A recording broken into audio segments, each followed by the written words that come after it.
It was the mustache that reminded me I was no longer in England, a solid gray millipede firmly obscuring the man's upper lip.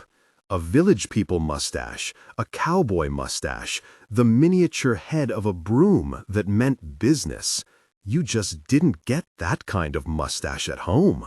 I couldn't tear my eyes from it. Ma'am? The only person I had ever seen with a mustache like that at home was Mr. Naylor, our maths teacher, and he collected digestive crumbs in his way. We used to count them during algebra. Ma'am? Oh, sorry. The man in the uniform motioned me forward with a flick of his stubby finger. He did not look up from his screen. I waited at the booth, long-haul sweat drying gently into my dress. He held up his hand, waggling 4 fat fingers. This, I grasped after several seconds, was a demand for my passport. Name. It's there, I said. Your name, ma'am. Louisa Elizabeth Clark. I peered over the counter, though I never used the Elizabeth bit, because my mum realized after they named me that that would make me Lou Lizzie, and if you say that really fast, it sounds like lunacy, though my dad says that's kind of fitting. Not that I'm a lunatic. I mean, you wouldn't want lunatics in your country. Ha! My voice bounced nervously off the plexiglass screen. The man looked at me for the first time. He had solid shoulders and a gaze that could pin you like a taser. He did not smile. He waited until my own faded. Sorry, I said. People in uniform make me nervous. I glanced behind me at the immigration hall, at the snaking queue that had doubled back on itself so many times it had become an impenetrable, restless sea of people. I think I'm feeling a bit odd from standing in that queue. That is honestly the longest queue I've ever stood in. I'd begun to wonder whether to start my Christmas list. Put your hand on the scanner. Is it always that size? The scanner? He frowned. The queue. But he was no longer listening. He was studying something on his screen. I put my fingers on the little pad, and then my phone dinged. Mum, have you landed? I went to tap an answer with my free hand, but he turned sharply toward me. Ma'am, you are not permitted to use cell phones in this area. It's just my mum. She wants to know if I'm here. I surreptitiously tried to press the thumbs up emoji as I slid the phone out of view. Reason for travel. What is that? Came Mum's immediate reply. She had texting like a duck to water and could now do it faster than she could speak, which was basically warp speed. You know my phone doesn't do the little pictures. Is that an SOS? Louisa, tell me you're okay. Reasons for travel, ma'am. The mustache twitched with irritation. He added slowly, What are you doing here in the United States? I have a new job. Which is? I'm going to work for a family in New York, Central Park. Just briefly, the man's eyebrows might have raised a millimeter. He checked the address on my form, confirming it. What kind of job? It's a bit complicated, but I'm sort of a paid companion. A paid companion? It's like this. I used to work for this man. I was his companion, but I would also give him his meds and take him out and feed him. That's not as weird as it sounds, by the way. He had no use of his hands. It wasn't like something pervy. Actually, my last job ended up as more than that, because it's hard not to get close to people you look after. And Will, the man, was amazing, and we fell in love. Too late. I felt the familiar welling of tears. I wiped at my eyes briskly. So I think it'll be sort of like that, except for the love bit and the feeding. The immigration officer was staring at me. I tried to smile. Actually, I don't normally cry talking about jobs. I'm not like an actual lunatic, despite my name. Ha! But I loved him, and he loved me. And then he chose to end his life. So this is sort of my attempt to start over. The tears were now leaking relentlessly, embarrassingly, from the corners of my eyes. I couldn't seem to stop them. I couldn't seem to stop anything. Sorry, must be the jet lag. It's something like 2 o'clock in the morning in normal time, right? Plus, I don't really talk about him anymore. I mean, I have a new boyfriend, and he's great. He's a paramedic, and hot. That's like winning the boyfriend lottery, right? A hot paramedic? I scrabbled around in my handbag for a tissue. When I looked up, the man was holding out a box. I took one. Thank you. So, anyway, my friend Nathan, he's from New Zealand, works here, and he helped me get this job, and I don't really know what it involves yet, apart from looking after this rich man's wife who gets depressed. But I've decided this time I'm going to live up to what Will wanted for me, because before I didn't get it right. I just ended up working in an airport. I froze. Not, that there's anything wrong with working at an airport. I'm sure immigration is a very important job, really important. But I have a plan. I'm going to do something new every week that I'm here, and I'm going to say yes. Say yes to new things. Will always said I shut myself off from new experiences, so this is my plan. The officer studied my paperwork. You didn't fill the address section out properly. I need a zip code. He pushed the form toward me. I checked the number on the sheet that I had printed out and filled it in with trembling fingers. I glanced to my left, where the queue at my section was growing restive. At the front of the next queue, a Chinese family was being questioned by 2 officials. As the woman protested, they were led into a side room. I felt suddenly very alone. The immigration officer peered at the people waiting, and then, abruptly, he stamped my passport. "Good luck, Louisa Clark," he said. I stared at him. "That's it? That's it? Oh, thank you. That's really kind. I mean, it's quite weird being on the other side of the world by yourself for the first time, and now I feel a bit like I just met my first nice new person and— You need to move along now, ma'am. Of course. Sorry." I gathered up my belongings and pushed a sweaty frond of hair from my face. "And, ma'am?" "Yes?" I wondered what I had got wrong now. He didn't look up from his screen. "Be careful what you say yes to." Nathan was waiting in arrivals, as he had promised. I scanned the crowd, feeling oddly self-conscious, secretly convinced that nobody would come. But there he was, his huge hand waving above the shifting bodies around him. He raised his other arm, a smile breaking across his face, and pushed his way through to meet me, picking me up off my feet in a gigantic hug. Lou! At the sight of him, something in me constricted unexpectedly, something linked to will and loss, and the raw emotion that comes from sitting on a slightly too bumpy flight for 7 hours, and I was glad that he was holding me tightly so that I had a moment to compose myself. "Welcome to New York, shorty. Not lost your dress sense, I see." Now he held me at arm's length, grinning. I straightened my 1970s tiger print dress. I had thought it might make me look like Jackie Kennedy the Onassis years, if Jackie Kennedy had spilled half her airline coffee on her lap. "It's so good to see you." He swept up my leaden suitcases like they were feathers. "Come on, let's get you back to the house. The Prius is in for servicing, so Mr. Gop lent me his car. Traffic's terrible, but you'll get there in style." Mr. Gopnik's car was sleek and black, and the doors closed with that emphatic, discreet thunk that signaled a 6-figure price tag. Nathan shut my cases into the boot, and I settled into the passenger seat with a sigh. I checked my phone, answered Mom's 14 texts with one that told her simply that I was in the car and would call her tomorrow, then replied to Sam's, which told me he missed me, with "landed XXX." "How's the fella?" said Nathan, glancing at me. "He's good, thanks." I added a few more XXX's just to make sure. "Wasn't too sticky about you heading over here?" I shrugged. He thought I needed to come. We all did. "Just took you a while to find your way, is all."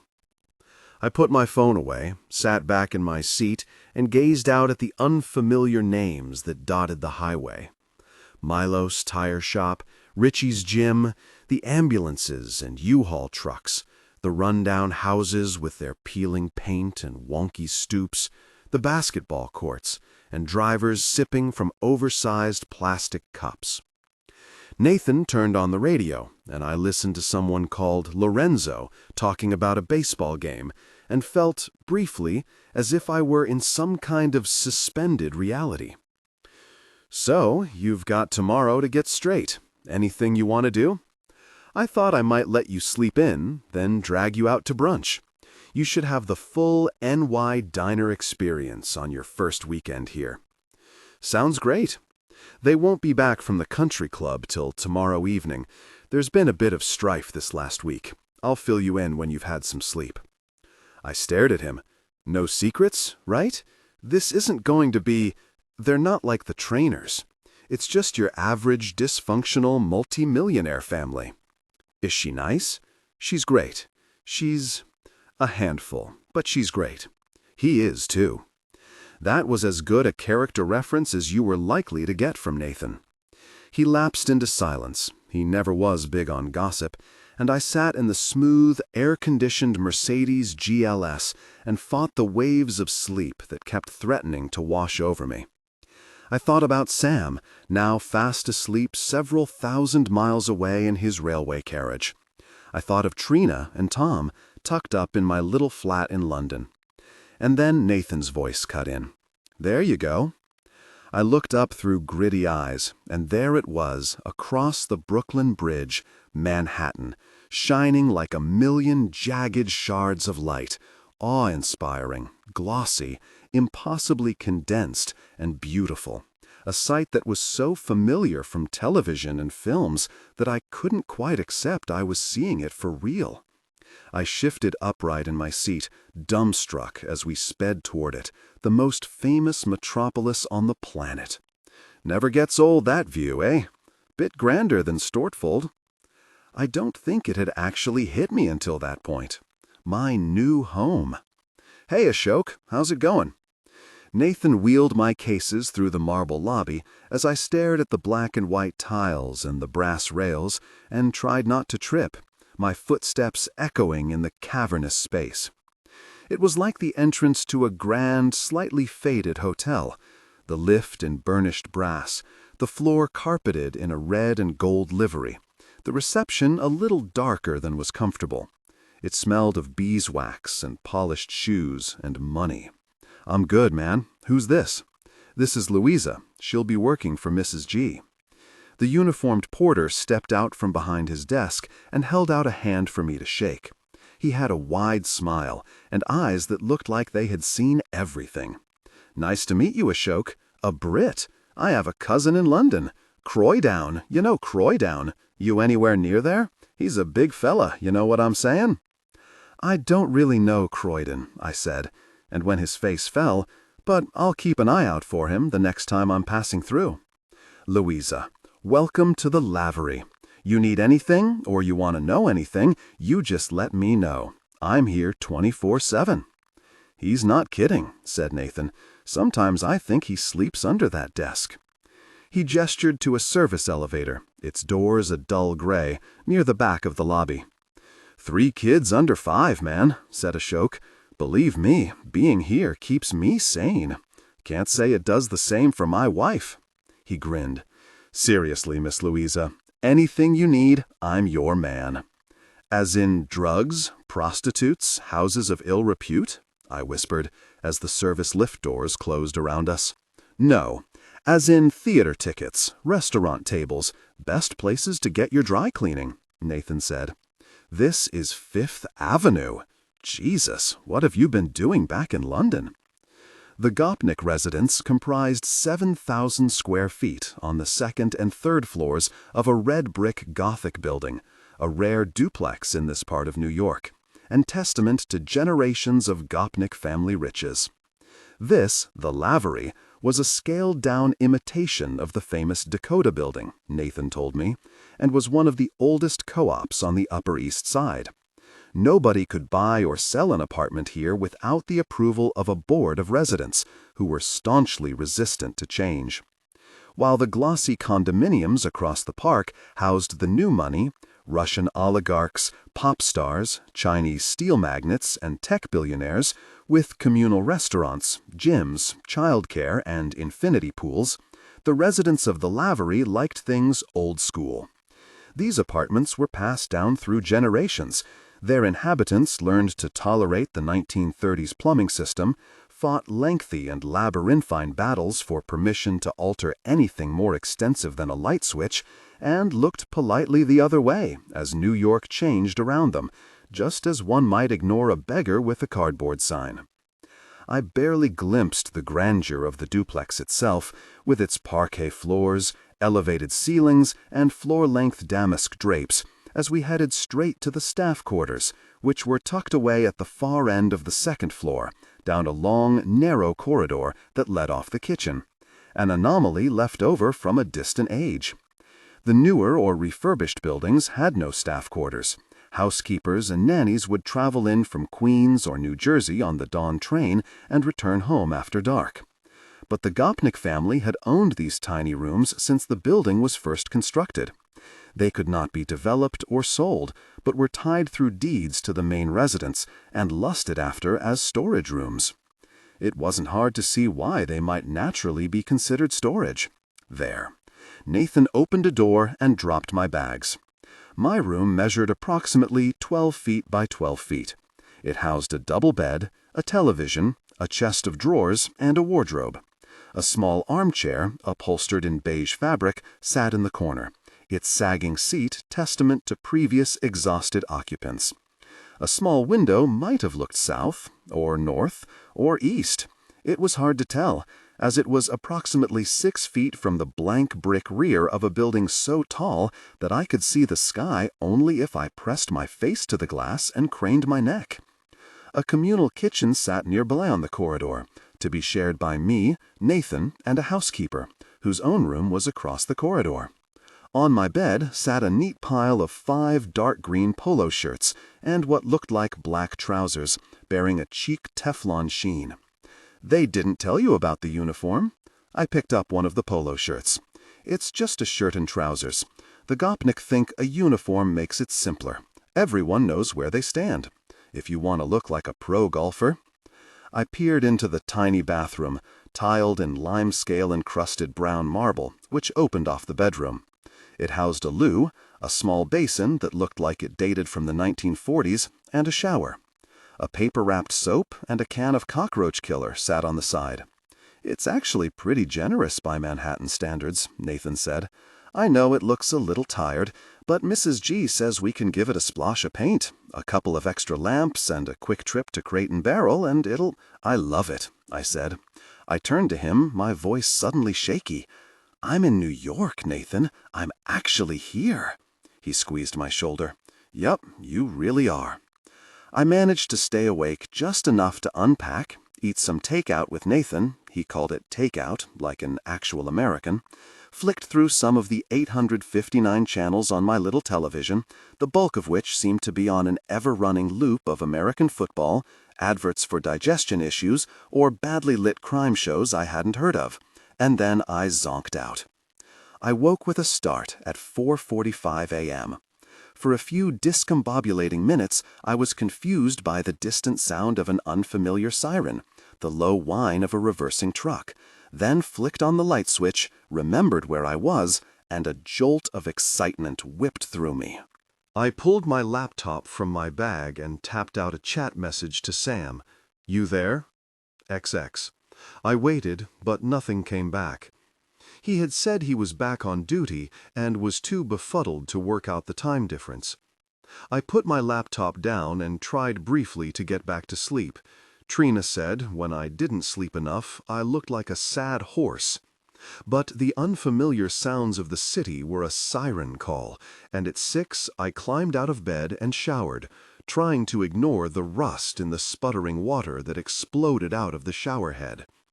I dressed, denim pinafore sundress and a vintage turquoise short-sleeved blouse with a picture of the Statue of Liberty, and went in search of coffee. I padded along the corridor, trying to remember the location of the staff kitchen that Nathan had shown me the previous evening. I opened a door, and a woman turned and stared at me. She was middle-aged and stocky, her hair set in neat dark waves like a 1930s movie star. Her eyes were beautiful and dark, but her mouth dragged down at the edges, as if in permanent disapproval. Good morning." She kept staring at me. "I'm Louisa, the new girl, Mrs. Gopnik's assistant." "She is not Mrs. Gopnik's." The woman left this statement hanging in the air. "You must be."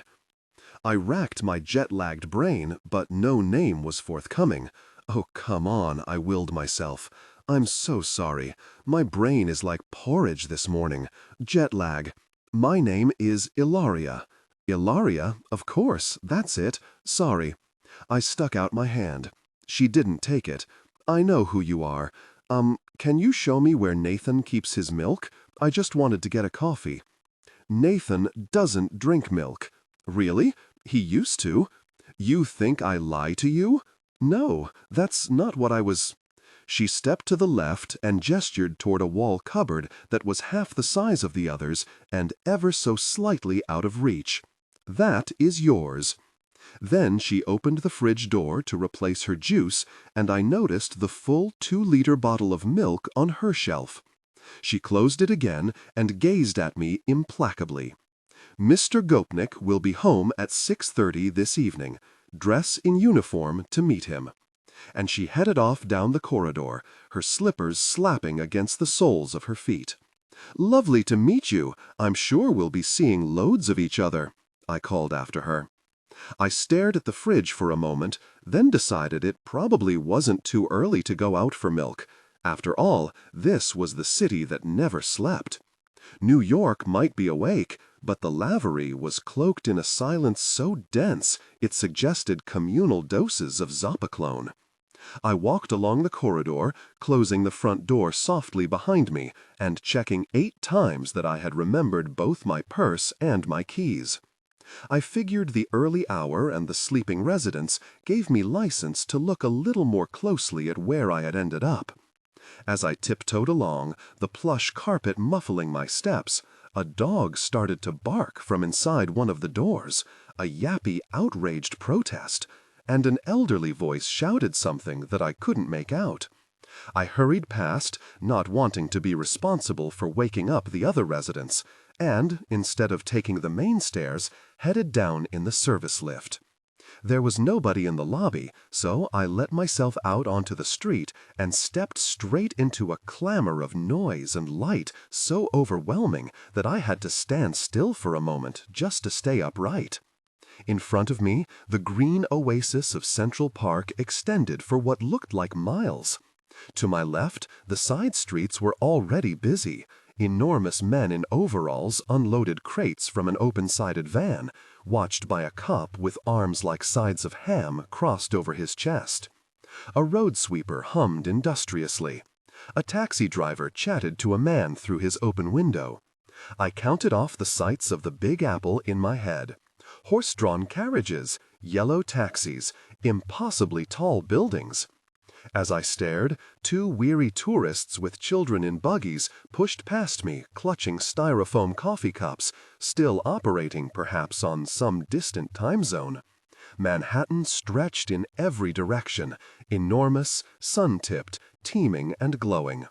My jet lag evaporated with the last of the dawn. I took a breath and set off, aware that I was grinning but quite unable to stop myself. I walked 8 blocks without seeing a single convenience store. I turned into Madison Avenue, past huge glass-fronted luxury stores with their doors locked, and, dotted between them, the occasional restaurant, windows darkened like closed eyes, or a gilded hotel whose liveried doorman didn't look at me as I passed. I walked another 5 blocks, realizing gradually that this wasn't the kind of area where you could just nip into the grocer's. I had pictured New York diners on every corner, staffed by brassy waitresses and men with white pork pie hats, but everything looked huge and glossy, and not remotely as if a cheese omelet or a mug of tea might be waiting behind its doors. Most of the people I passed were tourists like me, or fierce, jogging hardbodies, sleek in lycra and oblivious between earphones, stepping nimbly around homeless men who glared from furrowed, lead-stained faces.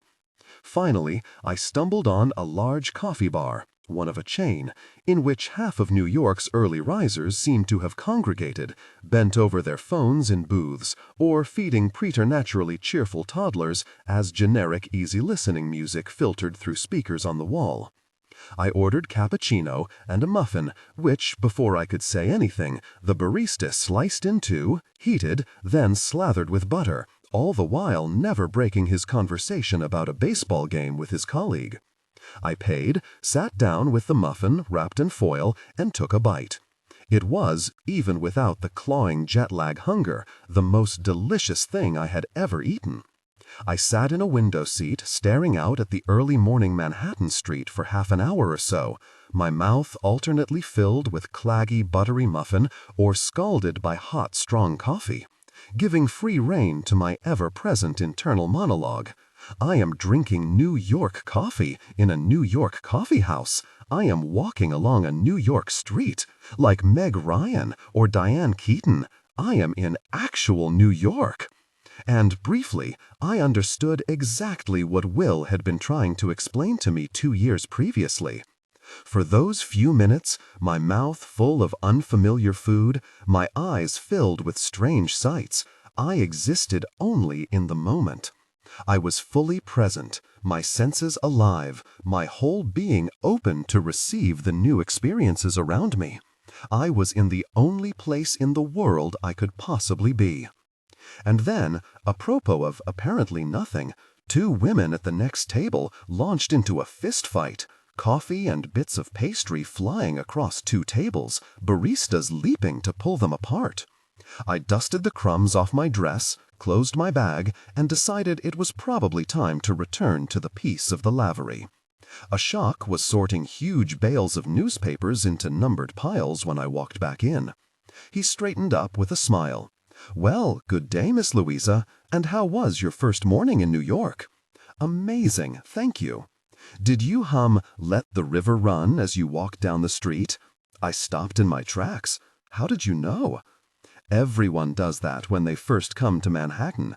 Gosh, even I do it some mornings, and I don't look nothing like Melanie Griffith." "Are there no grocery stores around here? I had to walk about 1,000,000 miles to get a coffee, and I have no idea where to buy milk." "Miss Louisa, you should have told me. Come here." He gestured behind his counter and opened a door, beckoning me into a dark office, its scruffiness and cluttered decor at odds with the brass and marble outside. On a desk sat a bank of security screens, and among them an old television and a large ledger, along with a mug, some paperback books, and an array of photographs of beaming, toothless children. Behind the door stood an ancient fridge. "Here, take this. Bring me one later." Do all doormen do this? No doormen do this. But the lavery is different. So where do people do their shopping? He pulled a face. People in this building don't do shopping, Miss Louisa. They don't even think about shopping. I swear half of them think that food arrives by magic, cooked on their tables. He glanced behind him, lowering his voice. I will wager that 80% of the women in this building have not cooked a meal in 5 years. Mind you, half the women in this building don't eat meals, period. When I stared at him, he shrugged. The rich do not live like you and me, Miss Louisa. And the New York rich, well, they do not live like anyone. I took the carton of milk. Anything you want, you have it delivered. You'll get used to it. I wanted to ask him about Ilaria and Mrs. Gopnik, who apparently wasn't Mrs. Gopnik, and the family I was about to meet. But he was looking away from me up the hallway. "Well, good morning to you, Mrs. DeWitt. What are all these newspapers doing on the floor? The place looks like a wretched newsstand." A tiny old woman tutted fretfully at the piles of New York Times and Wall Street Journal that he was still unpacking. Despite the hour, she was dressed as if for a wedding, in a raspberry pink duster coat, a red pillbox hat, and huge tortoiseshell sunglasses that obscured her tiny wrinkled face. At the end of a lead, a wheezy pug with bulbous eyes gazed at me belligerently. At least, I thought it was gazing at me. It was hard to be sure, as its eyes veered off in different directions. I stooped to help Ashok clear the newspapers from her path, but as I bent down, the dog leapt at me with a growl, so that I sprang back, almost falling over the New York Times. "Oh, for goodness sake!" came the quavering, imperious voice.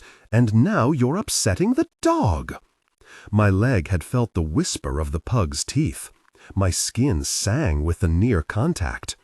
"Please make sure this debris is cleared by the time we return. I have told Mr. Ovitz again and again that the building is going downhill. And Ashok, I've left a bag of refuse outside my door. Please move it immediately, or the whole corridor will smell of stale lilies.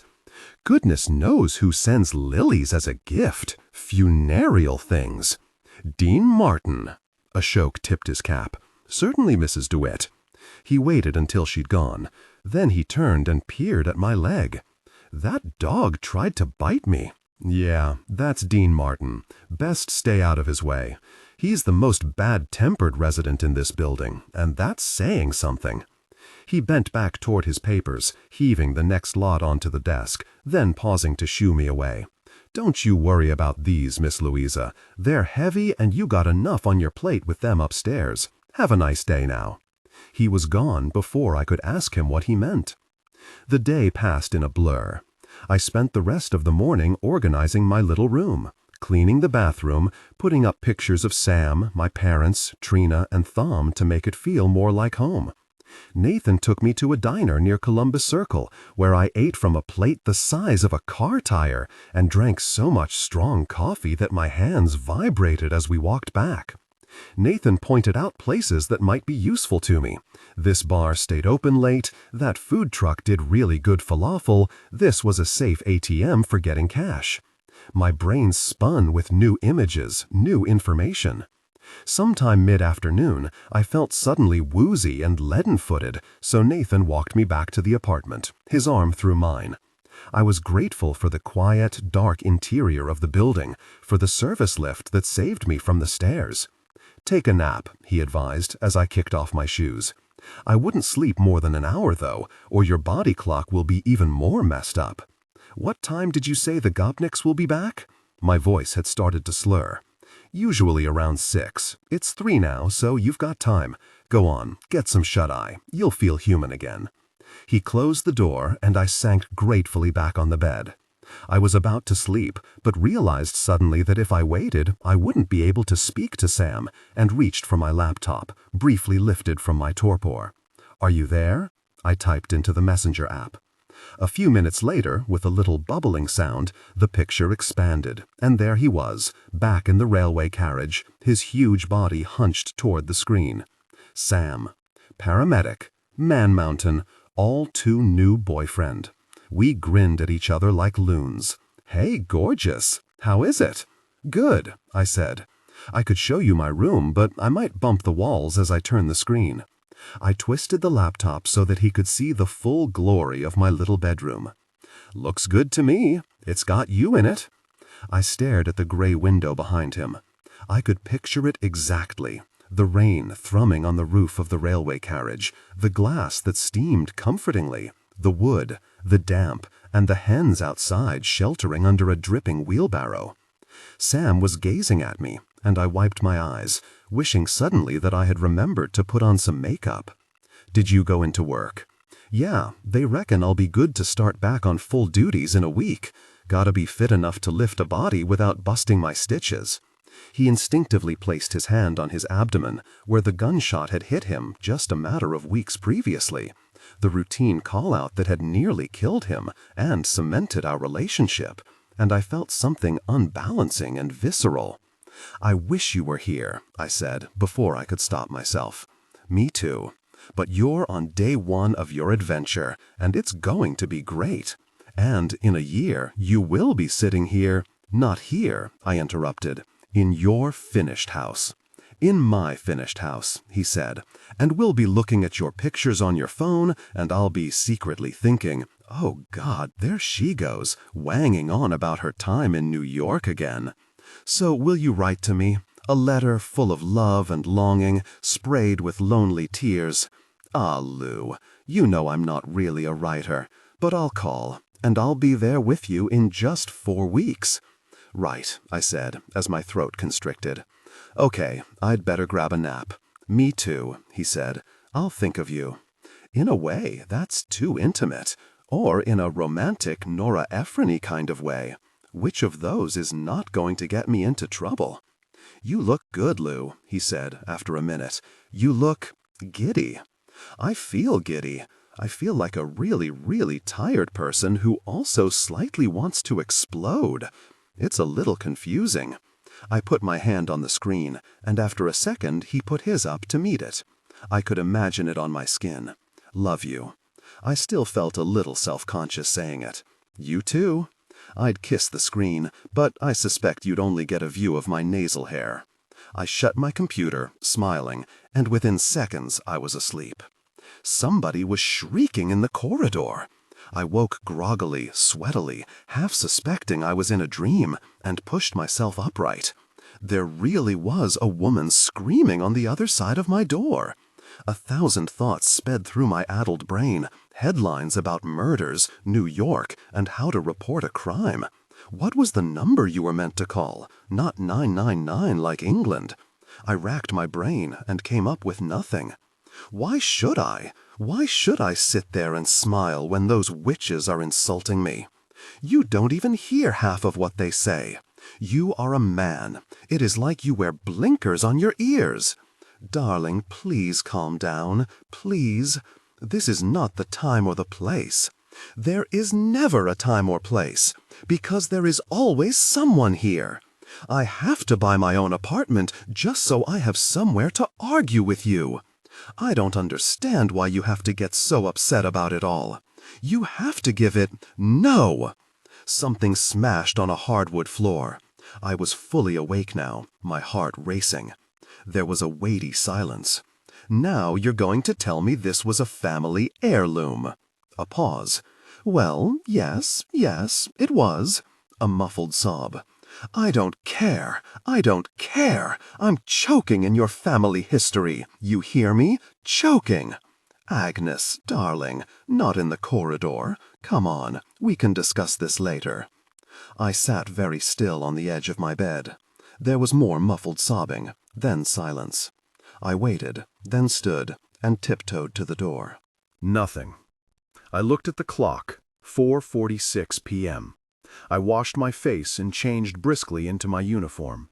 I brushed my hair, then let myself quietly out of my bedroom and walked around the corner of the corridor. And I stopped. Farther up the corridor beside the kitchen, a young woman was curled into a fetal ball.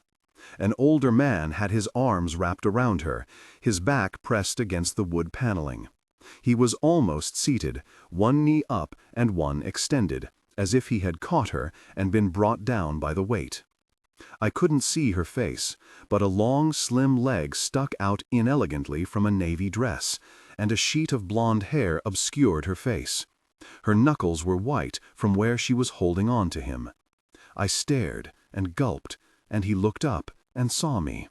I recognized Mr. Gopnik. "Not now," he said, softly. My voice sticking in my throat, I backed swiftly into my room and closed the door, my heart thumping in my ears so loudly that I was sure they must be able to hear it. I stared, unseeing, at the television for the next hour. An image of those entwined people burned onto the inside of my head. I thought about texting Nathan, but I wasn't sure what I would say. Instead, at 5:55, I walked out, tentatively making my way toward the main apartment through the connecting door. I passed a vast, empty dining room, what looked like a guest bedroom, and 2 closed doors. Following the distant murmur of conversation, my feet soft on the parquet floor. Finally, I reached the drawing room and stopped just outside the open doorway.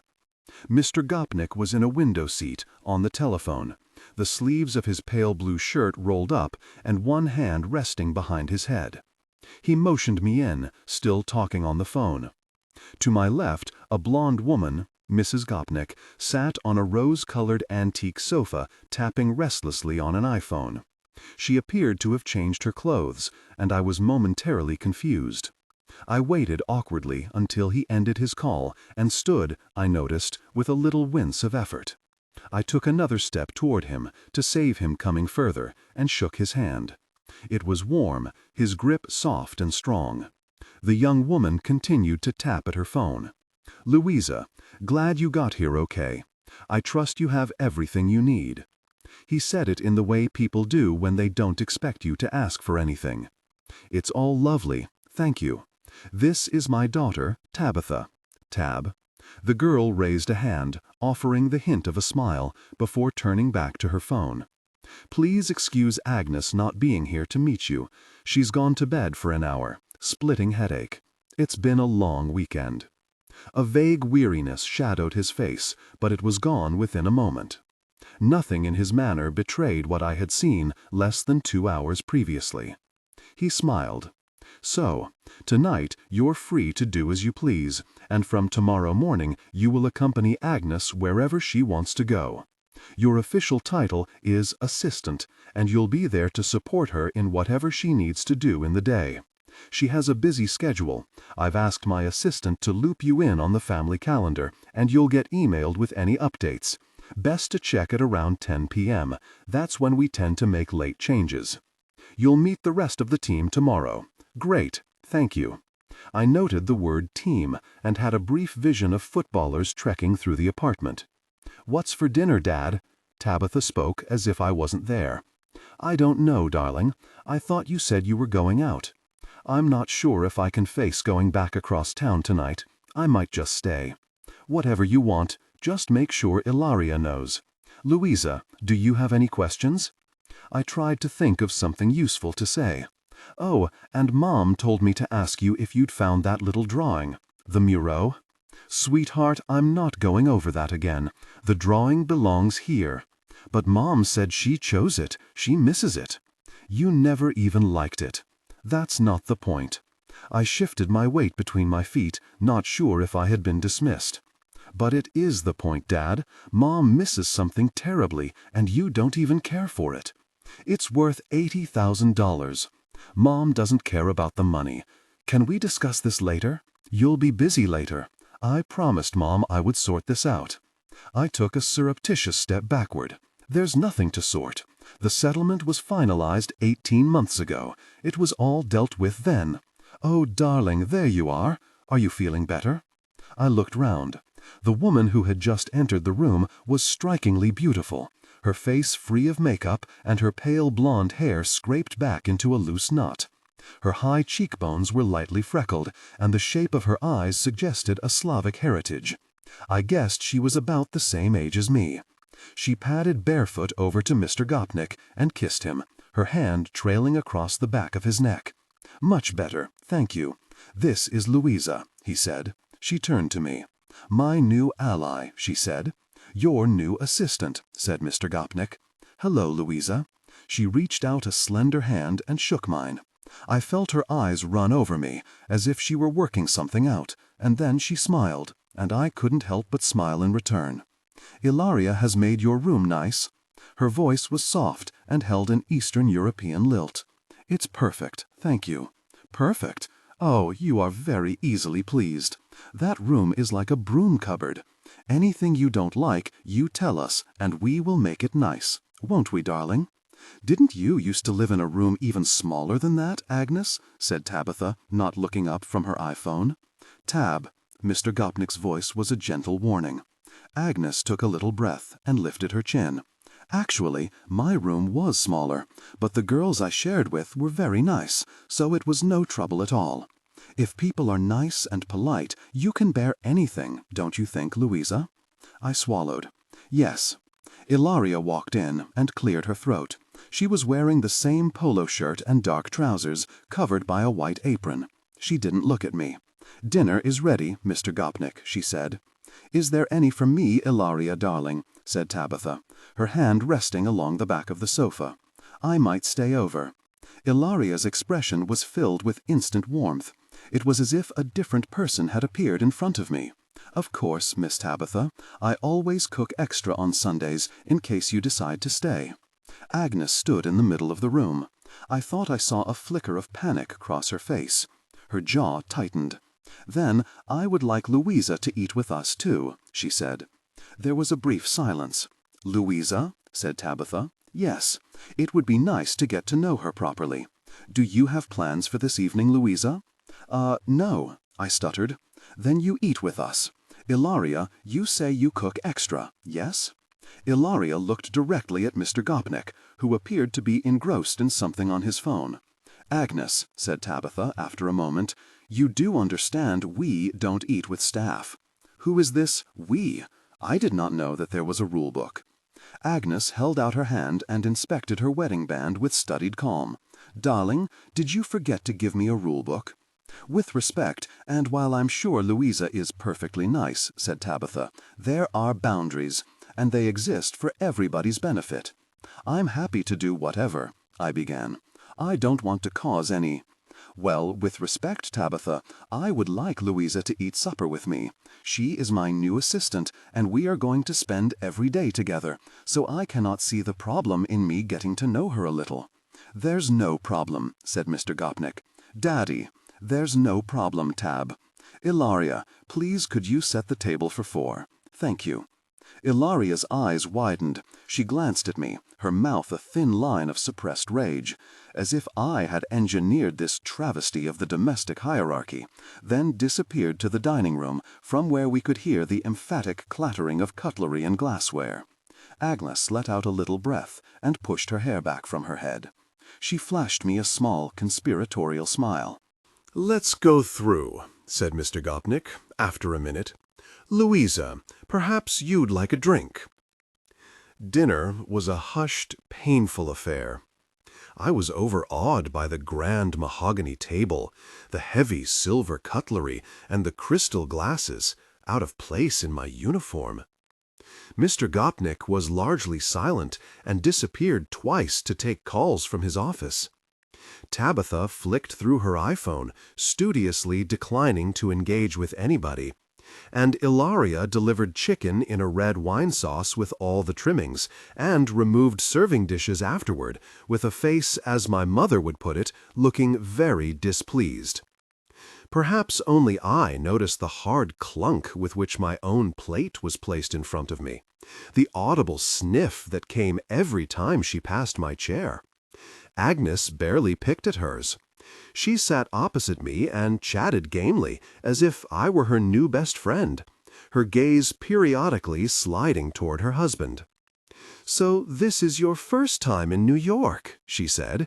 "Where else have you been?" Not very many places. I'm sort of late to traveling. I backpacked around Europe a couple of years ago, and before that, Mauritius and Switzerland. America is very different. Each state has a unique feel, I think, to we Europeans. I have only been to a few places with Leonard, but it was like going to different countries entirely. Are you excited to be here? Very much so, I said. I'm determined to take advantage of everything New York has to offer. Sounds like you, Agnes, said Tabitha sweetly. Agnes ignored her, keeping her eyes on me. They were hypnotically beautiful, tapering to fine, upward-tilted points at the corners. Twice I had to remind myself to close my mouth while staring at her. "And tell me about your family. You have brothers, sisters?" I explained my family as best I could, making them sound a little more Waltons than Adams. "And your sister now lives in your apartment in London, with her son? Will she come visit you? And your parents? They will miss you?" I thought of Dad's parting shot. "Don't hurry back, Lou. We're turning your old bedroom into a jacuzzi." Oh, yes, very much. My mother cried for 2 weeks when I left Krakow. "And you have a boyfriend?" "Yes, his name's Sam. He's a paramedic." "A paramedic? Like a doctor? How lovely! Please show me picture. I love to see pictures." I pulled my phone from my pocket and flicked through until I found my favorite picture of Sam, sitting on my roof terrace in his dark green uniform. He had just finished work and was drinking a mug of tea, beaming at me. The sun was low behind him, and I could remember, looking at it, exactly how it had felt up there. My tea cooling on the ledge behind me. Sam waiting patiently as I took picture after picture. So handsome! And he is coming to New York, too? No. He's building a house, so it's a bit complicated just now. And he has a job. Agnes's eyes widened. But he must come. You cannot live in different countries. How you can love your man if he is not here with you? I could not be away from Leonard. I don't even like it when he goes on 2-day business trip. Yes, I suppose you would want to make sure you're never too far away, said Tabitha. Mr. Gopnik glanced up from his dinner, his gaze flickering between his wife and daughter, but said nothing. Still, Agnes said, arranging her napkin on her lap, London is not so far away. And love is love. Isn't that right, Leonard? It certainly is, he said, and his face briefly softened at her smile. Agnes reached out a hand and stroked his, and I looked quickly at my plate. The room fell silent for a moment. Actually, I think I might head home.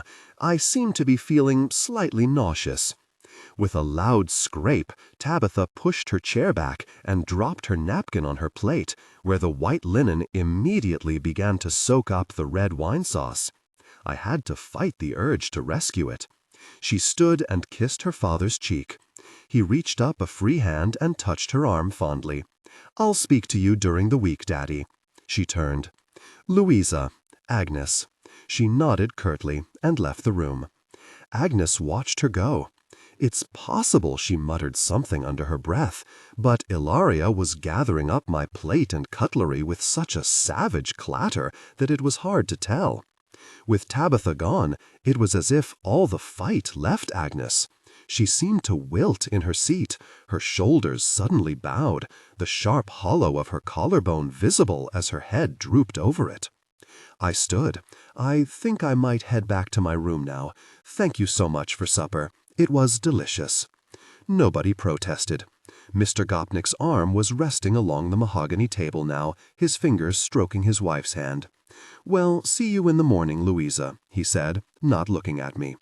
Agnes was gazing up at him, her face somber. I backed out of the dining room, speeding past the kitchen door to my room, so that the virtual daggers I could feel Ilaria hurling my way from the kitchen wouldn't have a chance to hit me. An hour later, Nathan sent me a text. He was having a beer with friends in Brooklyn. "Heard you got the full baptism of fire. You all right?"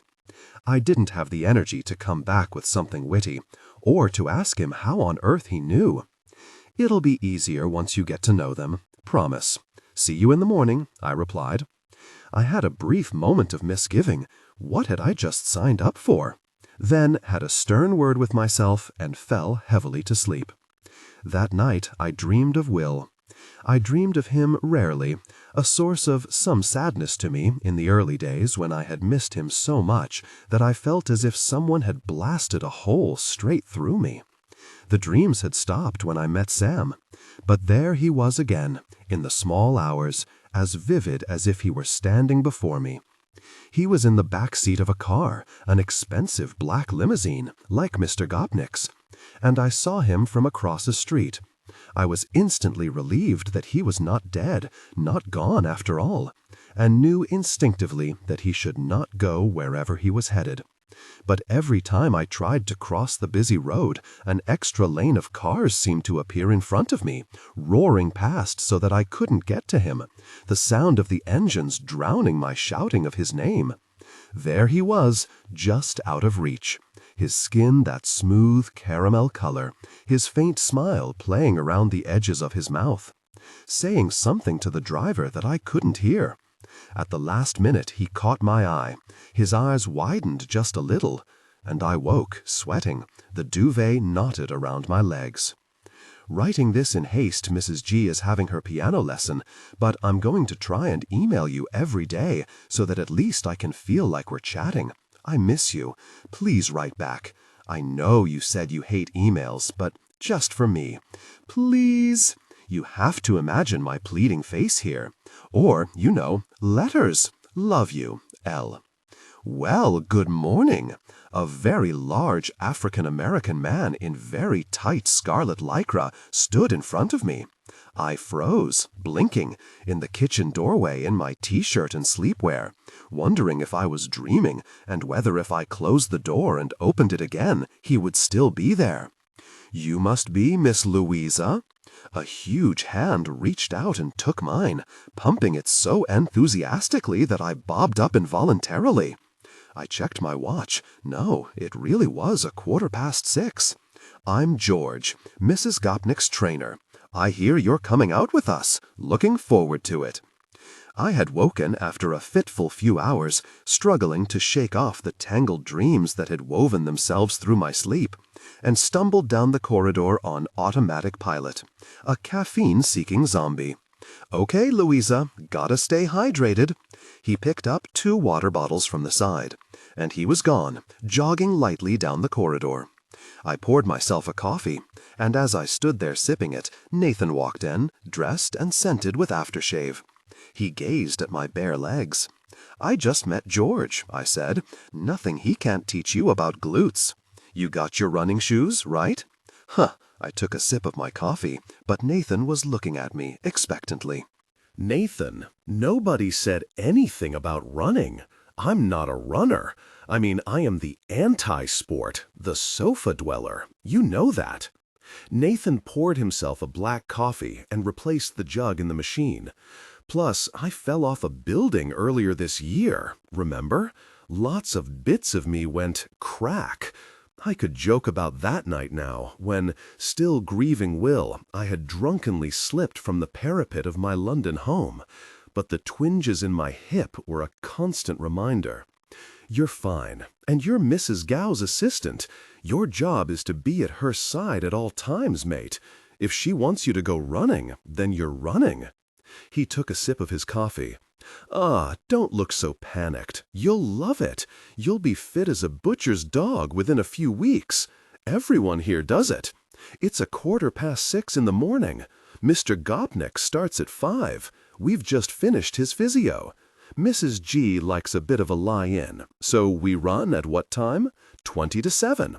Meet them in the main hallway. See you later. He lifted a hand and was gone. Agnes, of course, was one of those women who looked even better in the mornings, naked of face, a little blurred at the edges, but in a sexy Vaseline on the lens way. Her hair was pulled back in a loose ponytail, and her fitted top and jogging pants made her seem casual in the same way that off-duty supermodels do. She loped down the corridor like a Palomino racehorse in sunglasses and lifted an elegant hand in greeting as if it were simply too early for speech. I had only a pair of shorts and a sleeveless t-shirt with me, which, I suspected, made me look like a plump laborer. I was slightly anxious that I hadn't shaved my armpits and clamped my elbows to my sides. "Good morning, Mrs. G." George appeared beside us and handed Agnes a bottle of water. "You all set?" She nodded. "You ready, Miss Louisa? We're just doing the 4 miles today. Mrs. G wants to do extra abdominal work. You've done your stretches, right?" I had no water and no bottle, but we were off. I had heard the expression, hit the ground running, but until George, I had never truly understood what it meant.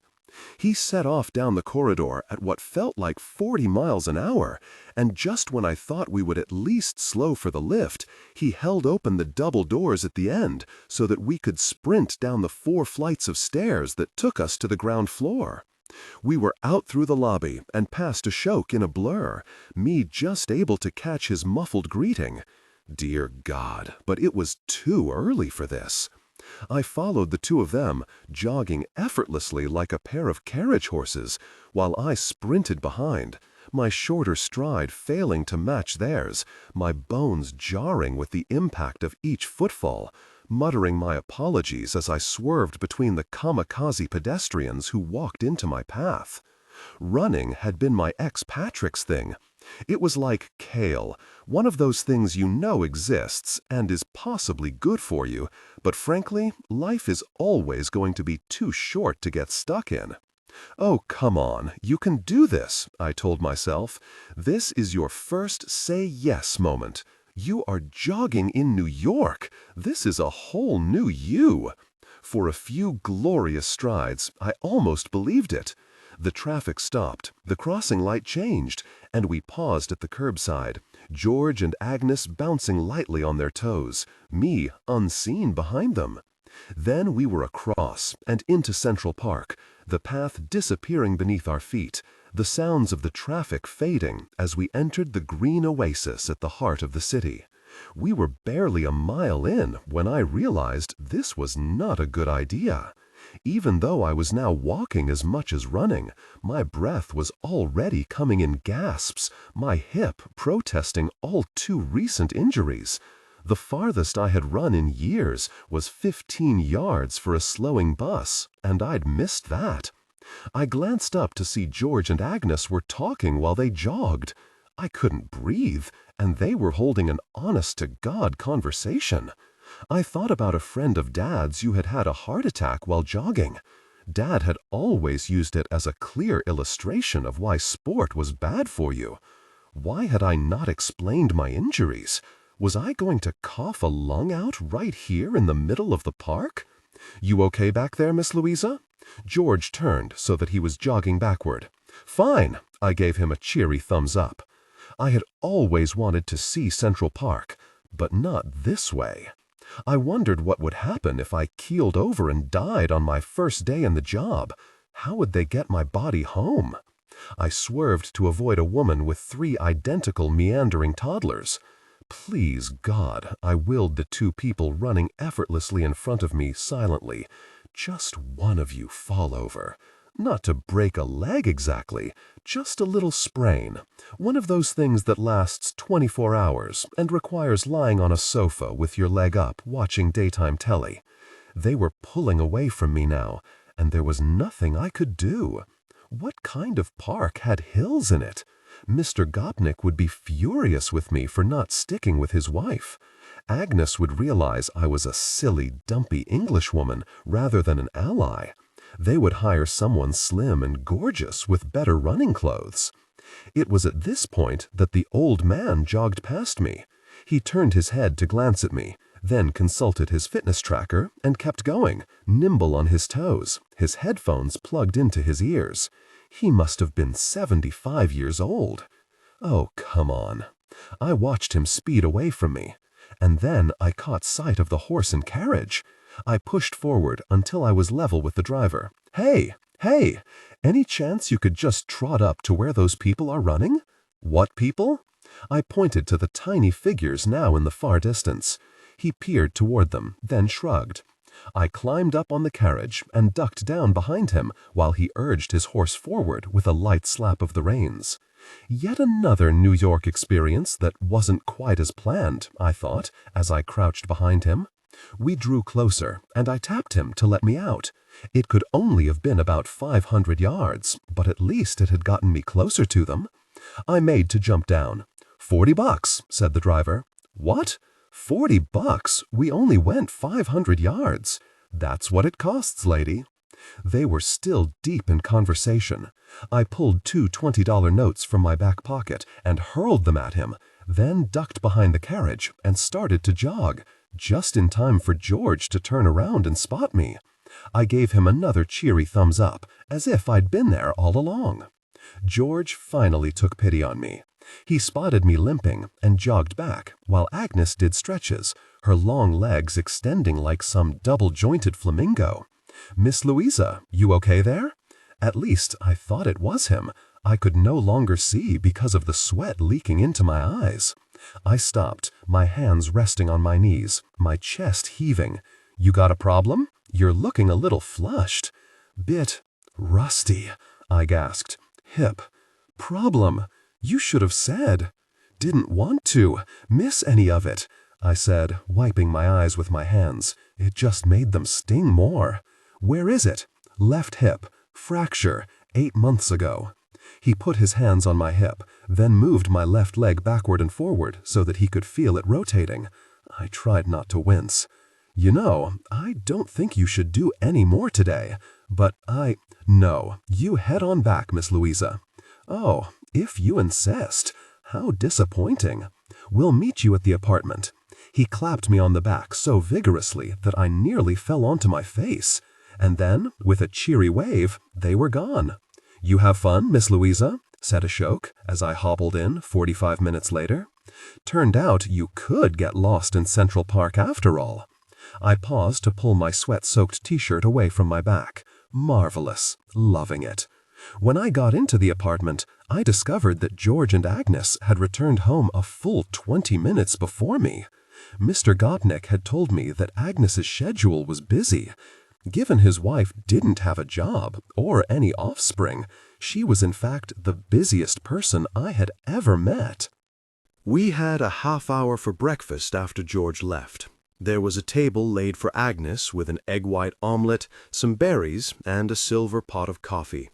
I bolted down a muffin that Nathan had left for me in the staff kitchen. Then we had half an hour in Mr. Gopnik's study with Mr. Gopnik's assistant, Michael, penciling in the events Agnes would be attending that week.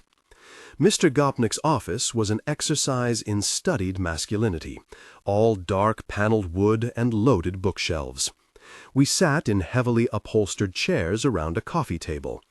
Behind us, Mr. Gopnik's oversized desk held a series of phones and bound notepads, and periodically Michael begged Ilaria for more of her delicious coffee, and she complied, saving her smiles for him alone.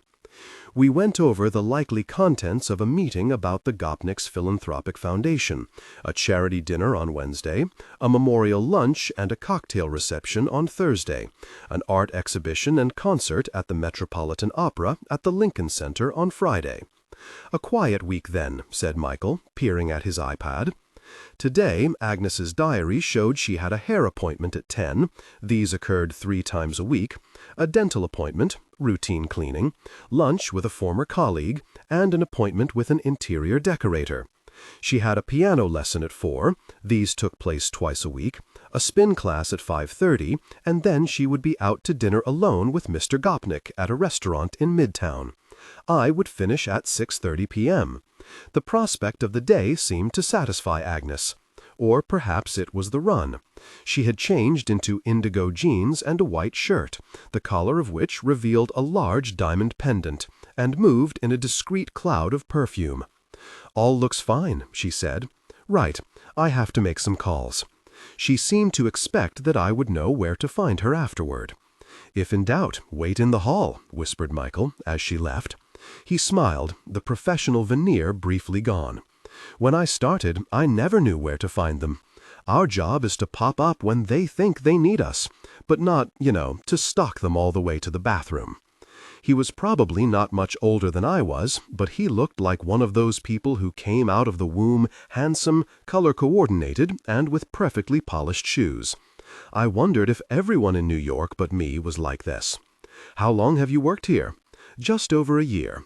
They had to let go their old social secretary because—" he paused, seeming briefly uncomfortable. "Well, fresh start and all that.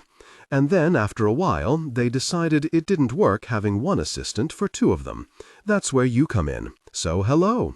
He held out his hand. I shook it. "You like it here?"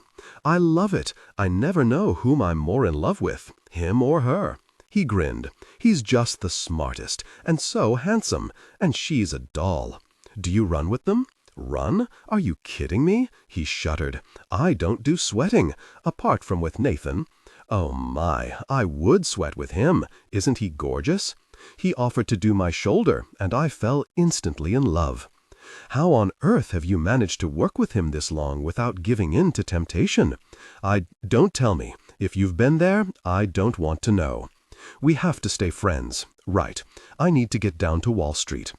He gave me a credit card. For emergencies, she forgets hers all the time, all statements go straight to him, and an electronic tablet, then showed me how to set up the PIN code.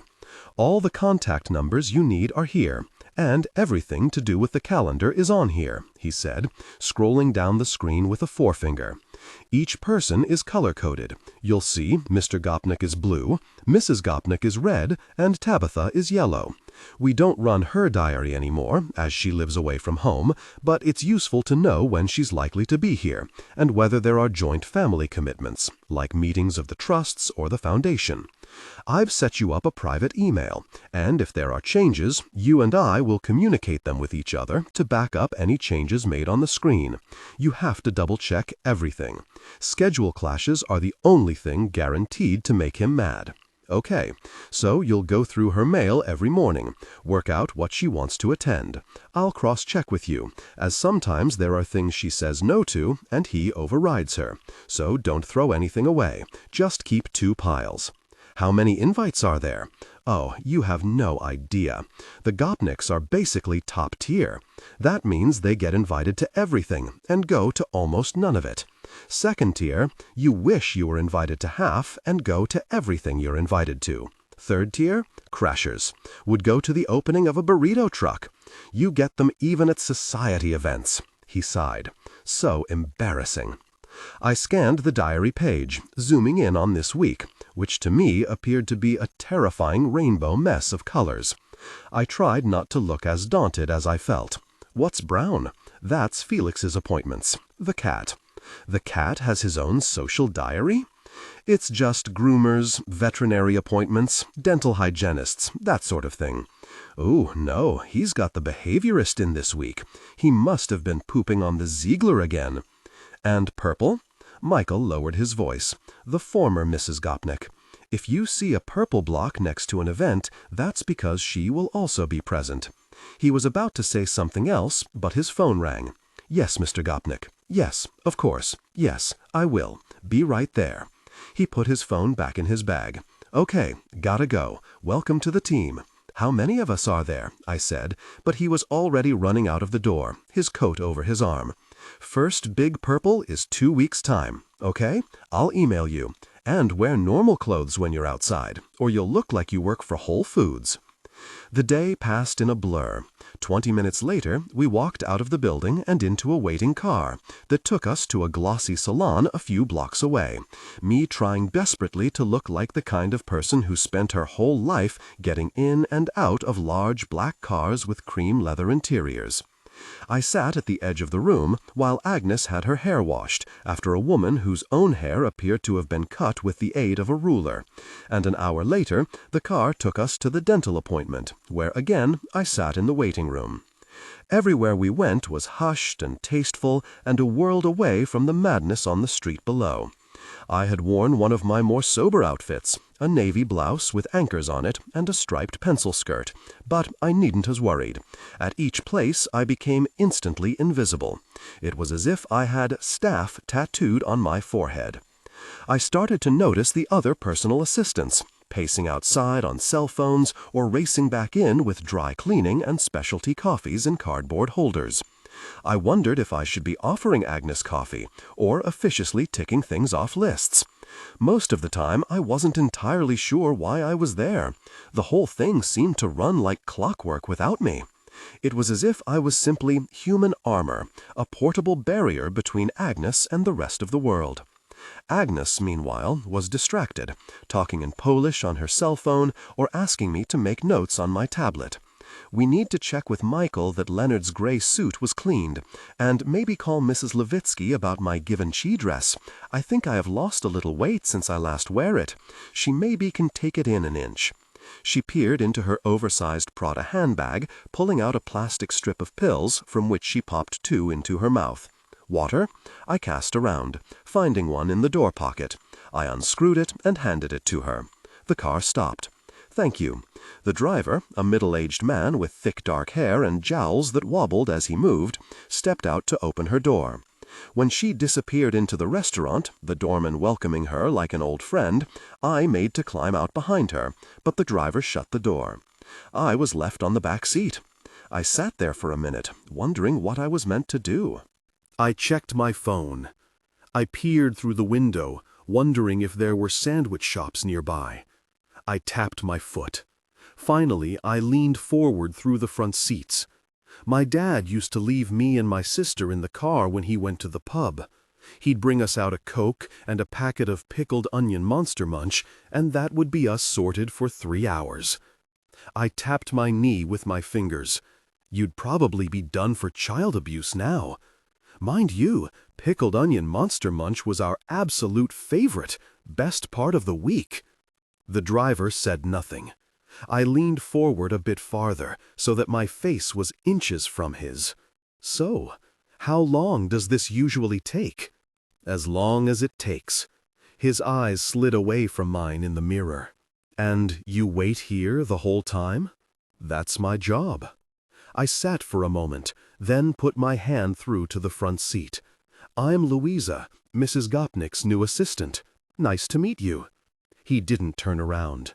Those were the last words he said to me. He slid a CD into the music system. Estoy perdido, said a Spanish woman's voice. ¿Dónde está el baño? Estoy perdido. ¿Dónde está el baño? The driver repeated. ¿Cuánto cuesta? ¿Cuánto cuesta? Came his reply. I spent the next hour sitting in the back of the car, staring at the iPad, trying not to listen to the driver's linguistic exercises, and wondering if I should also do something useful. I emailed Michael to ask, but he simply responded, "That's your lunch break, sweetie. Enjoy. XX." I didn't like to tell him I had no food. In the warmth of the waiting car, tiredness began to creep over me again, like a tide. I laid my head against the window, telling myself it was normal to feel disjointed, out of my depth. You're going to feel uncomfortable in your new world for a bit. It always does feel strange to be knocked out of your comfort zone. Will's last letter echoed through me as if from a long distance. And then, nothing. I woke with a start as the door opened. Agnes was climbing in, her face white, her jaw set. "Everything okay?" I said, scrambling upright, but she didn't answer. We drove off in silence, the still air of the interior suddenly heavy with tension. She turned to me. I scrambled for a bottle of water and held it up to her. "Do you have cigarettes?" No." "Gary, do you have cigarettes?" "No, ma'am, but we can get you some." Her hand was shaking, I noticed now. She reached into her bag, pulling out a small bottle of pills, and I handed over the water. She swigged some down, and I noticed tears in her eyes.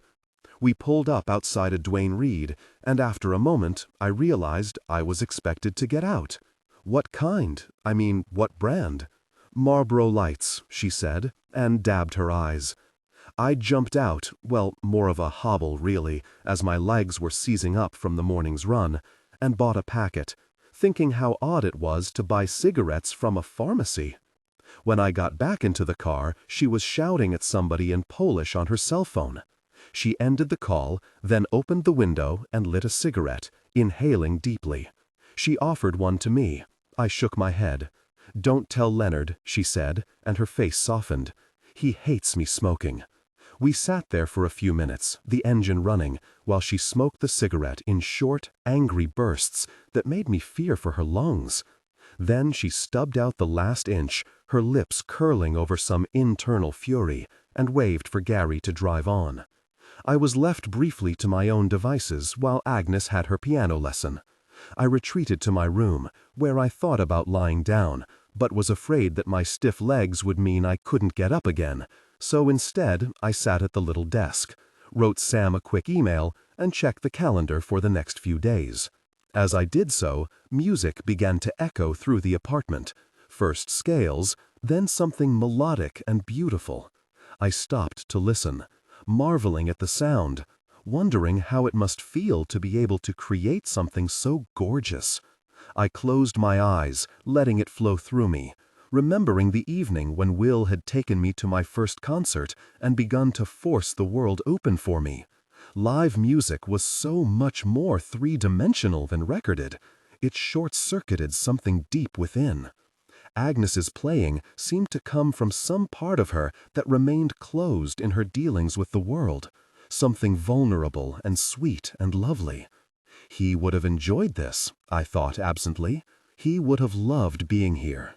At the exact point it swelled into something truly magical, Ilaria started up the vacuum cleaner, swamping the sound with a roar, the unforgiving bump of machinery into heavy furniture. The music stopped. My phone buzzed. Please tell her to stop the vacuum. I climbed off my bed and walked through the apartment until I found Ilaria, who was pushing the vacuum cleaner furiously just outside Agnes's study door. Her head dipped as she wrenched it backward and forward. I swallowed. There was something about Ilaria that made you hesitate before confronting her, even though she was one of the few people in this zip code shorter than I was.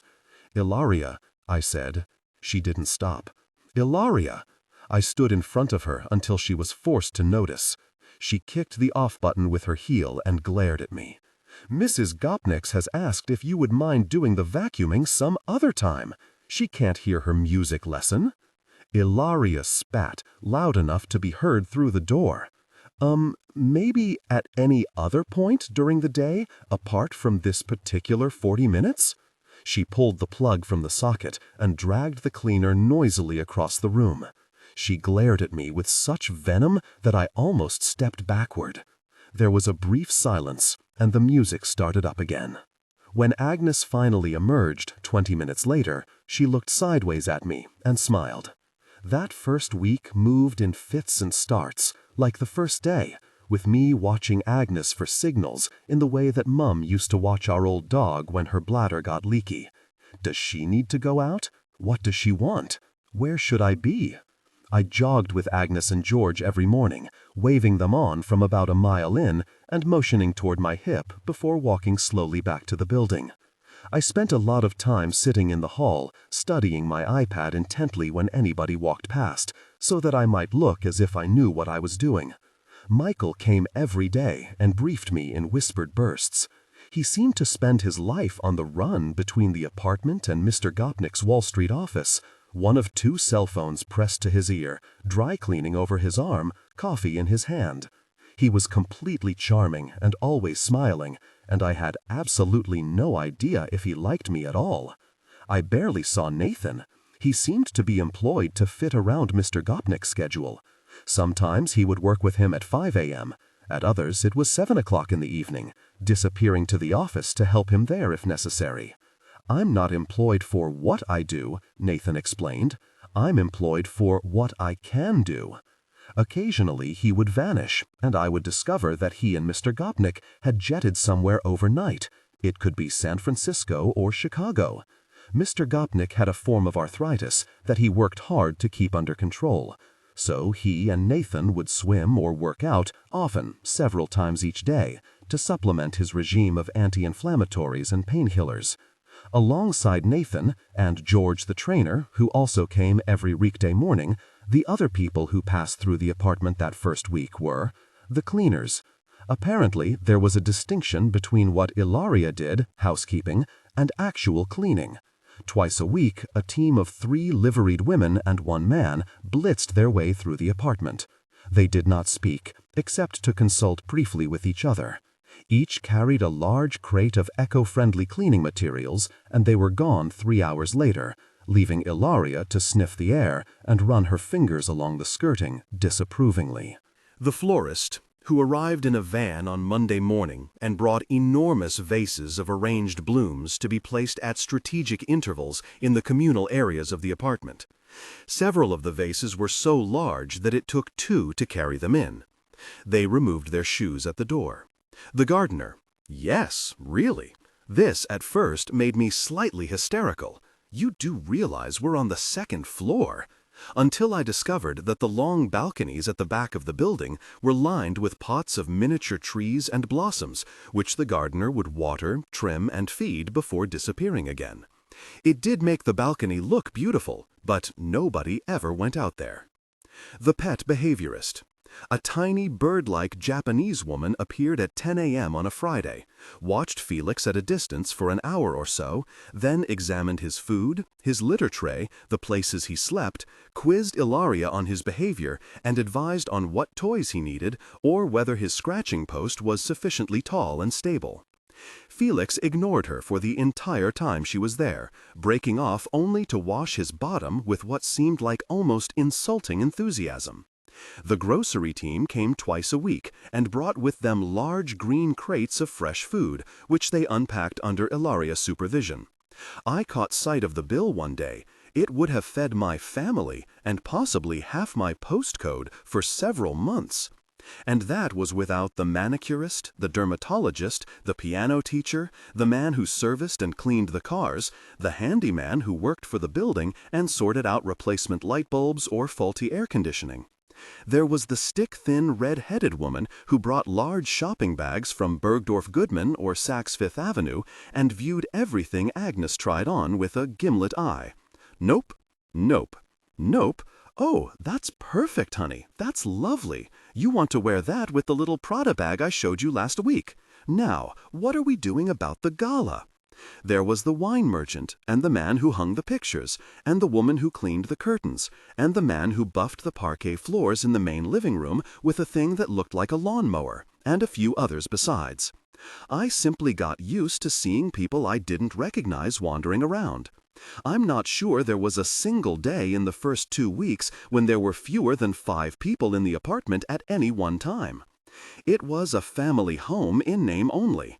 It felt like a workspace for me, Nathan, Ilaria, and an endless team of contractors, staff, and hangers-on who traipsed through it from dawn until late into the evening. Sometimes, after supper, a procession of Mr. Gopnik's suited colleagues would stop by, disappear into his study, and emerge an hour later muttering about calls to D.C. or Tokyo. He never really seemed to stop working, other than the time he spent with Nathan. Even at dinner, his 2 phones were on the mahogany table, buzzing discreetly like trapped wasps as messages filed in. I found myself watching Agnes sometimes as she closed the door to her dressing room in the middle of the day, presumably the only place she could disappear, and I would wonder, when was this place ever just a home? This, I concluded, was why they disappeared at weekends, unless the country residents had staff too. "Nah, that's the one thing she's managed to sort her way," said Nathan when I asked him. She told him to give the ex their weekend place. In return, she got him to downscale to a modest place on the beach. 3 beds, 1 bathroom, no staff. He shook his head. And therefore, no tab. She's not stupid. "Hey, you!" Sam was in uniform. I did some mental calculations and worked out he had just finished his shift. He ran his hand through his hair, then leaned forward, as if to see me better through the pixelated screen. A little voice said in my head, as it did every time I'd spoken to him since I'd left, "What are you doing, moving to a different continent from this man?" "You went in then?" "Yeah," he sighed. "Not the best first day back." "Why?" "Donna quit." I couldn't hide my shock. Donna, straight-talking, funny, calm, was the yin to his yang, his anchor, his voice of sanity at work. It was impossible trying to imagine one without the other. What? Why? Her dad got cancer. Aggressive. Incurable. She wants to be there for him. Oh, God. Poor Donna. Poor Donna's dad. Yeah, it's rough. And now I have to wait and see who they're going to pair me with. I don't think they'll put me with a rookie because of the whole disciplinary issues thing, so I'm guessing it will be someone from another district. Sam had been up in front of the disciplinary committee twice since we had been together. I had been responsible for at least one of those, and felt the reflexive twinge of guilt. "You'll miss her." "Yup." He looked a bit battered. I wanted to reach through the screen and hug him. "She saved me," he said. He wasn't prone to dramatic statements, which somehow made those 3 words more poignant. I still remembered that night in bursts of terrifying clarity. Sam's gunshot wound bleeding out over the floor of the ambulance, Donna, calm, capable, barking instructions at me, keeping that fragile thread unbroken until the other medics finally arrived. I could still taste fear, visceral and metallic in my mouth, could still feel the obscene warmth of Sam's blood on my hands. I shivered, pushing the image aside. I didn't want Sam in the protection of anyone else. He and Donna were a team, two people who would never let each other down, and who would probably rib each other mercilessly afterward. When does she leave? Next week. She got special dispensation, given her family circumstances. He sighed. Still, on the bright side, your Mun's invited me to lunch on Sunday. Apparently we're having roast beef and all the trimmings. Oh, and your sister asked me round to the flat. Don't look like that. She asked if I could help her bleed your radiators. That's it now. You're in. My family have you like a Venus flytrap. It'll be strange without you. Maybe I should just come home. He tried to raise a smile and failed. What? Nothing. Go on. I don't know. Feels like I just lost my two favorite women. A lump rose to my throat. The specter of the third woman he'd lost, his sister, who had died of cancer, hung between us. Sam, you didn't Ignore that. I'm unfair of me. I'm still yours, just at a distance for a while. He blew out his cheeks. I didn't expect to feel it this badly. I don't know whether to be pleased or sad now. I'll be fine. Just one of those days. I sat there for a moment. Okay, so here's the plan. First, you go and feed your hens, because you always find watching them soothing, and nature is good for perspective and all that. He straightened up a little. Then what? You make yourself one of those really great bolognese sauces, the ones that take forever, with the wine and bacon and stuff. Because it's almost impossible to feel crap after eating a really great spaghetti bolognese. Hens, sauce, okay. And then you switch on the television and find a really good film, something you can get lost in. No reality TV, nothing with ads. Louisa Clark's Evening Remedies. I'm liking this. And then, I thought for a moment, you think about the fact that it's only a little over 3 weeks until we see each other. And that means this. Ta-da! I pulled my top up to my neck. With hindsight, it was a pity that Ilaria chose that exact moment to open my door and walk in with the laundry. She stood there, a pile of towels under one arm, and froze as she took in my exposed bosom, the man's face on the screen. Then she closed the door quickly, muttering something under her breath. I scrambled to cover myself up. What? Sam was grinning, trying to peer to the right of the screen. What's going on? The housekeeper, I said, straightening my top. Oh, gosh. Sam had fallen back in his chair. He was properly laughing now, one hand clutching his stomach, where he still got a little protective about his scar. You don't understand. She hates me. And now you're Madam Webcam. He was snorting with laughter. My name will be mud in the housekeeping community from here to Palm Springs. I wailed a bit longer, then started to giggle. Seeing Sam laugh so much, it was hard not to. He grinned at me. Well, Lou, you did it. You cheered me up. The downside for you is that's the first and last time I make such a display over Wi-Fi. Sam leaned forward and blew me a kiss. Yeah, well, he said, I guess we should just be grateful it wasn't the other way around. Ilaria didn't talk to me for 2 whole days after the webcam incident. She would turn away when I walked into a room, immediately finding something with which to busy herself, as if by merely catching her eye, I might somehow contaminate her with my penchant for salacious boob exposure. Nathan asked what had gone down between us after she pushed my coffee toward me with an actual spatula, but I couldn't explain it without it sounding somehow worse than it was, so I muttered something about laundry and why we should have locks on our doors, and hoped that he would let it go. From busybglailmail.com to catclark@yahoo.com. Hey, stinky jerk yourself! Is that how a respected accountant is really meant to talk to her globe-trotting sister? I'm good, thanks. My employer, Agnes, is my age and really nice, so that's been a bonus. You wouldn't believe the places I'm going. Last night I went to a ball in a dress that cost more than I earn in a month.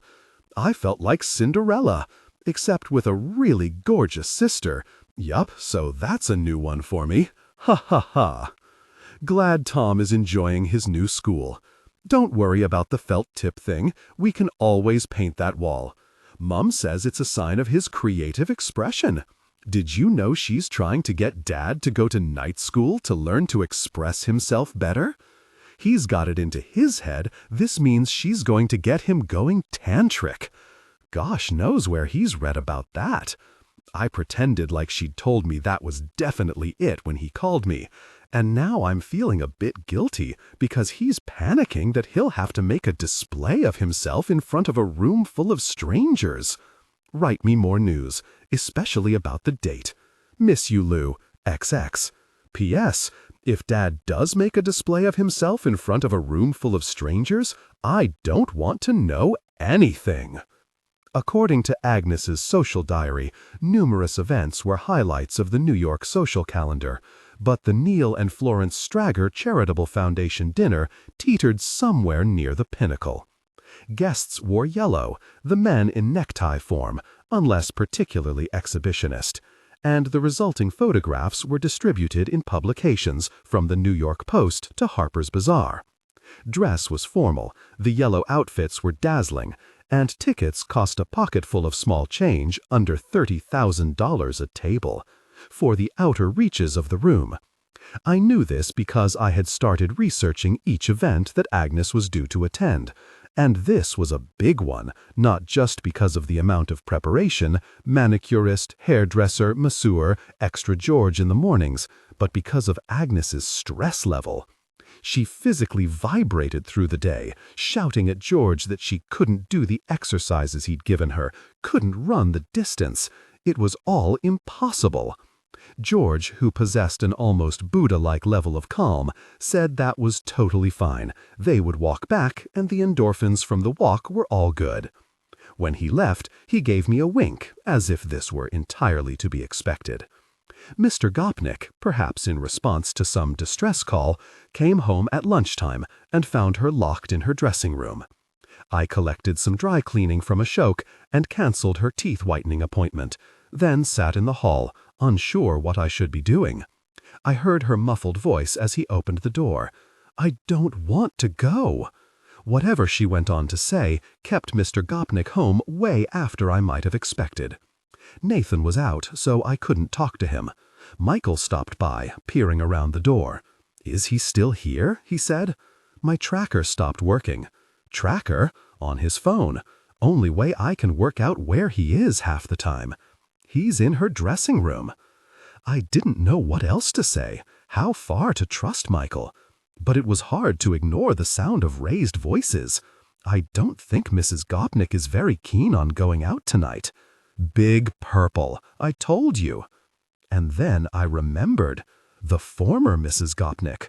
This was her big night, and Agnes knows it. Still is. All her old harpies will be there. They're not the friendliest. Well, that explains a lot. He's a big benefactor, so he can't not show. Plus, he's old friends with the Stragers. But it's one of the tougher nights of their calendar. Last year was a total wipeout. Why? Oh, she walked in like a lamb to the slaughter. He pulled a face. Thought they would be her new best friends. From what I heard afterward, they fried her. I shuddered. Can she not just leave him to go by himself? Oh, honey, you have no idea how it works here. No, she has to go. She has to put a smile on her face and be seen in the pictures. That's her job now, and she knows it. But it's not going to be pretty. The voices had risen. We heard Agnes protesting, then Mr. Gopnik's softer voice, pleading, reasonable. Michael looked at his watch. "I'll head back to the office. Do me a favor. Text me when he leaves. I have 58 things for him to sign before 3 p.m. Love ya." He blew me a kiss and was gone. I sat for a while longer, trying not to listen to the argument down the corridor. I scrolled through the calendar, wondering if there was anything I could do to be useful. Felix strolled past, his lifted tail a question mark, supremely unbothered by the actions of the humans around him. And then the door opened. Mr. Gopnik saw me. "Ah, Louisa, can you come in for a moment?" I stood and half walked, half ran to where he was standing. It was difficult as running brought on muscle spasms. "I wondered if you were free this evening." "Free? To come to an event? For charity?" Sure." I had known from the start that the hours would not be regular, and at least it meant I wasn't likely to bump into Ilaria. I would download a movie onto one of the iPads and watch it in the car. "There, what do you think, darling?" Agnes looked as if she had been crying. "She can sit next to me. I'll sort it out." She took a deep, shaky breath. "Okay, then, I suppose so. Sit next to. Good, good." Mr. Gopnik checked his cell phone. "Right, I really have to go. I'll see you in the main ballroom, 7:30. If I can get through this conference call any sooner, I'll let you know." He stepped forward and took her face in his hands, kissing her. "You're okay?" "I'm okay. I love you. Very much." Another kiss, and he was gone. Agnes took another deep breath. She put her hands on her knees, then looked up at me. "You have a yellow ball gown?" I stared at her. Nope. Bit short on ball gowns, actually." She ran her gaze up and down me, as if trying to work out whether I could fit into anything she owned. I think we both knew the answer to that one. Then she straightened. "Call Gary. We need to get to Saks." Half an hour later, I was standing in a changing room, while two shop assistants pushed my bosoms into a strapless dress the color of unsalted butter. The last time I had been handled this intimately, I quipped, I had discussed getting engaged immediately afterward. Nobody laughed. Agnes frowned. "Too bridal, and it makes her look thick around the waist." "That's because I am thick around the waist." "We do some very good corrective panties, Mrs. Gopnik." "Oh, I'm not sure I—" "Do you have anything more 50s style?" said Agnes, flicking through her phone. "Because this will pull in her waist and get around the height issue. We don't have time to take anything up." "What time is your event, ma'am?" "We have to be there 7:30. "We can alter a dress for you in time, Mrs. Gopnik. I'll get Terry to deliver it over to you by 6. "Then let's try the sunflower yellow one there." And that one with the sequins. If I'd known that that afternoon would be the one time in my life I would be trying on $3,000 dresses, I might have made sure I wasn't wearing comedy knickers with a sausage dog on them and a bra that was held together with a safety pin. I wondered how many times in 1 week you could end up exposing your breasts to perfect strangers. I wondered if they had ever seen a body like mine before, with actual fatty bits. The shop assistants were far too polite to comment on it, beyond repeatedly offering corrective underwear, but simply brought in dress after dress, wrestling me in and out like someone wrangling livestock, until Agnes, sitting on an upholstered chair, announced, "Yes, this is the one. What do you think, Louisa? It is even perfect length for you with that tulle underskirt." I stared at my reflection. I wasn't sure who was staring back at me. My waist was nipped in by an inbuilt corset, my bosom hoisted upward into a perfect embonpoint. The color made my skin glow, and the long skirt made me a foot taller and entirely unlike myself. The fact that I couldn't breathe was irrelevant. "We will put your hair up and some earrings. Perfect. And this dress is 20% off," said one of the shop assistants. "We don't sell much yellow after the Strager event each year." I almost deflated with relief. And then I gazed at the label. The sale price was $2,575, a month's wages. I think Agnes must have seen my bleached face, for she waved at one of the women. "Louisa, you get changed. Do you have any shoes that will go? We can run to the shoe department." "I have shoes, lots of shoes. I had some gold satin-heeled dancing pumps, which would look fine. I did not want this bill going any higher." I went back into the changing cubicle and climbed out of the dress carefully, feeling the weight of it fall expensively around me. And as I got dressed, I listened to Agnes and the assistants talking. Agnes summoned a bag and some earrings, gave them a cursory glance, and was apparently satisfied. "Charge it to my account." "Certainly, Mrs. Gopnik." I met her at the cash desk. As we walked away, me clutching the bags, I said quietly, "So, do you want me to be extra careful?" She looked at me blankly. "With the dress?" Still she looked blank. I lowered my voice. "At home, we tuck the label in, then you can take it back the next day. You know, as long as there are no accidental wine stains and it doesn't stink too much of cigarettes. Maybe give it a quick squirt of Febreze." "Take it back? To the shop? Why we would do this," she said, as we climbed back into the waiting car and Gary put the bags into the boot. "Don't look so anxious, Louisa. You think I don't know how you feel? I have nothing when I come here. Me and my friends, we even shared our clothes. But you have to wear good dress when you sit next to me this evening. You can't wear your uniform. This evening, you are not staff. And I am happy to pay for this. Okay, you understand? Yes, tonight you have to not be staff. It's very important." I thought of the enormous carrier bag in the boot behind me as the car navigated its way slowly through the Manhattan traffic, a little dumbstruck at the direction this day was taking. "Leonard says you looked after a man who died." "I did. His name was Will." "He says you have discretion." "I try. And also that you don't know anyone here. Just Nathan." She thought about this. "Nathan. I think he is a good man. He really is." She studied her nails. "You speak Polish?" "No," I added quickly. "But maybe I could learn if you— You know what is difficult for me, Louisa." I shook my head. "I don't know who I—" She hesitated, then apparently changed her mind about what she was going to say. "I need you to be my friend tonight, okay? Leonard, he will have to do his work thing, always talking with the men, but you will stay with me, yes?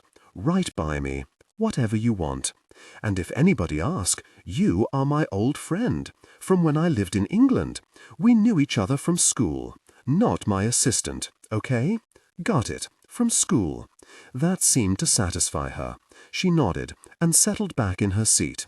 She said nothing else the whole way back to the apartment. The New York Palace Hotel, which held the Strager Foundation Gala, was so grand it was almost comical. A fairy tale fortress with a courtyard and arched windows. It was dotted with liveried footmen in daffodil silk knickerbockers. It was as if they had looked at every grand old hotel in Europe, taken notes about ornate cornicing, marble lobbies, and fiddly bits of gilt, and decided to add it all together, sprinkle some Disney fairy dust on it, and ramp it up to camp levels all of its own. I half expected to see a pumpkin coach and the odd glass slipper on the red stair carpet. As we pulled up, I gazed into the glowing interior, the twinkling lights and sea of yellow dresses, and almost wanted to laugh, but Agnes was so tense I didn't dare. Plus, my bodice was so tight I would probably have burst my seams. Gary dropped us outside the main entrance, levering the car into a turning area thick with huge black limousines. We walked in past a crowd of onlookers on the sidewalk. A man took our coats, and for the first time, Agnes's dress was fully visible. She looked astonishing. Hers was not a conventional ball gown like mine, or like any of the other women's, but neon yellow, structured, a floor-length tube with one sculpted shoulder motif that rose up to her head. Her hair was scraped back unforgivingly, tight and sleek, and two enormous gold and yellow diamond earrings hung from her ears. It should have looked extraordinary, but here I realized with a faint drop to my stomach, it was somehow too much, out of place in the old-world grandeur of the hotel. As she stood there, nearby heads swiveled, eyebrows lifting as the matrons in their yellow silk wraps and boned corsets viewed her from the corners of carefully made-up eyes. Agnes appeared oblivious. She glanced around distractedly, trying to locate her husband. She wouldn't relax until she had hold of his arm. Sometimes I watched them together and saw an almost palpable sense of relief come over her when she felt him beside her. "Your dress is amazing," I said. She looked down at me as if she had just remembered I was there. A flashbulb went off, and I saw that photographers were moving among us. I stepped away to give Agnes space, but the man motioned toward me. "You too, ma'am. That's it, and smile." She smiled, her gaze flickering toward me, as if reassuring herself I was still nearby. And then Mr. Gopnik appeared. He walked over a little stiffly. Nathan had said he was having a bad week, and kissed his wife's cheek. I heard him murmur something into her ear, and she smiled, a sincere, unguarded smile. Their hands briefly clasped, and in that moment I noted that two people could fit all the stereotypes, and yet there was something about them that was completely genuine, a delight in each other's presence. It made me feel suddenly wistful for Sam, but then I couldn't imagine him somewhere like this, trussed up in a dinner jacket and bow tie. He would, I thought absently, Howard it. "Name, please." The photographer appeared at my shoulder. Perhaps it was thinking of Sam that made me do it. "Louisa Clark Fielding," I said, in my most strangulated upper-class accent, "from England. Mr. Gopnik, over here, Mr. Gopnik." I backed into the crowd as the photographers took pictures of them together, his hand resting lightly on his wife's back, her shoulders straight and chin up, as if she could command the gathering. And then I saw him scan the room for me, his eyes meeting mine across the lobby. He walked Agnes over. "Darling, I have to talk to some people. Will you two be all right going in on your own?" "Of course, Mr. Gopnik," I said, as if I did this kind of thing every day. "Will you be back soon?" Agnes still had hold of his hand. "I have to talk to Wainwright and Miller." I promised I'd give them 10 minutes to go over this bond deal. Agnes nodded, but her face betrayed her reluctance to let him go. As she walked through the lobby, Mr. Gopnik leaned in to me. "Don't let her drink too much. She's nervous." "Yes, Mr. Gopnik." He nodded, glanced around him as if deep in thought. Then he turned back to me and smiled. "You look very nice." And then he was gone. The ballroom was jammed, a sea of yellow and black. I wore the yellow and black beaded bracelet Will's daughter, Lily, had given me before I'd left England, and thought privately how much I would have loved to wear my bumblebee tights, too. These women didn't look like they'd had fun with their wardrobes their entire lives. The first thing that struck me was how thin most of them were, hoiked into tiny dresses, clavicles poking out like safety rails. Women of a certain age in Stortfold tended to spread gently outward, cloaking their extra inches in cardigans or long jumpers, "Does it cover my bum?" and paying lip service to looking good, in the form of the occasional new mascara or a 6-weekly haircut. In my hometown, it was as if to pay too much attention to yourself was somehow suspect, or suggested unhealthy self-interest. But the women in this ballroom looked as if they made their appearance a full-time job. There was no hair not perfectly coiffed into shape, no upper arm that was not toned into submission by some rigorous daily workout. Even the women of uncertain years, it was hard to tell, given the amount of Botox and fillers, looked as if they'd never heard of a bingo wing, let alone flapped one. I thought of Agnes, her personal trainer, her dermatologist, her hairdressing and manicurist appointments, and thought, this is her job now. She has to do all that maintenance so she can turn up here and hold her own in this crowd. Agnes moved slowly among them, her head high, smiling at her husband's friends, who came over to greet her and share a few words, while I hovered uncomfortably in the background. The friends were always men. It was only men who smiled at her. The women, while not rude enough to walk away, tended to turn their faces discreetly, as if suddenly distracted by something in the distance, so that they didn't have to engage with her. Several times, as we continued through the crowd, me walking behind her, I saw a wife's expression tighten, as if Agnes's presence was some kind of transgression. "Good evening," said a voice at my ear. I looked up and stumbled backward. Will Traynor stood beside me. Afterward, I was glad that the room was so crowded, because when I stumbled sideways onto the man next to me, he instinctively reached out a hand, and in an instant, several dinner-suited arms were righting me, a sea of faces, smiling, concerned. As I thanked them, apologizing, I saw my mistake. No, not Will. His hair was the same cut and color, his skin that same caramel hue. But I must have gasped aloud, because the man who was not Will said, "I'm sorry, did I startle you?" No. I put my hand to my cheek, my eyes locked on his. You just look like someone I know, knew." I felt my face flush, the kind of stain that starts at your chest and floods its way up to my hairline. "You okay?" "Oh, gosh, fine, I'm fine." I felt stupid now, my face glowed with it. "You're English. You're not even a New Yorker. Bostonian, Joshua William Ryan III. He held out his hand. "You even have his name." "I'm sorry?" I took his hand. Close up, he was quite different from Will. His eyes were dark brown, his brow lower. But the similarities had left me completely unbalanced. I tore my gaze away from him, conscious that I was still hanging on to his fingers. I'm a little... Let me get you a drink." "I can't. I meant to be with my friend over there." He looked at Agnes. "Then I'll get you both a drink. It'll be easy to find you." He grinned and touched my elbow. I tried not to stare at him as he walked off. As I approached Agnes, the man who had been talking to her was hauled away by his wife. Agnes lifted a hand as if she were about to say something in response to him, and found herself talking to a broad expanse of dinner-jacketed back. She turned, her face rigid. "Sorry, got stuck in the crowds. My dress is wrong, isn't it?" she whispered at me. "I have made a huge mistake." She had seen it. In the sea of bodies, it looked somehow too bright, less avant-garde than vulgar. What am I going to do? Is disaster. I must change. I tried to calculate whether she could reasonably make it home and back. Even without traffic, she would be gone an hour.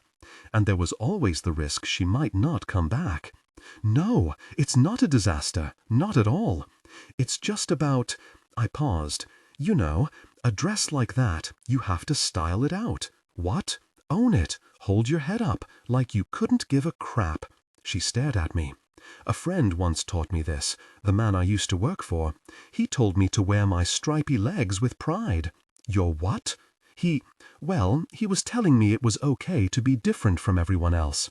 "Agnes, you look about 100 times better than any of the other women here. You're gorgeous, and the dress is striking, so just let it be a giant finger to them. You know, I'll wear what I like."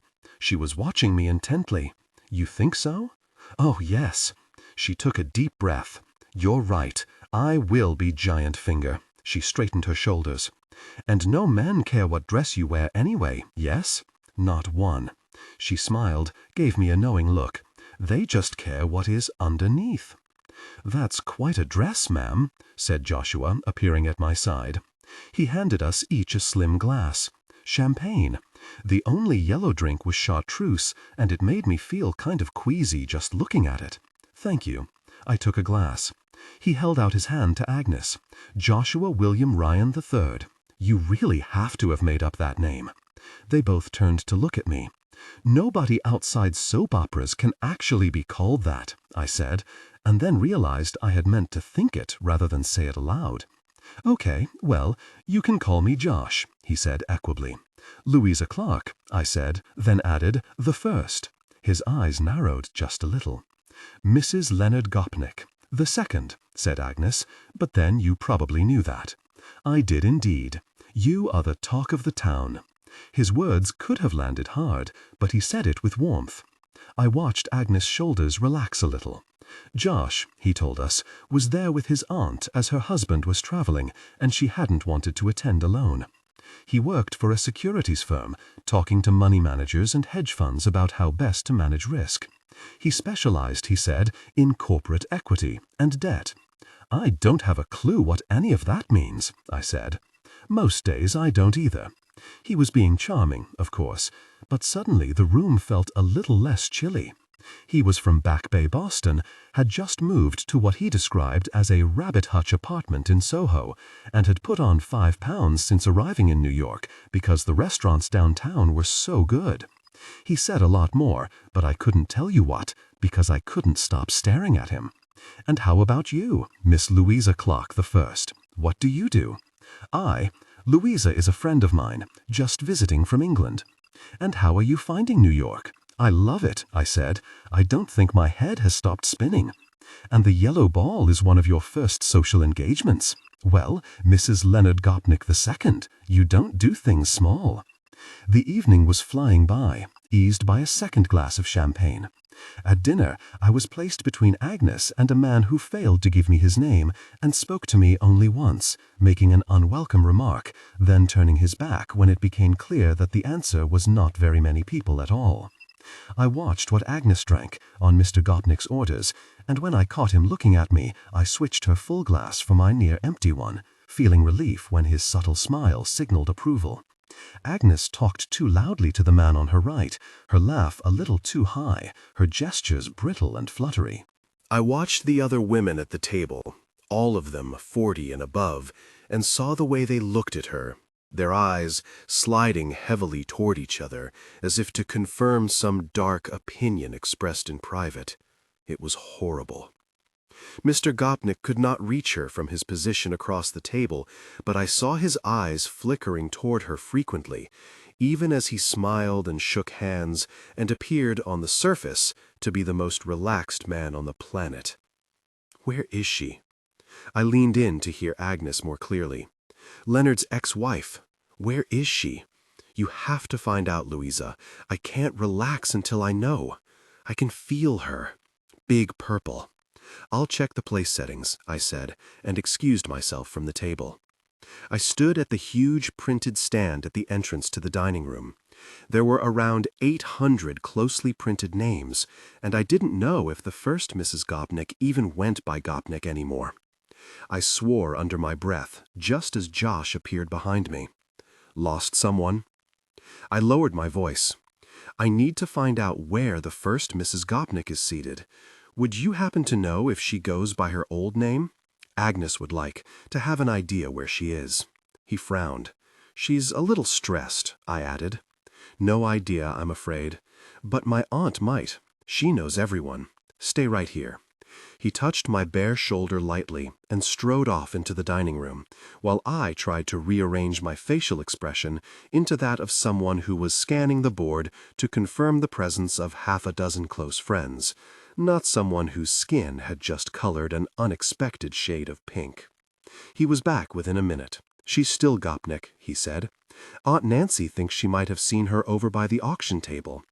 He ran a manicured finger down the list of names. There. Table 144. I walked past to check, and there's a woman who fits her description. 50-something, dark hair, shooting poison darts from a Chanel evening bag. They've put her about as far away from Agnes as they could. Oh, thank God, I said. She'll be so relieved. They can be pretty scary, these New York matrons, he said. I don't blame Agnes for wanting to watch her back. Is English society this cutthroat? English society? Oh, I'm not very big on society events, I said. Me either. To be honest, I'm so worn out after work that most days it's all I can do to pick up a takeout menu. What is it you do, Louisa?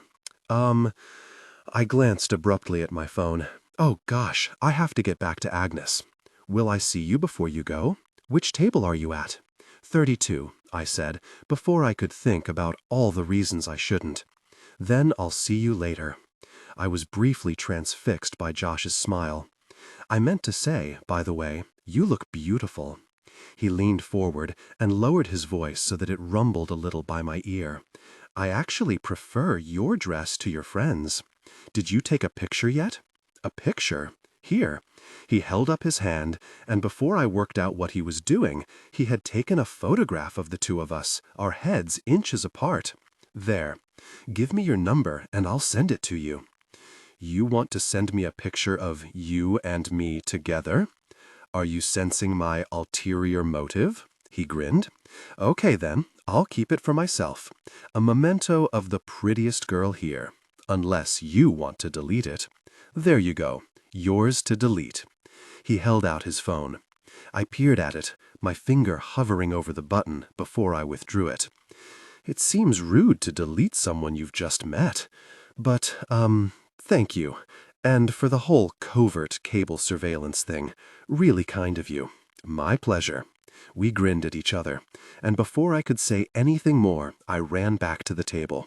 I gave Agnes the good news, at which she let out an audible sigh, then sat and ate a bit of my now cold fish, while waiting for my head to buzzing.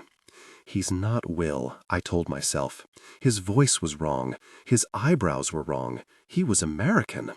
And yet there was something in his manner, the confidence combined with sharp intelligence, the air that said he could cope with anything you threw at him, a way of looking at you that left me hollowed out.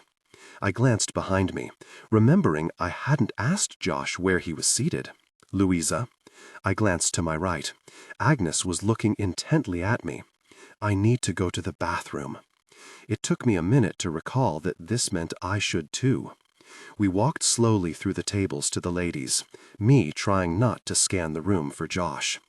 All eyes were on Agnes as she went, not just because of the vivid color of her dress, but because she had magnetism, an unconscious way of drawing the eye. She walked with her chin up, her shoulders back, a queen. The moment we got into the ladies, she slumped onto the chaise longue in the corner and gestured to me to give her a cigarette. My God, this evening. I may die if we don't leave soon.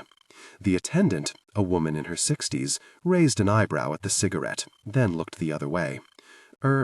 Agnes, I'm not sure you can smoke in here." She was going to do it anyway. Perhaps when you were rich, you didn't care about other people's rules. What could they do to her after all? Throw her out? She lit it, inhaled, and sighed. "This dress is so uncomfortable, and the G-string is cutting me like cheese wire, you know." She wriggled in front of the mirror, hauling up her dress and rummaging underneath it with a manicured hand. "I should have worn no underwear." "But you feel okay?" I said. She smiled at me. "I feel okay. Some people have been very nice this evening. This Josh is very nice, and Mr. Peterson on other side of me is very friendly. It's not so bad.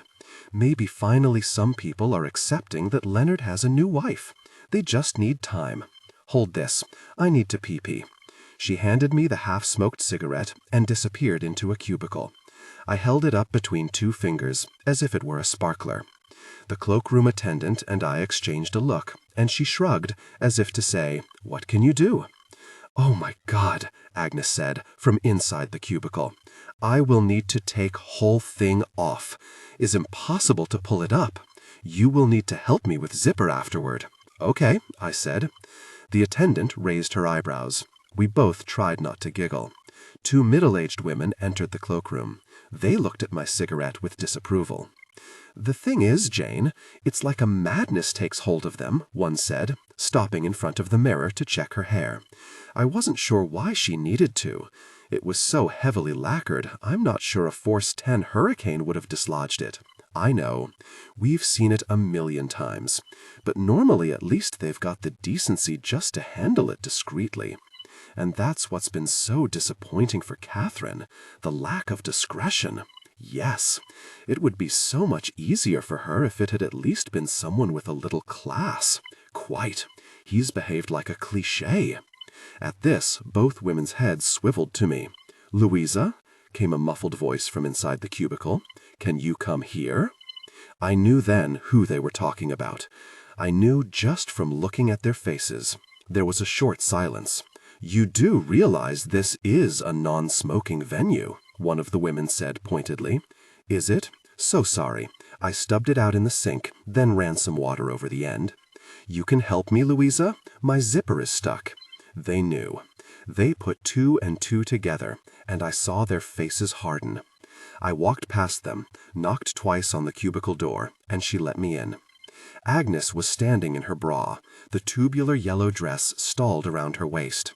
"What?" she began. I put my fingers to my lips and gestured silently outside. She looked over, as if she could see through the door, and pulled a face. I turned her around. The zipper, 2/3 down, was lodged at her waist. I tried it 2, 3 times, then pulled my phone from my evening bag and turned on the torch, trying to work out what was stopping it. "You can fix this?" she whispered. "I'm trying. You must. I can't go out like this in front of those women." Agnes stood inches from me in a tiny bra, her pale flesh giving off warm waves of expensive perfume. I tried to maneuver around her, squinting at the zipper, but it was impossible. She needed room to take the thing off so I could work on the zipper, or I couldn't do it up. I looked at her and shrugged. She looked briefly anguished. "I don't think I can do it in here, Agnes. There's no room, and I can't see. I can't go out like this. They will say I am whore." Her hands flew to her face, despairing. The oppressive silence outside told me the women were waiting on our next move. Nobody was even pretending to go to the loo. We were stuck. I stood back and shook my head, thinking. And then it came to me. "Giant finger," I whispered. Her eyes widened. I gazed at her steadily and gave a small nod. She frowned, and then her face cleared. I opened the cubicle door and stood back. Agnes took a breath, straightened her spine, then strolled out past the two women like a backstage supermodel, the top of the dress around her waist, her bra with the top of the dress around her waist. She stopped in the middle of the room and leaned forward so that I could ease the dress carefully over her head. Then she straightened up, now clad only in her undergarments, a study in apparent insouciance.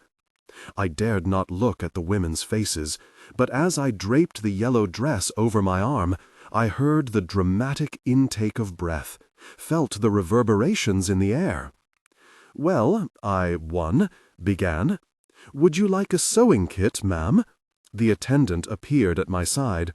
She worked the little packet open while Agnes sat daintily on the chaise longue, her long pale legs stretched demurely out to the side. 2 more women walked in, and their conversation stopped abruptly at the sight of Agnes in her lingerie. One coughed, and they looked studiedly away from her, stumbling over some new conversational platitude. Agnes rested on the chair, apparently blissfully unaware.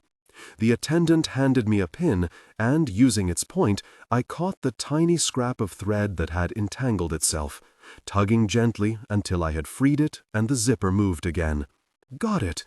Agnes stood, held the attendant's proffered hand, and stepped elegantly back into the yellow dress, which the 2 of us raised around her body. When it was in place, I pulled the zipper smoothly up until she was clad, every inch of the dress flush against her skin. She smoothed it down around her endless legs. The attendant proffered a can of hairspray. "Here," she whispered, "allow me." She leaned forward and gave the fastening a quick spray from the can. "That'll help it stay up." I beamed at her. "Thank you. So kind of you," Agnes said. She pulled a $50 bill from her evening bag and handed it to the woman. Then she turned to me with a smile. "Louisa, darling, shall we go back to our table?" And with an imperious nod to the 2 women, Agnes lifted her chin and walked slowly toward the door. There was silence. Then the attendant turned to me and pocketed the money with a wide grin. "Now that," she said, her voice suddenly audible, "is class." The following morning, George didn't come. Nobody told me. I sat in the hall in my shorts, bleary and gritty-eyed, and at 7:30 grasped that he must have been cancelled. Agnes did not get up until after 9, a fact that had Ilaria tutting disapprovingly at the clock. She had sent a text asking me to cancel the rest of her day's appointments. Instead, sometime around mid-morning, she said she'd like to walk around the reservoir. It was a breezy day, and we walked with scarves pulled up around our chins and our hands thrust into our pockets. All night I had thought about Josh's face. I still felt unbalanced by it, found myself wondering how many of Will's doppelgangers were walking around in different countries right now. Josh's eyebrows were heavier, his eyes a different color, and, obviously, his accent wasn't Will's, but still. "You know, what I used to do with my friends when we were hungover," said Agnes, breaking into my thoughts. "We would go to this Japanese place near Gramercy Park, and we would eat noodles and talk and talk and talk." "Let's go then." "Where?" "To the noodle place. We can pick up your friends on the way." She looked briefly hopeful, then kicked a stone. "I can't now. Is different. You don't have to turn up in Gary's car. We could get a taxi. I mean, you could dress down, just turn up. It would be fine." "I told you, is different." She turned to me. "I tried these things, Louisa, for a while. But my friends are curious. They want to know everything about my life now. And then, when I tell them the truth, it makes them weird." "Weird? Once we were all the same, you know. Now they say I can never know what their problems are, because I am rich. Somehow I am not allowed to have problems, or they are strange around me, like I am somehow different person, like the good things in my life are an insult to theirs. You think I can moan about housekeeper to someone with no house?" She stopped on the path. "When I first married Leonard, he gave me money for my own, a wedding present, so that I don't have to ask him for money all the time. And I give my best friend, Paula, some of this money. I give her $10,000 to clear her debts, to make fresh start. At first she was so happy. I was happy too, to do this for my friend, so she doesn't have to worry anymore, like me." Her voice grew wistful. "And then she didn't want to see me anymore. She was different, was always too busy to meet me.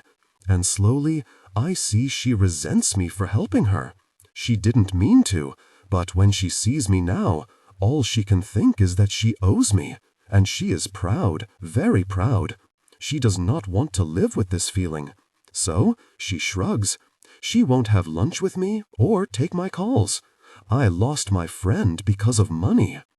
"Problems are problems," I said, when it became clear she was expecting me to say something. "Doesn't matter whose they are."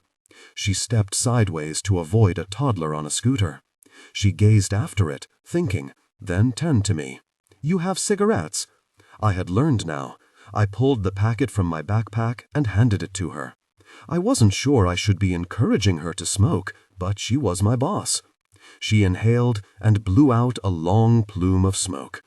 "Problems are problems," she repeated slowly. "You have problems, Louisa Clark?"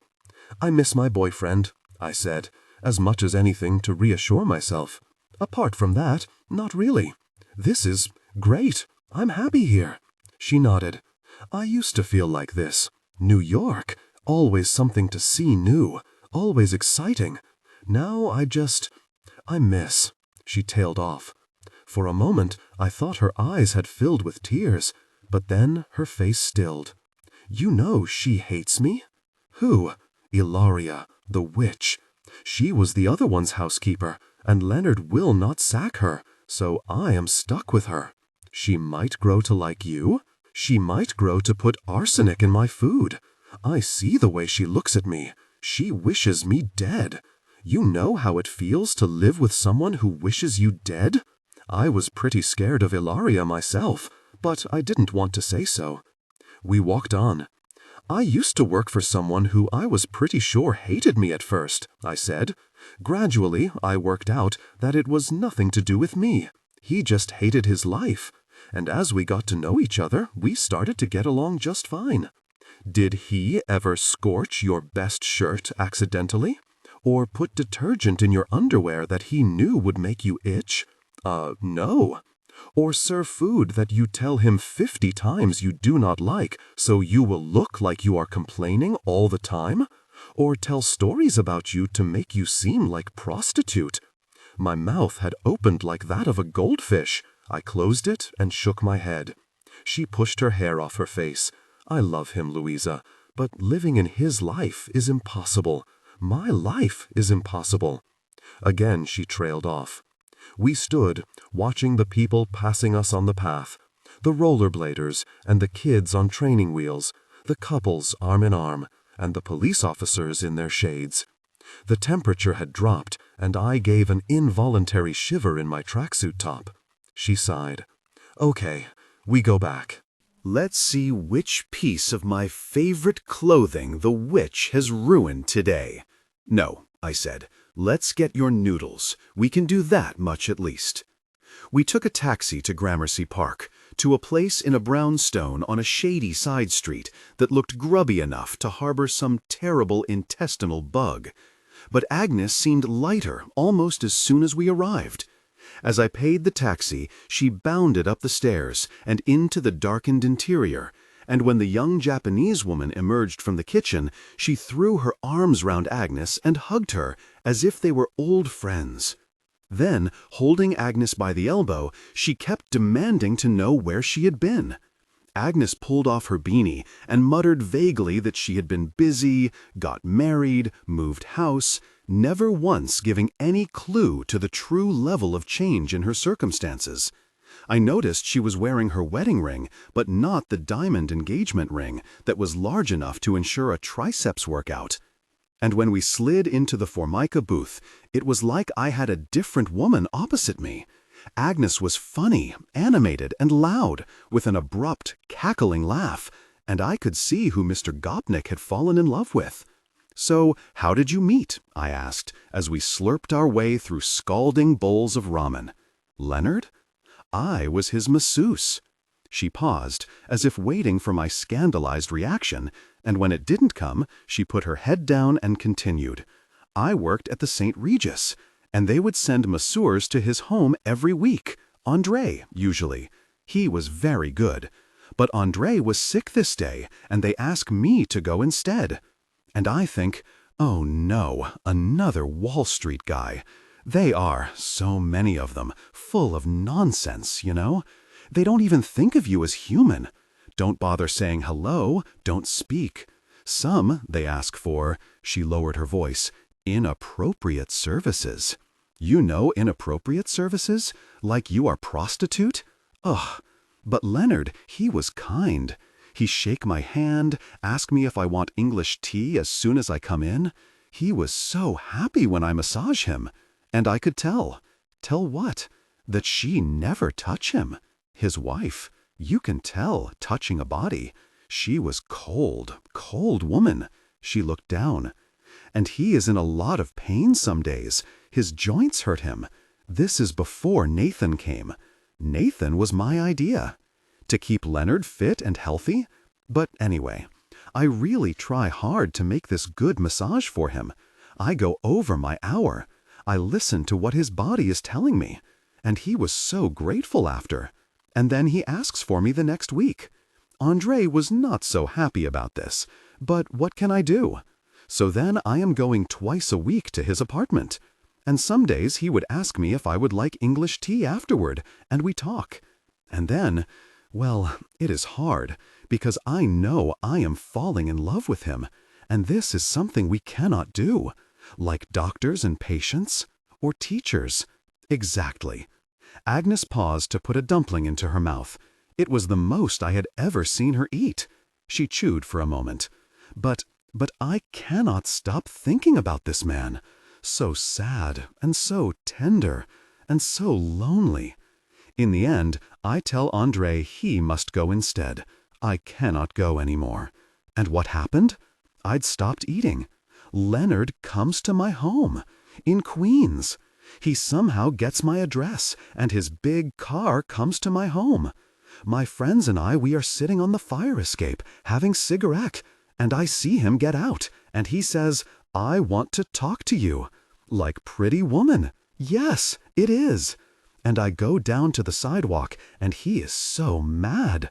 He say, "Did I offend you in some way? Did I treat you inappropriately?" And I just shake my head. And then he walks up and down, and he say, "Why won't you come? I don't want André anymore. I want you. And, like a fool, I start to cry. As I watched, her eyes brimmed with tears. I cry right there in the middle of the day on the street, with my friends watching. And I say, I can't tell you. And then he gets mad, wants to know if his wife was rude to me, or whether something has happened at work. And then, finally, I tell him, I can't come because I like you. I like you very much, and this is very unprofessional, and I can lose my job. And he looks at me for one moment, and he says, nothing, nothing at all. And then he gets back in his car, and his driver takes him away. And I think, oh no, now I will never see this man again, and I have lost my job. And I go to work the next day, and I am so nervous, Louisa. My stomach hurts. Because you thought he'd tell your boss? Exactly this. But you know what happened when I arrive? What? Enormous bouquet of red roses is waiting for me. Biggest I have ever seen, with beautiful velvet scented roses. So soft you want to touch them. No name on it, but I know immediately. And then every day a new bouquet of red roses. Our apartment is filled with roses. My friends say they are sick from the smell. She started to laugh. And then on the last day, he comes to my house again, and I go down, and he asks me to get in the car with him. And we sit in the back, and he asks the driver to go for a walk. And he tells me he is so unhappy, and that from the moment we met, he could not stop thinking about me. And that all I have to say is one word, and he will leave his wife, and we will be together. And you hadn't even kissed? Nothing. I have massaged his buttocks, sure, but is not the same. She breathed out, savoring the memory. And I knew we must be together. And I said it. I said yes. I was transfixed. That night he goes home and he tells his wife that he does not want to be married anymore. And she is mad, so mad. And she asks him why. And he tells her he cannot live in marriage with no love. And that night he calls me up from hotel and asks me to come meet him. And we are in this suite at the Ritz-Carlton. You stayed at Ritz-Carlton? No. I walk in and he is standing by the door, like he is too nervous to sit down. And he tells me he knows he is stereotype and he is too old for me, and his body is wrecked from this arthritis. But if there is a chance I really do want to be with him, he will do everything he can to make me happy, because he just has feeling about us, you know, that we are soulmates. And then we hold each other, and finally we kiss, and then we stay awake all night, talking about our childhoods and our lives and our hopes and dreams. This is the most romantic story I've ever heard. And then they came together in passion, of course. And my goodness, I can feel that this man has been frozen for years, you know. At this point, I coughed a piece of ramen onto the table. When I looked up, several people at nearby tables were watching us. Agnes's voice lifted. She gesticulated into the air. You cannot believe it. It is like a hunger in him. Like all this hunger from years and years is just overwhelming him. Overwhelming. That first night, he is insatiable. Okay, I squeaked, wiping my mouth with a paper napkin. Afterward, they held each other for hours, deeply connected. She promised him he would never be frozen again. You understand? There was silence in the restaurant. Behind Agnes, a young man in a hooded top was staring at the back of her head, his spoon raised halfway to his mouth. When he saw me watching, he dropped it with a clatter. That's a really lovely story. And he keeps his promise. Everything he says is true. We are happy together. So happy. Her face fell a little. But his daughter hates me. His ex-wife hates me.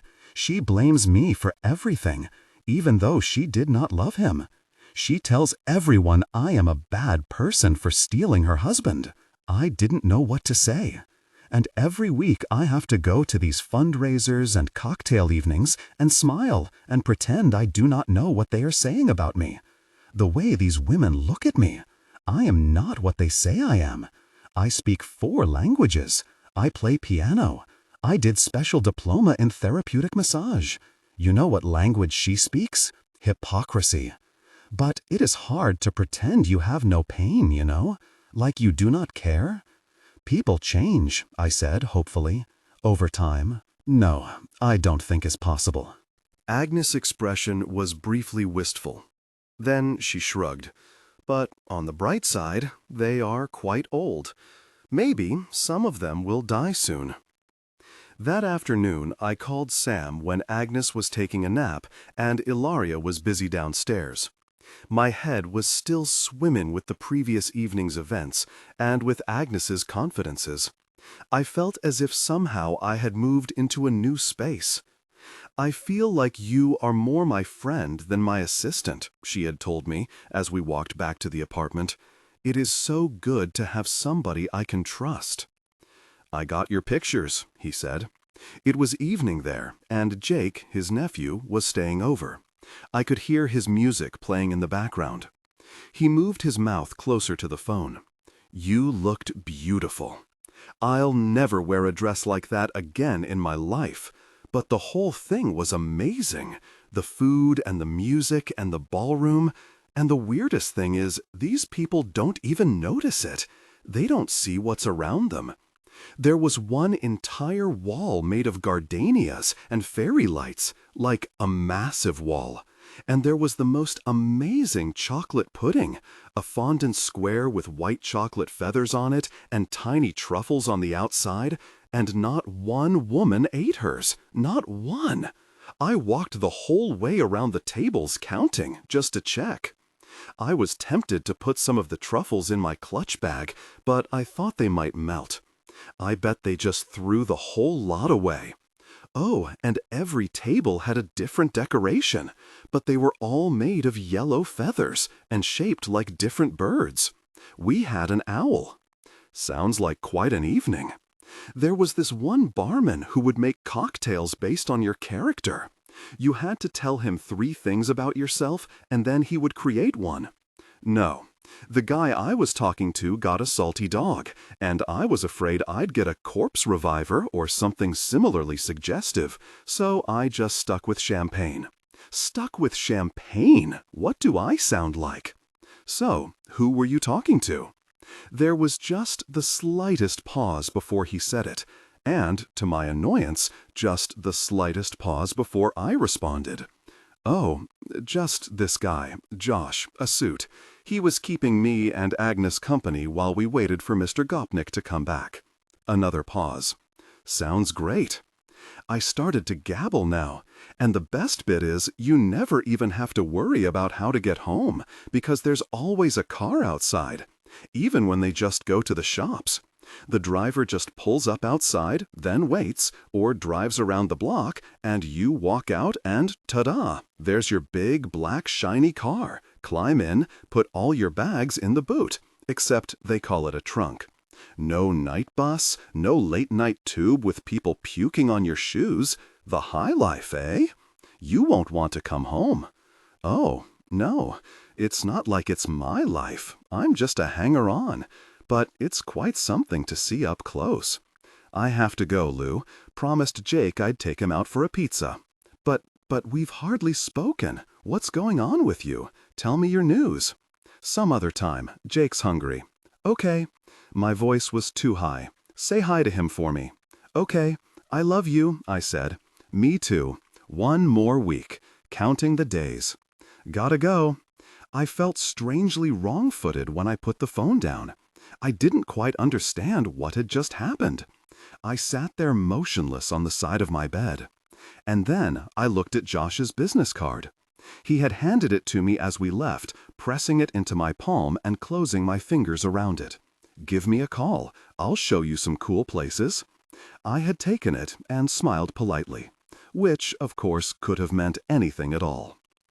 Fox's Cottage, Tuesday, 6 October. Dear Louisa, I hope you are well and enjoying your time in New York.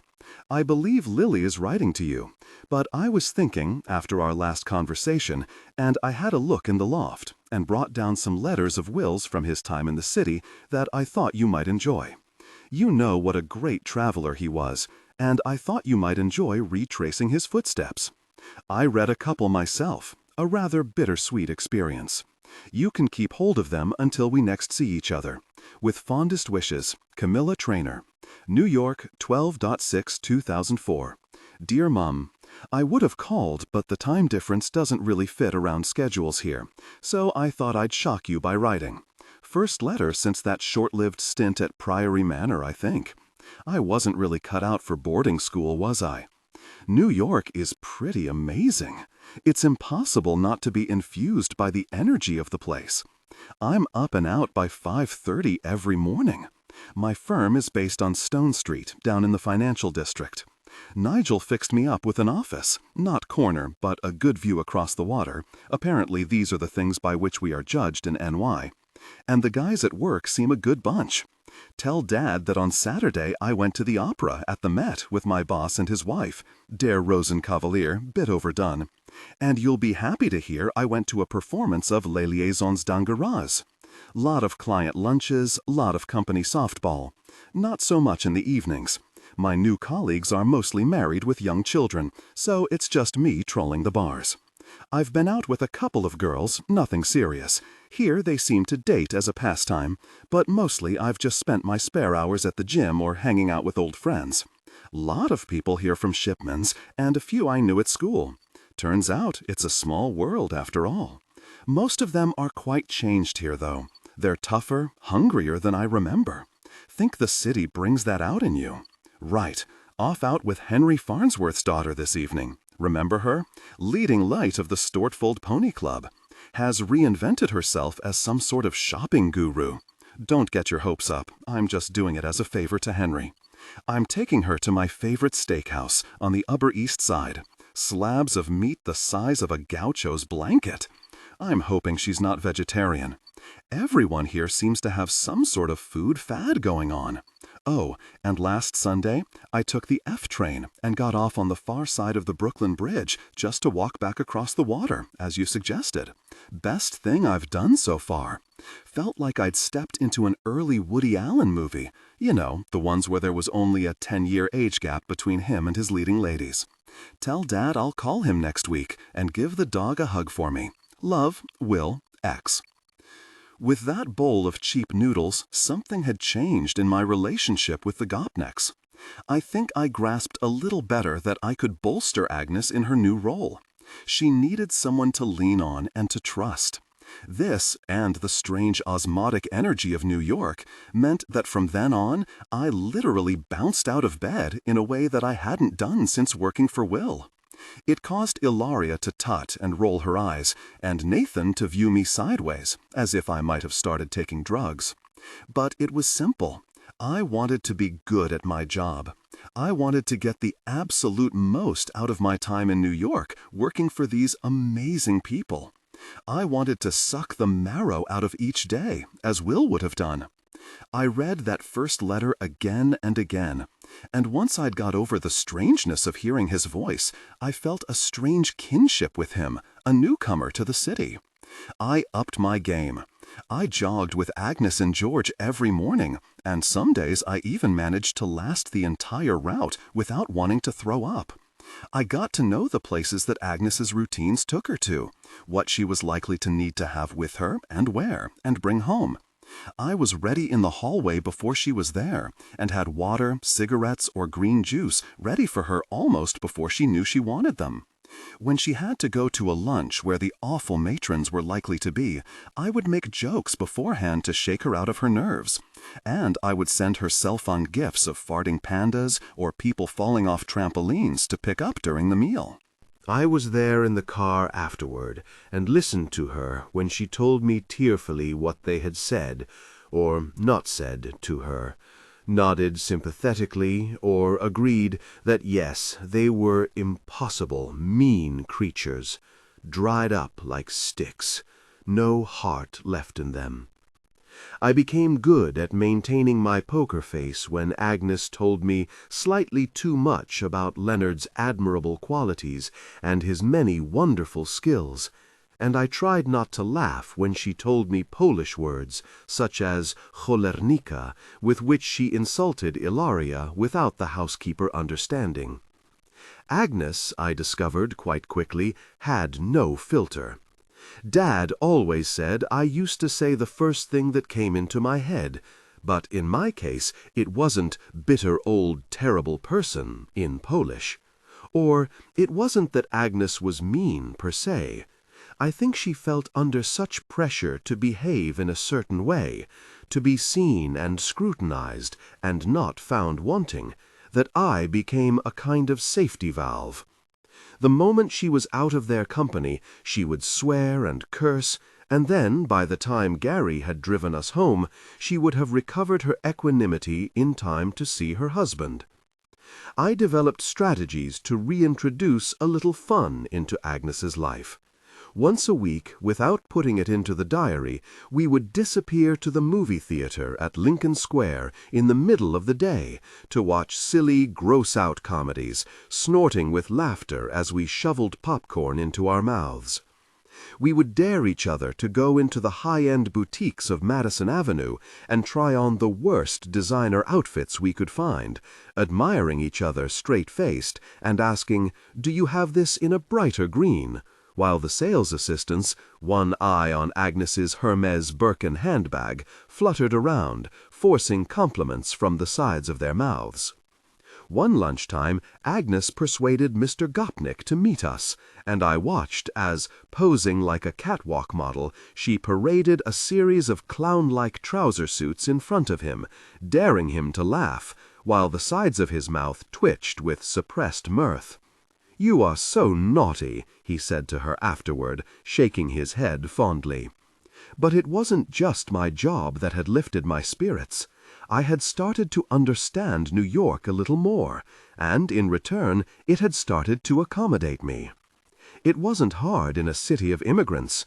Outside the rarefied stratosphere of Agnes's daily life, I was just another person from a few thousand miles away, running around town, working, ordering my takeout, and learning to specify at least 3 particular things I wanted in my coffee or sandwich, just to sound like a native.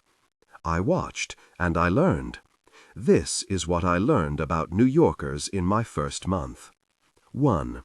Nobody in my building spoke to anyone else.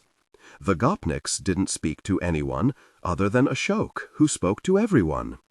The old woman on the second floor, Mrs. DeWitt, didn't talk to the couple from California in the penthouse, and the power-suited couple on the third floor walked along the corridor with their noses pressed to their iPhones, barking instructions to the microphone or at each other. Even the children on the first floor, beautifully dressed little mannequins, shepherded by a harried young Filipina, didn't say hello, but kept their eyes on the plush carpet as I walked past. When I smiled at the girl, her eyes widened as if I had done something deeply suspicious. The residents of the Lavery walked straight out and into identicate black cars that waited patiently at the curb. They always seemed to know whose was whose. Mrs. DeWitt, as far as I could see, was the only person who spoke to anyone at all. She talked to Dean Martin constantly, muttering under her breath as she hobbled around the block about the wretched Russians, those awful Chinese from the building behind ours who kept their own drivers waiting outside 24/7, clogging up the street. She would complain noisily to Ashok or the building's management about Agnes playing the piano. And if we passed her in the corridor, she would hurry by, occasionally letting slip a vaguely audible toot. 2. In contrast, in shops, everyone talked to you. The assistants followed you around, their heads tilted forward, as if to hear you better, always checking to see whether there was any way they could serve you better, or whether they could put this in a room for you. I hadn't had so much attention since Trina and I had been caught shoplifting a Mars bar from the post office when I was 8, and Mrs. Barker shadowed us like an MI5 operative every time we went in there for sherbet dibdabs for the next 3 years.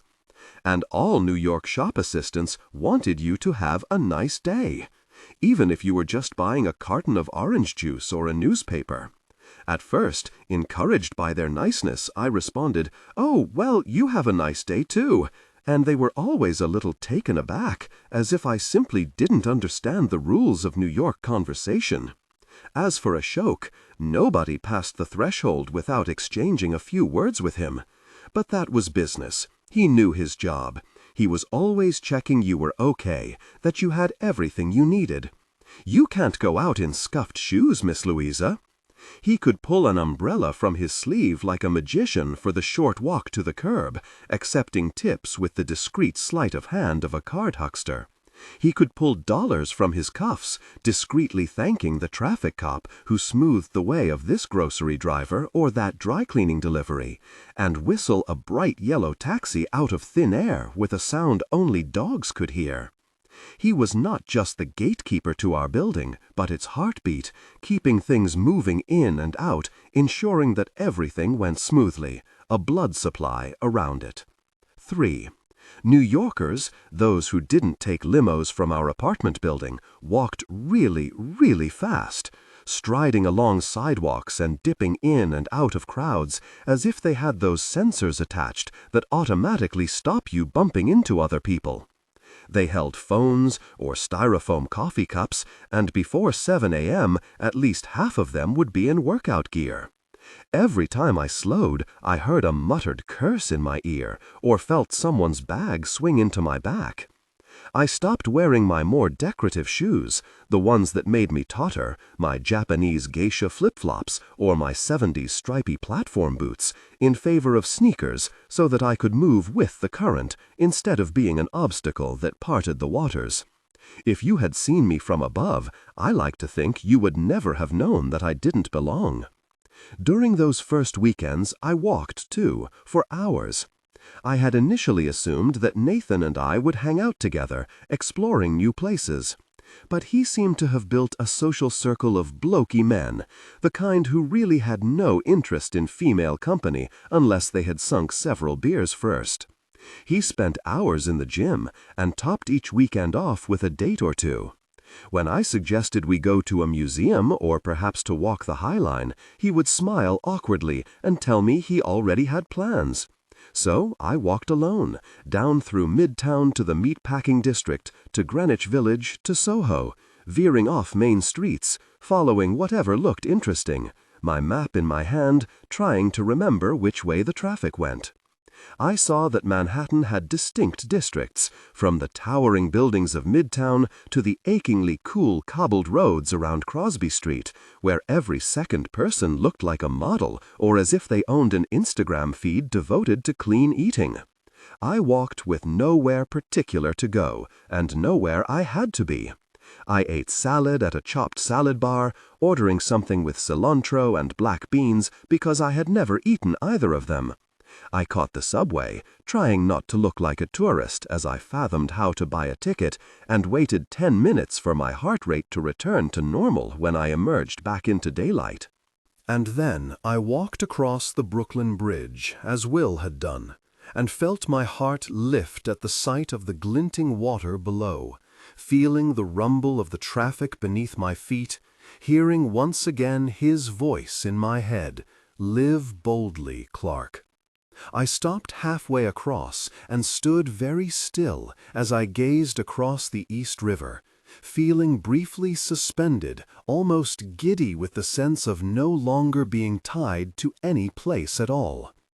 Another tick, and slowly I stopped ticking off experiences, because pretty much everything was new and strange.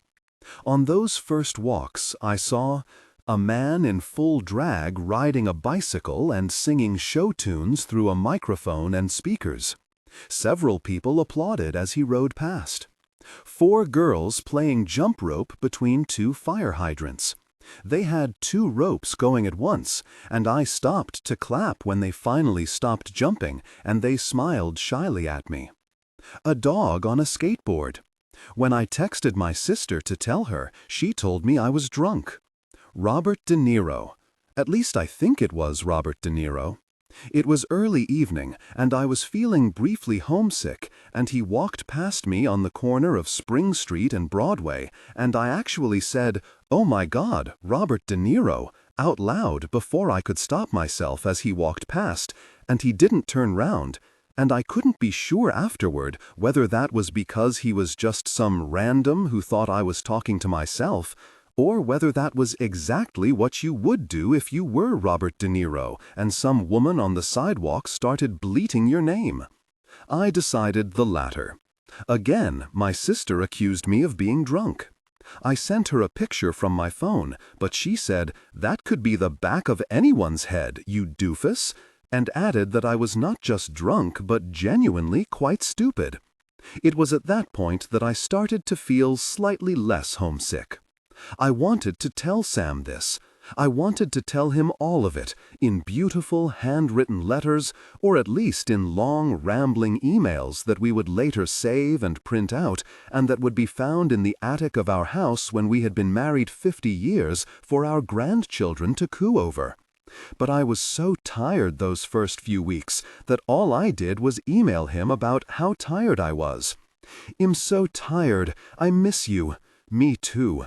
No, like really, really tired, like cry at TV advertisements and fall asleep while brushing my teeth and end up with toothpaste all over my chest tired. Okay, now you got me. I tried not to mind how little he emailed me. I tried to remind myself that he was doing a real hard job, saving lives and making a difference, while I was sitting outside manicurist studios and running around Central Park. His supervisor had changed the rota. He was working 4 nights on the trot and still waiting to be assigned a new permanent partner. That should have made it easier for us to talk, but somehow it didn't. I would check in on my phone in the minutes I had free every evening, but that was usually the time he was heading off to begin his shift.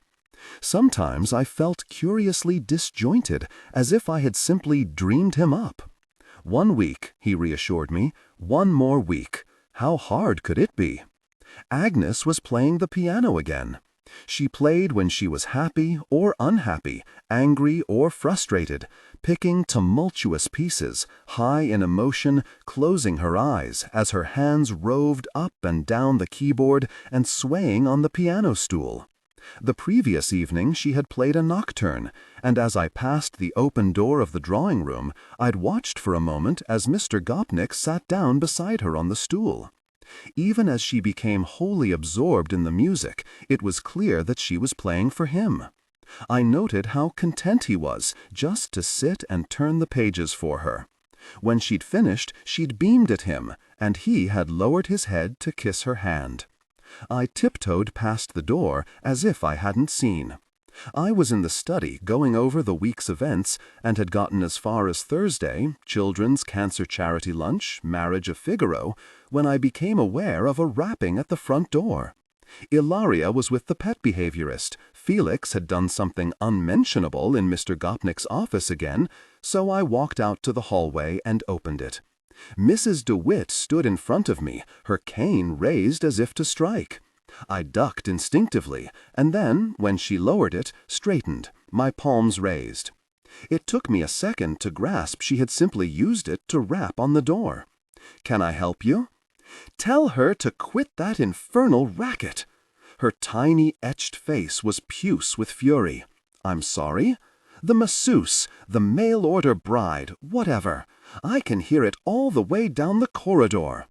She was wearing a 1970s Poochie-style duster coat with green and pink swirls and an emerald green turban.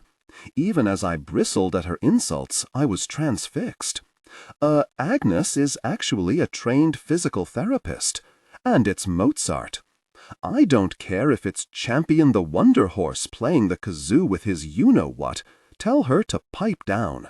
She lives in an apartment. She should have some consideration for other residents. Dean Martin growled at me, as if in agreement. I was going to say something else, but trying to work out which of his eyes was actually looking at me was weirdly distracting. "I'll pass that on, Mrs. DeWitt," I said, my professional smile in place. What do you mean, pass it on? Don't just pass it on, make her stop. She drives me crazy with the wretched pianola, day, night, whenever. This used to be a peaceful building, but to be fair, your dog is always barked.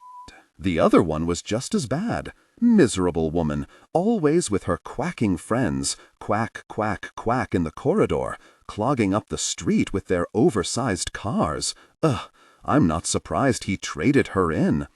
I'm not sure Mr. Gopnik. Trained physical therapist. Good Lord, is that what we're calling it these days? I suppose that makes me chief negotiator at the United Nations. She patted her face with a handkerchief. As I understand it, the great joy of America is that you can be whatever you want to be. I smiled. She narrowed her eyes. I held my smile. Are you English? Yes. I sensed a possible softening. Why? Do you have relatives there, Mrs. DeWitt? Don't be ridiculous. She looked me up and down. I just thought English girls were meant to have style. And with that she turned and with a dismissive wave hobbled off down the corridor, Dean Martin casting resentful glances behind her. Was that the crazy old witch across the corridor? Agnes called, as I closed the door softly. Ugh, no wonder nobody ever comes to see her. She is like horrible dried-up piece of Sushoni dorsch. There was a brief silence. I heard pages being turned. And then Agnes started a thunderous, cascading piece, her fingers crashing on the keyboard, hitting the pedals so hard that I felt the wood floors vibrate. I fixed my smile again as I walked across the hallway and checked my watch with an internal sigh. Only 2 hours to go. Sam was flying in that day and staying until Monday evening. He had booked us into a hotel a few blocks from Times Square. Given what Agnes had said about how we shouldn't be apart, I had asked if she might give me part of the afternoon off. She had said maybe, in what I felt was a positive tone, although I got the distinct feeling that Sam coming for the weekend was an irritation to her. Still, I walked to Penn Station, a bounce in my step and a weekend bag at my heels, and caught the air train to JFK. By the time I got to the airport, slightly ahead of time, I was buzzing with anticipation. The arrivals board said Sam's flight had landed and that he was awaiting his luggage, so I hurried into the ladies to check my hair and makeup. A little sweaty from the walk and the packed train, I touched up my mascara and lipstick and swiped at my hair with a brush. I was wearing turquoise silk culottes with a black polo neck and black ankle boots. I wanted to look like myself, but also as if I had changed in some indefinable way, perhaps become a little more mysterious. I dodged out of the way of an exhausted-looking woman with an oversized wheelie case, gave myself a little spritz of perfume, then finally judged myself the kind of woman who meets her lover at international airports. All the same, as I walked out, heart thumping, and peered up at the board, I felt oddly nervous. We had been apart only 4 weeks. This man had seen me at my worst, broken, panicked, sad, contrary, and still apparently liked me. He was still Sam, I told myself, my Sam.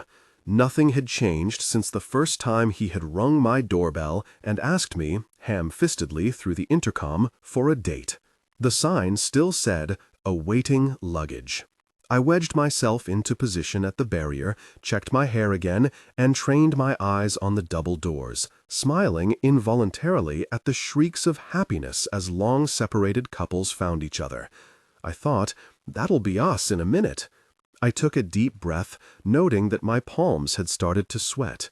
A trickle of people made their way through, and my face kept settling into what I suspected was a slightly mad-looking rictus of anticipation, eyebrows raised, delighted, like a politician fake spotting someone in a crowd. And then, as I rummaged in my bag for a handkerchief, I did a double-take. There, a few yards away from me, in the mass of people, stood Sam, a head taller than anyone around him, scanning the crowd just as I was. I muttered, "Excuse me," to the person on my right at the barrier, ducked under it, and ran toward him. He turned just as I got to him and promptly whacked me hard in the shin with his bag. "Oh, shoot! Are you okay? Lou? Lou?" I clutched my leg, trying not to swear. Tears had sprung to my eyes, and when I spoke, it came through a gasp of pain. "It said your luggage wasn't through," I said, teeth clenched. "I can't believe I missed our great reunion. I was in the loo. I came hand luggage only." He put his hand on my shoulder. "Is your leg okay?" "But I had it all planned. I had a sign and everything." I wrestled it, specially laminated, out of my jacket and straightened, trying to ignore the throbbing in my shin. World's handsomest paramedic. This was meant to be one of the defining moments of our relationship. One of those moments you look back on and go, "Ah, do you remember that time I met you at JFK?" "It's still a great moment," he said, hopefully. "It's good to see you." "Good to see me? Great. It's great to see you." "Sorry, I'm knackered. Didn't sleep." I rubbed my shin. We stared at each other for a minute. "It's no good," I said. "You have to go again." "Go again?" "To the barrier. And then I'll do what I planned, which is hold up my sign, then run toward you, and we kiss, and we start it all properly." He stared at me. "Seriously?" "It'll be worth it. Go on, please." It took him a moment longer to confirm that I wasn't joking. Then he began to walk against the tide of arrivals. Several people turned to stare at him, and somebody tutted. "Stop!" I yelled across the noisy concourse. "That'll do." But he didn't hear me. He kept walking, all the way to the double doors. I had a fleeting fear that he might just jump back on the plane. "Sam!" I yelled. "Stop!" Everyone turned. Then he turned and saw me. And as he started to walk toward me again, I ducked back under the barrier. "Here, Sam, it's me." I waved my sign, and as he walked toward me, he was grinning at the ridiculousness of it all.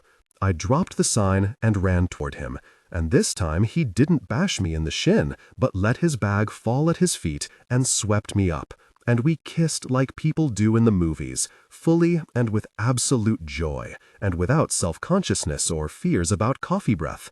Or perhaps we did. I couldn't tell you, because from the moment Sam picked me up, I was oblivious to everything else, to the bags and the people and the eyes of the crowds. Oh God, but the feel of his arms around me, the softness of his lips on mine. I didn't want to let him go. I held on to him and felt the strength of him around me and breathed in the scent of his skin, and I buried my face in his neck, my skin against his, feeling like every cell in my body had missed him. "Better, you insane person," he said, when he finally pulled back so that he could see me properly. I think my lipstick may have been halfway across my face. I almost definitely had stubble rash. My ribs hurt where he was holding me so tightly. "Oh yes," I said, unable to stop grinning.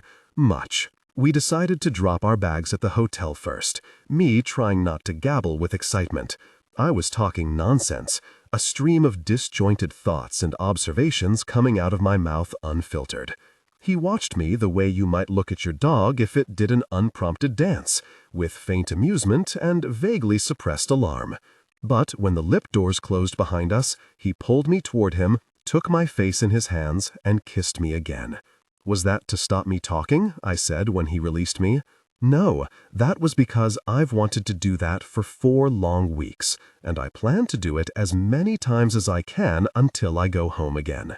That's a good line. Took me most of the flight. I gazed at him as he fed the key card into the door, and for the 500th time marveled at my luck in finding him when I'd thought I could never love anyone again. I felt impulsive, romantic, a character in a Sunday afternoon movie. And here we are. We stopped in the doorway. The hotel room was smaller than my bedroom at the Gopniks, carpeted in a brown plaid, and the bed, rather than the luxurious expanse of white fret linen I had envisioned, was a sunken double with a burgundy and orange checked bedspread. I tried not to think about when it might last have been cleaned. As Sam closed the door behind us, I set down my bag and edged around the bed until I could peer through the bathroom door. There was a shower and no bath, and when you put the light on, the extractor whined like a toddler at a supermarket checkout. The room was scented with a combination of old nicotine and industrial air freshener. You hate it? His eyes scanned my face. No, it's perfect. It's not perfect. Sorry. I got off this booking website when I'd just finished a night shift. Want me to go downstairs and see if they have other rooms? I heard her saying it was fully booked. Anyway, it's fine. It has a bed and a shower, and it's in the middle of New York, and it has you in it, which means it's all wonderful. Oh, gosh, I should have run it past you. I never was any good at lying. He reached for my hand, and I squeezed his. It's fine, really. We stood and stared at the bed, and I put my hand over my mouth until I realized I couldn't not say the thing I was trying not to say. We should probably check for bedbugs, though. Seriously? There's an epidemic of them, according to Ilaria. Sam's shoulders sagged. Even some of the poshest hotels have them. I stepped forward and pulled back the covers abruptly, scanning the white sheet before stooping to check the mattress edge. I moved closer. Nothing, I said, so that's good. We're in a bedbug-free hotel. I gave a small thumbs up. Yay! There was a long silence. Let's go for a walk, he said. We went for a walk. It was, at least, a great location. We strolled half a dozen blocks down 6th Avenue and back up 5th, zigzagging and following where the urge took us. Me trying not to talk endlessly about myself or New York, which was harder than I'd thought, given that Sam was mostly silent. He took my hand in his, and I leaned against his shoulder, and tried not to sneak too many glances at him. There was something unexpectedly odd about having him there. I found myself fixing on tiny details, a scratch on his hand, a slight change in the length of his hair, trying to reclaim him in my imagination. "You've lost your limp," I said, as we paused to look in the window of the Museum of Modern Art. I felt nervous that he wasn't talking, as if the terrible hotel room had ruined everything. "So have you." "I've been running," I said. I told you. I go around Central Park every morning with Agnes and George, her trainer. Here, feel my legs. Sam squeezed my upper thigh as I held it toward him and looked suitably impressed. "You can let go now," I said, when people started to stare. "Sorry," he said. "It's been a while." I had forgotten how much he preferred to listen than talk. It took a while before he offered up anything about himself. He finally had a new partner. After 2 false starts, a young man who'd decided he didn't want to be a paramedic, and Tim, a middle-aged union rep who apparently hated all mankind, not a great mindset for the job, he had been paired with a woman from North Kensington Station who had recently moved and wanted to work somewhere closer to home. "What's she like?" "She's not Donna," he said, "but she's okay. Least she seems to know what she's doing." He had met Donna for coffee the week previously. Her father was not responding to chemotherapy, but she had disguised her sadness under sarcasm and jokes, as Donna always did. "I wanted to tell her she didn't have to," he said. "She knows what I went through with my sister. But," he looked at me sideways, "we all cope with these things in our own ways." Jake, he told me, was doing well at college. He sent his love. His dad, Sam's brother-in-law, had dropped out of grief therapy, saying it wasn't for him, even though it had stopped his compulsive pursuit of relationships with strange women. He's eating his way through his feelings now. Put on a stone since you left. And you? I'm coping. He said it simply, but it caused something in my heart to crack a little. "It's not forever," I said, as we stopped. "I know. And we're going to do loads of fun stuff while you're here. What have you got planned?" Basically, it's intimate time together, followed by supper, followed by more intimate time together. Maybe a walk around Central Park, some corny tourist stuff like the Staten Island Ferry and Times Square, and some shopping in the East Village, and some really good food with added intimate time together. He grinned. "Do I get intimate time together too?" "Oh yes, it's a 2-for-1 deal." I leaned my head against him. "Seriously though, I'd love you to come and see where I work, maybe meet Nathan and Ashok and all the people I go on about." Mr. and Mrs. Gopnik will be out of town, so you probably won't meet them, but you'll at least get an idea of it all in your head." He stopped and turned me to face him. "Lou, I don't really care what we do, as long as we're together." He colored a little as he said it, as if the words had surprised even him. "That's quite romantic, Mr. Fielding. I tell you what, though, I need to eat something pretty fast if I'm going to fulfill this intimate time. Where can we get some food?" We were walking past Radio City, surrounded by huge office buildings. "There's a coffee shop," I said. "Oh no," he said, clapping his hands together. "There's my boy, a genuine New York food truck." He pointed toward one of the ever-present food trucks, this one advertising stacked burritos. "We make 'em any way you like 'em." I followed him and waited while he ordered something that appeared to be the size of his forearm and smelled of hot cheese and unidentified fatty meat. "We didn't have plans to eat out tonight, right?" He wedged the end into his mouth. I couldn't help but laugh. "Whatever keeps you awake, though I suspect that's going to put you in a food coma. Oh gosh, this is so good. Want some?" I did, actually, but I was wearing really nice underwear, and I didn't want bits of me hanging over the top.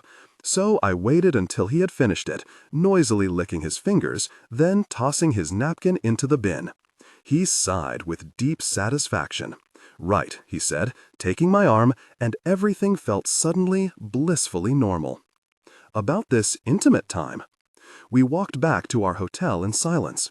I no longer felt awkward, as if the time apart had created some unexpected distance between us. I didn't want to talk anymore. I just wanted to feel his skin against mine. I wanted to be completely his again, enfolded, possessed. We headed down 6th Avenue, past Rockefeller Center, and I no longer noticed the tourists who stood in our way. I felt locked into an invisible bubble, all my senses trained on the warm hand that had closed around mine, the arm that crept around my shoulders. His every movement felt heavy with intent. I was almost breathless with it. I could live with the absences, I thought, if the times we spent together felt as delicious as this. We were barely in the lift when he turned and pulled me to him. We kissed, and I melted, lost myself in the feel of him against me, my blood pulsing in my ears so that I barely heard the lift doors open. We staggered out. "Door thing," he said, patting his pockets with some urgency. "Door thing? Where did I put it?" "I've got it," I said, wrestling it out of my back pocket. "Thank goodness," he said, as he kicked the door shut behind us, his voice low in my ear. "You have no idea how long I've been thinking about this." After their night, I watched him for a while, wondering whether it would be possible to wake him and what means I might employ to do it. But then I remembered how disoriented and exhausted I had been when I'd arrived, and then I thought of how he had just done a week of 12-hour shifts, and that it was only a few hours into our whole 3 days together. With a sigh, I released him and flopped onto my back. It was dark out now, the sounds of the distant traffic floating up to us. I felt a million things, and I was disconcerted to find that one was disappointment. "Stop," I told myself firmly. My expectations for this weekend had simply risen, like a soufflé, too high for sustained contact with the atmosphere. He was here, and we were together, and in a few hours we would be awake again. "Go to sleep, Clark," I told myself. I pulled his arm over me, inhaling the scent of his warm skin, and closed my eyes. An hour and a half later, I was lying on the far side of the bed, scrolling through Facebook on my phone, marveling at Mum's apparently infinite appetite for motivational quotes and photographs of Tom in his school uniform. It was 10:30, and sleep was uninterested in stopping by. I climbed out of bed and used the bathroom, leaving the light off so that Sam wouldn't be woken by the screeching fan. I hesitated before climbing back in. The sagging mattress meant that Sam had tipped gently into the middle, leaving me a few inches on the edge, unless I pretty much lay on top of him. I wondered idly if an hour and a half sleep was enough. And then I climbed in, slid my body against his warm one, and after a moment's hesitation, I kissed him. Sam's body came to before he did. His arm pulled me in, his big hand sliding the length of my body, and he kissed me back, slow, sleep-filled kisses that were tender and soft and made my body arch against his. I shifted so that his weight was on me, my hand seeking his, my fingers linking with his, a sigh of pleasure escaping me. He wanted me. He opened his eyes in the dim light, and I looked into them, heavy with longing, noting with surprise that he had already broken into a sweat. He gazed at me for a moment. "Hello, handsome," I whispered. He made as if to speak, but nothing came out. He looked off to the side. And then, suddenly, he clambered off me. "What?" I said. "What did I say?" "Sorry," he said. "Hold on." He bolted for the bathroom, hurling it shut behind him. I heard an "oh, God," and then sounds that, for once, I was grateful that the screeching extractor fan largely obscured. I sat there, frozen, then climbed out of bed, pulling on a t-shirt. "Sam?"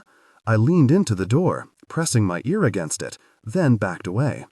Intimacy, I observed, could only survive so much in the way of sound effects.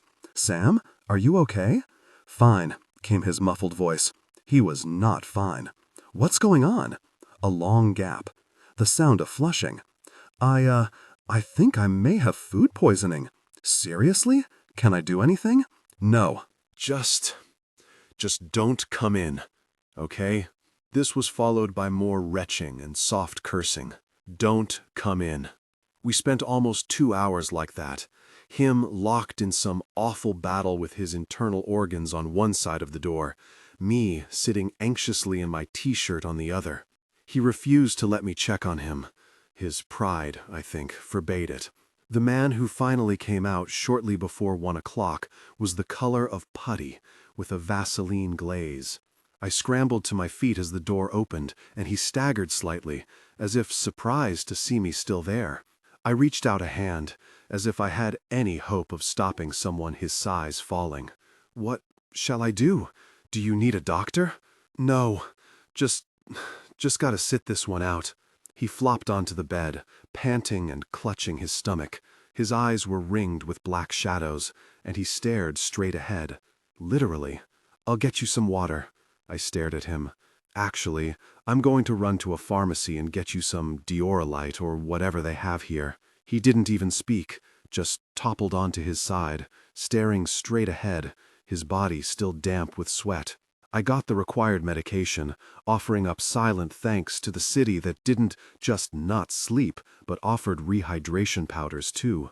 Sam chugged one down, and then, with an apology, retreated to the bathroom again. Occasionally, I would pass a bottle of water through a gap in the door, and in the end, I turned on the television. "Sorry," he muttered, when he stumbled out again, shortly before 4. And then he collapsed onto the bedspread of doom and fell into a brief, disjointed sleep. I slept for a couple of hours, covered with the hotel robe, and woke to find him still asleep. I showered and got dressed, letting myself out silently so that I could grab a coffee from the machine in the lobby. I felt bleary. At least, I told myself, we still had 2 days to go. But when I walked back into the room, Sam was in the bathroom again. "Really sorry," he said when he emerged. I had pulled the curtains, and in daylight, he looked, if anything, grayer against the hotel sheets. "I'm not sure I'm up to much today." "That's fine," I said. "I might be okay by this afternoon," he said. "Fine. Maybe not the ferry trip, though.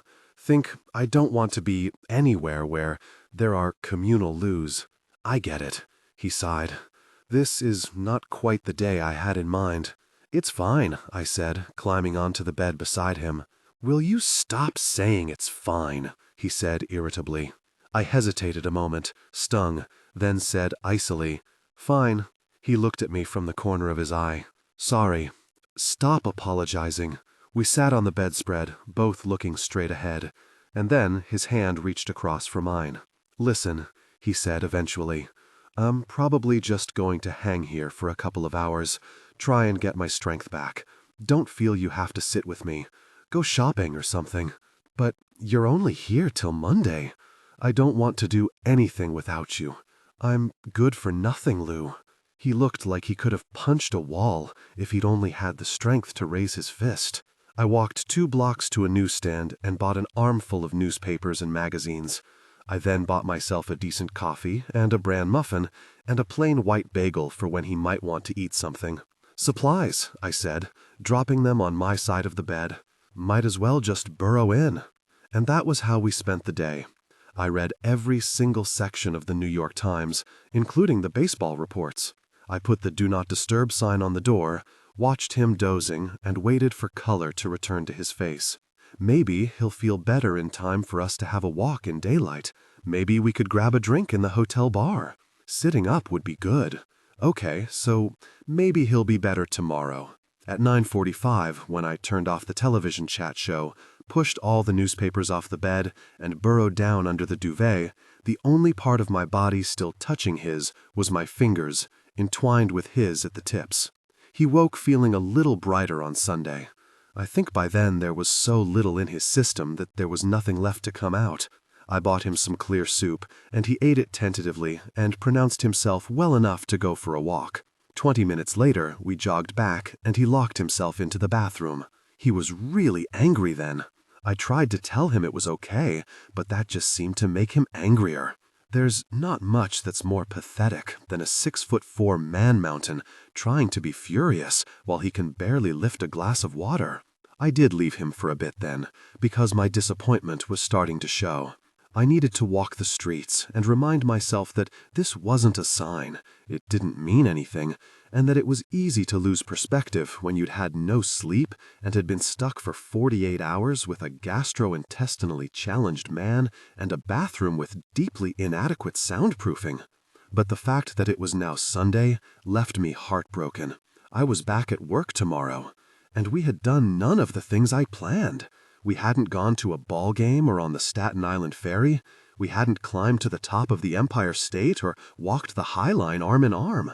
That night, we sat in bed, and he ate some boiled rice I had picked up from a sushi restaurant, and I ate a grilled chicken sandwich that tasted of nothing.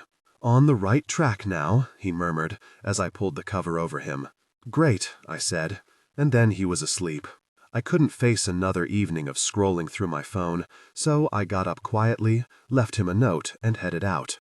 I felt miserable and oddly angry. Why had he eaten something that had given him food poisoning? Why couldn't he make himself better quicker? He was a paramedic after all. Why couldn't he have picked a nicer hotel?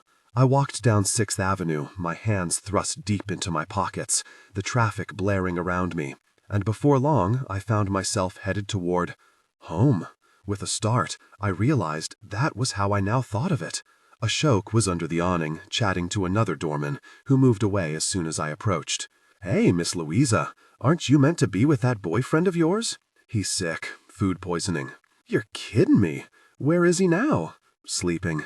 I just couldn't face sitting in that room for another 12 hours. I felt suddenly oddly close to tears.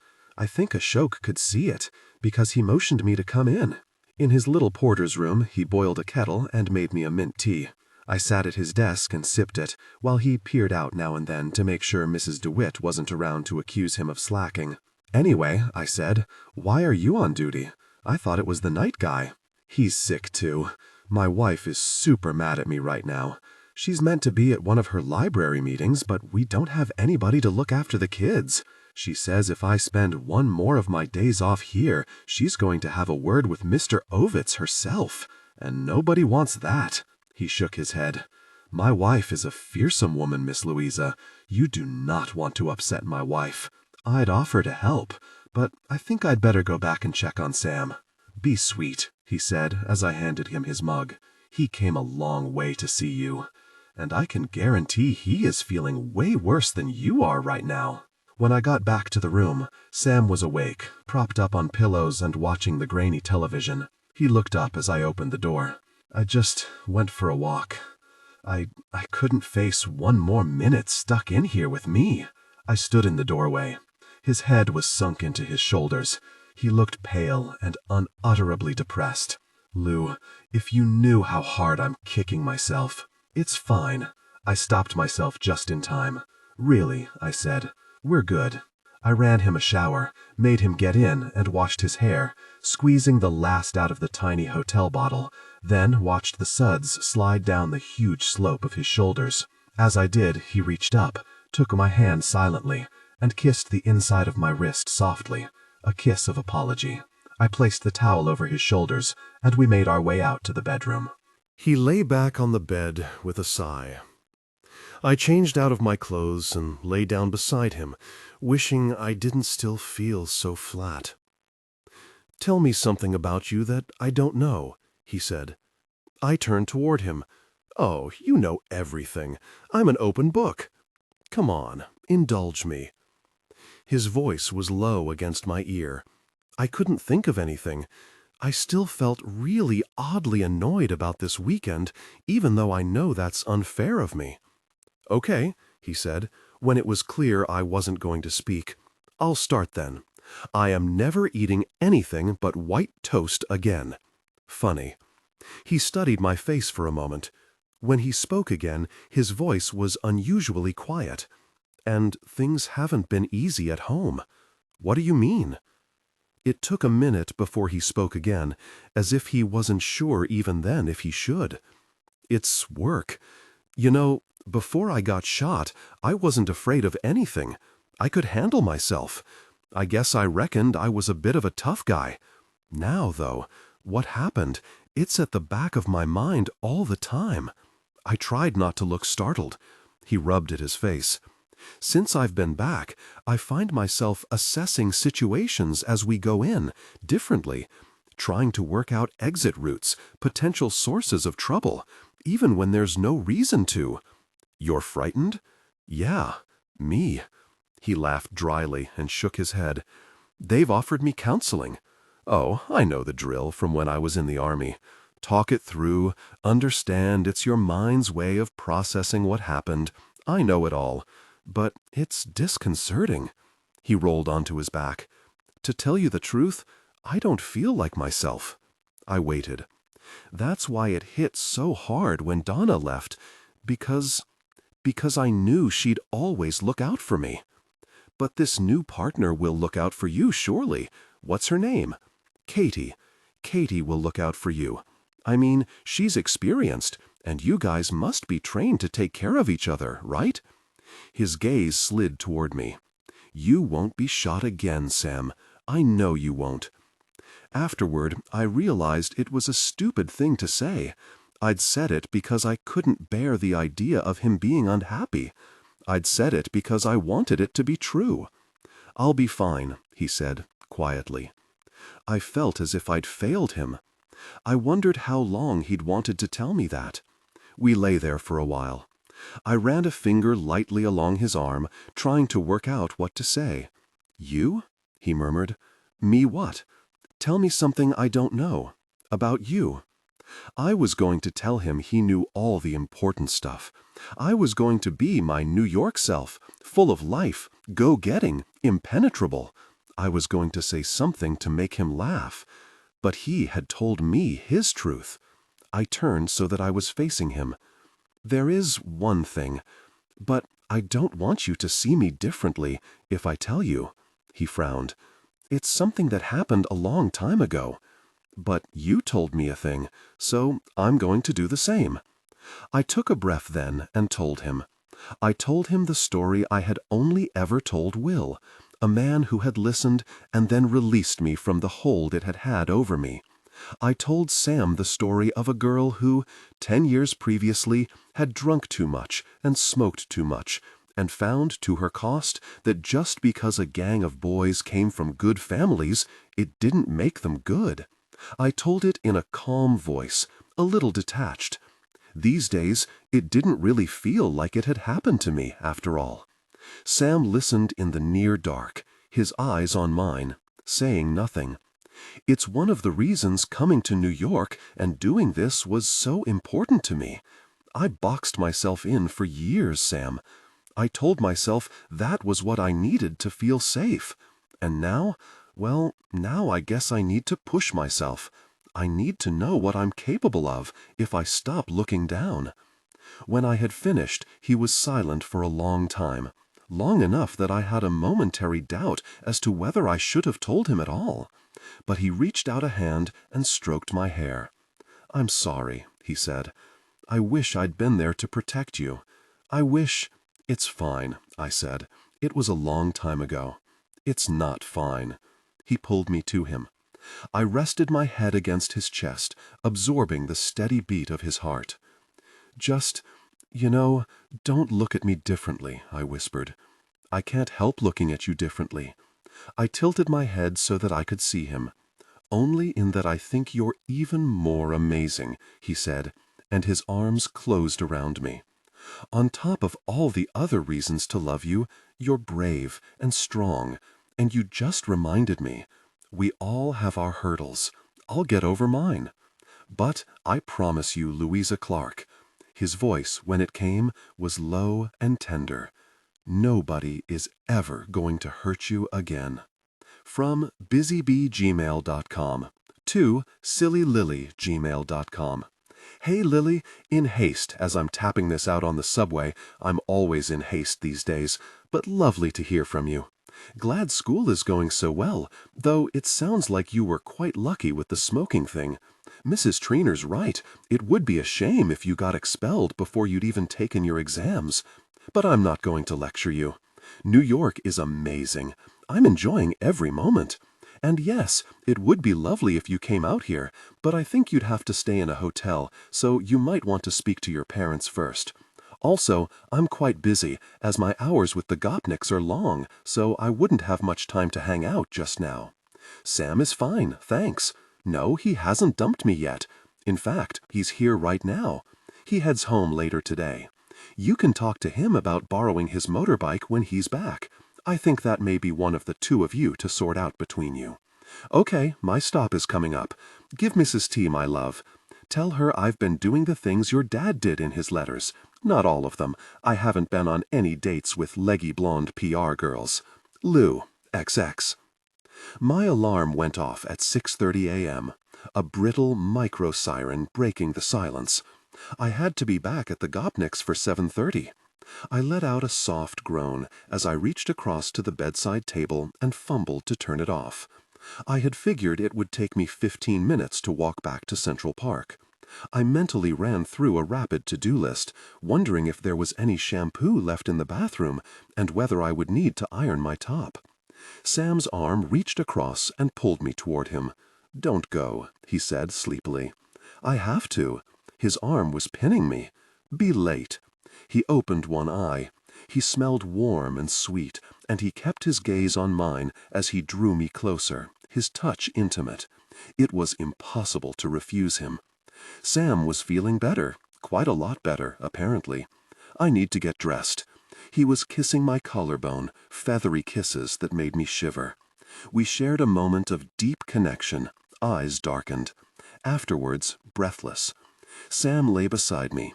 His hand felt its way across the sheet to mine. "I missed you," he said. He drew me close, holding me gently. "Louisa Clark," he murmured, and his voice, impossibly deep, resonated somewhere inside me. "You do something to me." "I think it was you who did something to me, if we're going to get technical about it." His face was filled with tenderness. I lifted my own so that I could kiss him. It was as if the last 48 hours had fallen away. I was in the right place, with the right man, and his arms were around me, and his body was beautiful and familiar.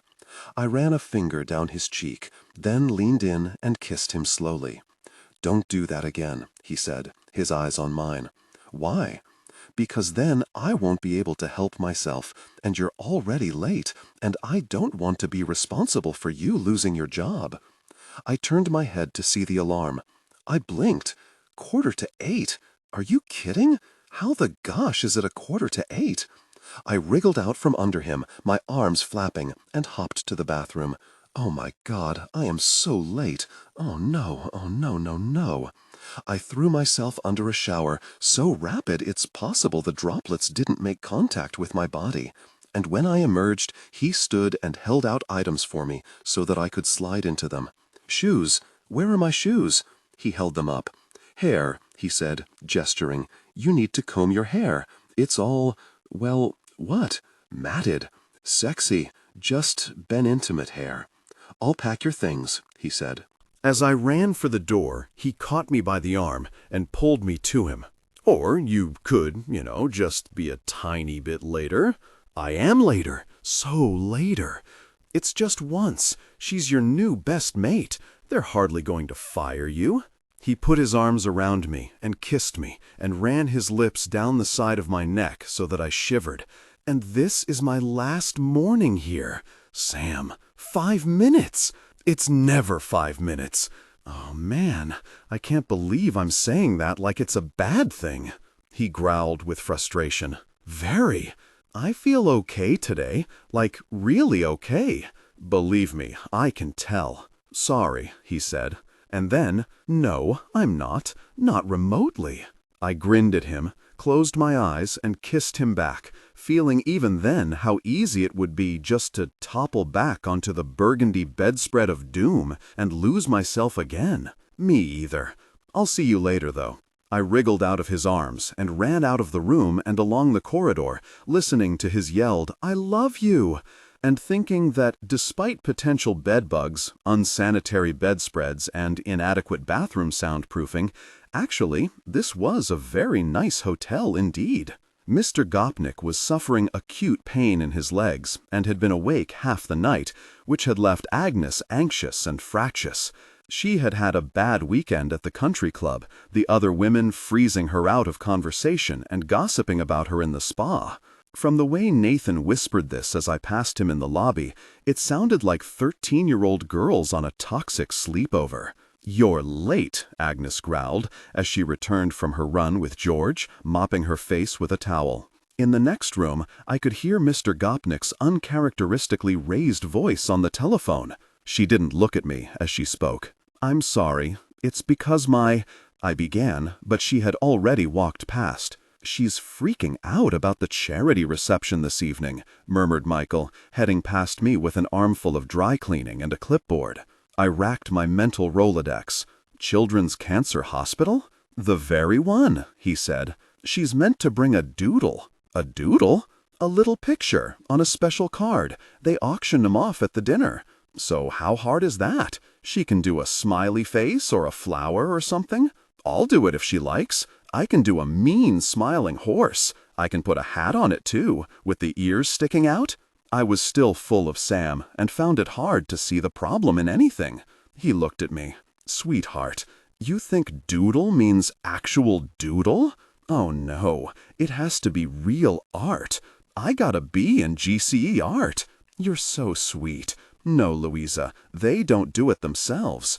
Every artist between here and Brooklyn Bridge has apparently spent the weekend creating some delicious little pen and ink study for cold, hard cash. She only found out last night, overheard 2 of the witches talking about it before she left the club, and when she asked them, they told her the truth. So, guess what you're doing today? Have a great morning." He blew me a kiss and hurried out of the door. While Agnes showered and had breakfast, I did an online search of artists in New York. It was about as much use as searching dogs with tails. The few who had websites and bothered to pick up the phone answered my request like I'd suggested they waltzed naked around the nearest shopping mall. "You want Mr. Fischel to do a doodle for a charity lunch?" 2 put the phone down on me. Artists, it turned out, took themselves very seriously. I called everyone I could find. I called gallerists in Chelsea. I called the New York Academy of Art. All the while, I tried not to think about what Sam was doing. He would be having a nice brunch in that diner we'd talked about. He would be walking the High Line, like we were meant to. I needed to be back in time to take that ferry ride with him before he left for England. To do it at dusk would be romantic. I pictured us, his arm around me, gazing up at the Statue of Liberty, dropping a kiss on my hair. I dragged my thoughts back and racked my brains. And then I thought about the only other person I knew in New York who might be able to help. "Josh? Speaking?" The sound of a million male voices behind him. It's Louisa Clark. We met at the Yellow Ball? Louisa! Great to hear from you. How are you doing?" He sounded so relaxed, as if strange women called him every day of the week. They probably did. "Hold on, let me take this outside." "So, what's up?" He had this way of making you feel instantly at ease. I wondered if Americans were born with it. Actually, I'm in a bit of a bind, and I don't know many people in New York, so I wondered if you might be able to help. Try me. I explained the situation, leaving out Agnes's mood, her paranoia, my utter stammering terror faced with the New York art scene. Shouldn't be too hard. When do you need this thing by? That's the tricky bit. Tonight. A sharp intake of breath. Ooh, okay. Yeah, that's a little tougher. I ran a hand through my hair. I know, it's nuts. If I'd known about it sooner, I might have been able to do something. I'm really sorry to have bothered you. No, we'll fix this. Can I call you back? Agnes was out on the balcony smoking. Turns out I wasn't the only person who used the space after all. It was cold, and she was swaddled in a huge cashmere wrap, her fingers faintly pink where her hand emerged from the soft wool. I've put out a number of calls. I'm just waiting for someone to get back to me. You know what they will say, Louisa, if I bring them stupid doodle? I waited. They will say I have no culture. What can you expect from stupid Polish masseuse? Or they will say that nobody wanted to do it for me. It's only 12:20. We've still got time. I don't know why I bother, she said softly. Strictly speaking, I wanted to say it wasn't her doing the bothering. Her chief concern right now seemed to be smoking and looking moody. But I knew my place. Just then my phone rang. Louisa? Josh? I think I have someone who can help. Can you get over to East Williamsburg? 20 minutes later, we were in the car headed toward the Midtown Tunnel. As we sat in the traffic, Gary, impassive and silent in the front, Agnes called Mr. Gopnik, anxious about his health, his pain. Is Nathan coming to the office? Did you have painkillers? Are you sure you're okay, darling? You don't want me to come bring you anything? No, I'm in the car. I have to sort something for this evening. Yes, I'm still going. It's all fine. I could just make out his voice at the other end, low, reassuring. She hung up and gazed out of the window, heaving a long sigh. I waited a moment, then started running through my notes. So, apparently, this Stephen Lipcott is up and coming in the fine art world. He's had shows in some very important places. And he's, I scanned my notes, figurative, not abstract. So you just need to tell him what you want him to draw, and he'll do it. I'm not sure how much it will cost, though. It doesn't matter, said Agnes. Is going to be disaster. I turned back to the iPad and did an online search on the artist's name. With relief, I noted that the drawings were indeed beautiful, sinuous depictions of the body. I handed the iPad to Agnes so that she could see, and in a moment her mood lifted. This is good. She sounded almost surprised. Yup, if you can think of what you want, we can get him to draw it and be back for 4, maybe. And then I can leave, I added silently. While she scrolled through the other images, I texted Sam. How you doing? Not bad. Went for a nice walk. Bought souvenir beer hat for Jake. Don't laugh. Wish I was with you. A pause. So, what time do you think you'll get off? I worked out I should leave for the airport by 7. Hoping for 4. We'll stay in touch. XXX. New York traffic meant it took us an hour to get to the address Josh had given me. A scruffy, featureless former office building at the back of an industrial block. Gary pulled up with a skeptical sniff. You sure this is the place? He said, turning with effort in his seat. I checked the address. That's what it says. I will stay in car, Louisa. I am going to call Leonard again. The upper corridor was lined with doors, a couple of which were open, music blaring. I walked along slowly, checking the numbers. Some had tins of white emulsion paint outside, and I walked past an open door, revealing a woman in baggy jeans stretching a canvas over a huge wood frame. Hi, do you know where Stephen is? She fired a battery of staples from a huge metal gun into a frame. 14, but I think he just went out for food. 14 was at the far end. I knocked, then pushed the door tentatively and walked in. The studio was lined with canvases, 2 huge tables covered with sloppy trays of oil paints and battered pastel crayons. The walls were hung with beautiful oversized pictures of women in various states of undress, some unfinished. The air smelled of paint, turpentine, and stale cigarette smoke. Hello. I turned to see a man holding a white plastic bag. He was around 30, his features regular, but his gaze intense, his chin unshaven, his clothes crumpled and utilitarian, as if he had barely noticed what he'd put on. He looked like a male model in a particularly esoteric fashion magazine. "Hi, Louisa Clark. We spoke on the phone earlier." "Well, we didn't. Your friend Josh told me to come." "Oh, yeah. You want to buy a drawing?" "Not as such. We need you to do a drawing. Just a small one."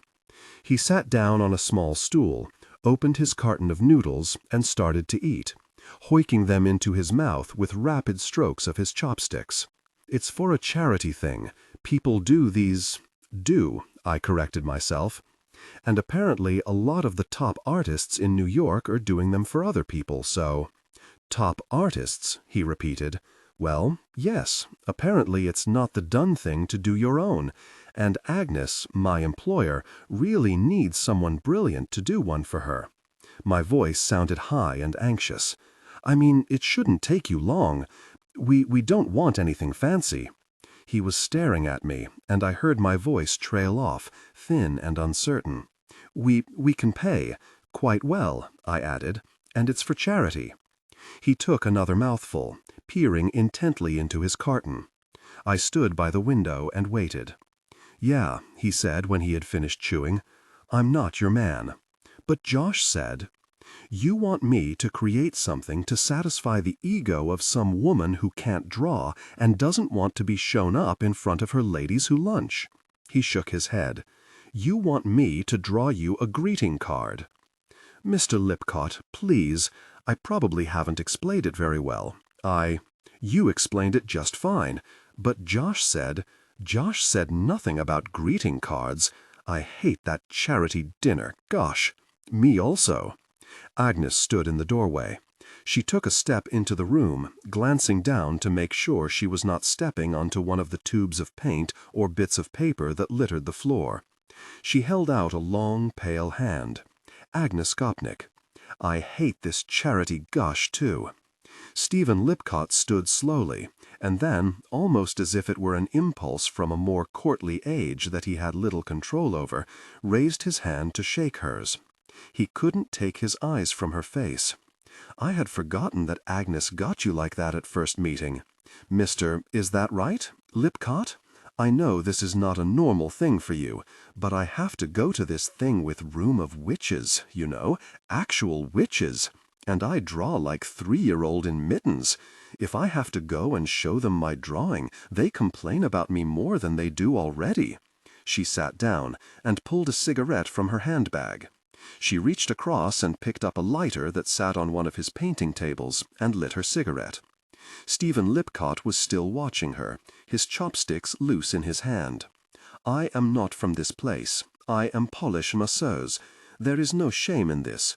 But I do not want to give these witches chance to look down on me again. Do you know how it is to have people look down on you?" She exhaled, gazing at him, her head tilted, so that smoke trickled horizontally toward him. I thought he might actually have inhaled. Yes. So it is one small thing I am asking you, to help me. I know this is not your thing, and that you are serious artist, but I really need help. And I will pay you very good money." The room fell silent. A phone vibrated in my back pocket. I tried to ignore it. For that moment, I knew I should not move. We three stood there for an eternity. "Okay," he said finally, "but on one condition. Name it." "I draw you." For a minute, nobody spoke. Agnes raised an eyebrow, then took a slow drag of her cigarette, her eyes not leaving his. "Me? Can't be the first time someone's asked. Why me? Don't play the ingenue." He smiled then, and she kept her face straight, as if deciding whether to be insulted. Her eyes dropped to her feet, and, when she lifted them, there it was, her smile, small, speculative, a prize he believed he had won. She stubbed out her cigarette on the floor. "How long will it take?" He shoved the carton of noodles to one side and reached for a white pad of thick paper. It might have been only me who noticed the way his voice lowered in volume. Depends how good you are at keeping still. Minutes later, I was back in the car. I closed the door. Gary was listening to his tapes. Por favor, habla más despacio. Por favor, habla más despacio. He slapped the dashboard with a fat palm. Gosh, let me try that again. Habla más despacio. He practiced 3 more lines, then turned to me. She gonna be long? I stared out of the window at the blank windows of the 2nd floor. I really hope not, I said. Agnes finally emerged at 3:45, an hour and 3/4 after Gary and I had run out of our already limited conversation. After watching a cable comedy show downloaded on his iPad, he didn't offer to share it with me. He had nodded off, his chins resting on the bulk of his chest as he snored lightly. I sat in the back of the car, growing increasingly tense as the minutes ticked by, sending periodic messages to Sam that were variations on, "She's not back yet. Still not back. Oh my God, what on earth is she doing in there?" He had had lunch in a tiny deli across town and said he was so hungry he could eat 15 horses. He sounded cheerful, relaxed, and every word we exchanged told me I was in the wrong place, that I should be beside him, leaning against him, feeling his voice rumble in my ear. I had started to hate Agnes. And suddenly, there she was, striding out of the building with a broad smile and a flat package under her arm. "Oh, thank God," I said. Gary woke with a start and hurried around the car to open the door for her. She slid in calmly, as if she had been gone 2 minutes instead of 2 hours. She brought with her the faint scents of cigarettes and turpentine. We need to stop at McNally Jackson on the way back to get some pretty paper to wrap it in. We have wrapping paper at the Stephen. Tell me about this special hand-pressed paper. I want to wrap it in this special paper. Gary, you know the place I mean? We can drop down to Soho on the way back, yes?" She waved a hand. I sat back, faintly despairing. Gary set off, bumping the limo gently over the potholed car park as he headed back to what he considered civilization. We arrived back at 5th Avenue at 4:40. As Agnes climbed out, I hurried out beside her, clutching the bag with the special paper. "Agnes, I was wondering, what you said about me leaving early today. I don't know whether to wear the Temperley or the Badgley Mishka this evening. What do you think?" I tried to recall either dress. Failed. I was trying to calculate how long it would take me to get over to Times Square, where Sam was now waiting. The Temperley, I think, definitely. It's perfect. "Agnes, you remember you said I might be able to leave early today? But it's such a dark blue. I'm not sure this blue is a good color on me, and the shoes that go with it rub on my heel. We talked last week. Would it be okay? It's just I really want to see Sam off at the airport." I fought to keep the irritation from my voice. "Sam?" She nodded a greeting at Ashok. "My boyfriend." She considered this. Okay. "Oh, they are going to be so impressed with this drawing. Stephen is genius, you know? Actual genius. So I can go? Sure." My shoulders sagged with relief. If I left in 10 minutes, I could get the subway south and be with him by 5:30. That would still give us an hour and a bit together. Better than nothing. The lift doors closed behind us. Agnes opened a compact and checked her lipstick, pouting at her reflection. "But maybe just stay until I'm dressed. I need second opinion on this Temperley." Agnes changed her outfit 4 times. I was too late to meet Sam in Midtown, Times Square, or anywhere else. Instead, I got to JFK 15 minutes before he had to head through security.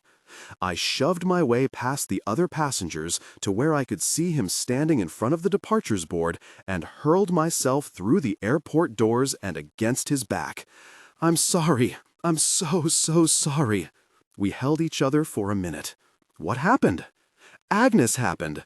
Wasn't she going to let you out early? I thought she was your mate. She was just obsessed by this artwork thing, and it all went. Oh God, it was maddening. I threw my hands into the air. What am I even doing in this stupid job, Sam? She made me wait because she couldn't work out what dress to wear. At least Will actually needed me. He tilted his head and touched his forehead to mine.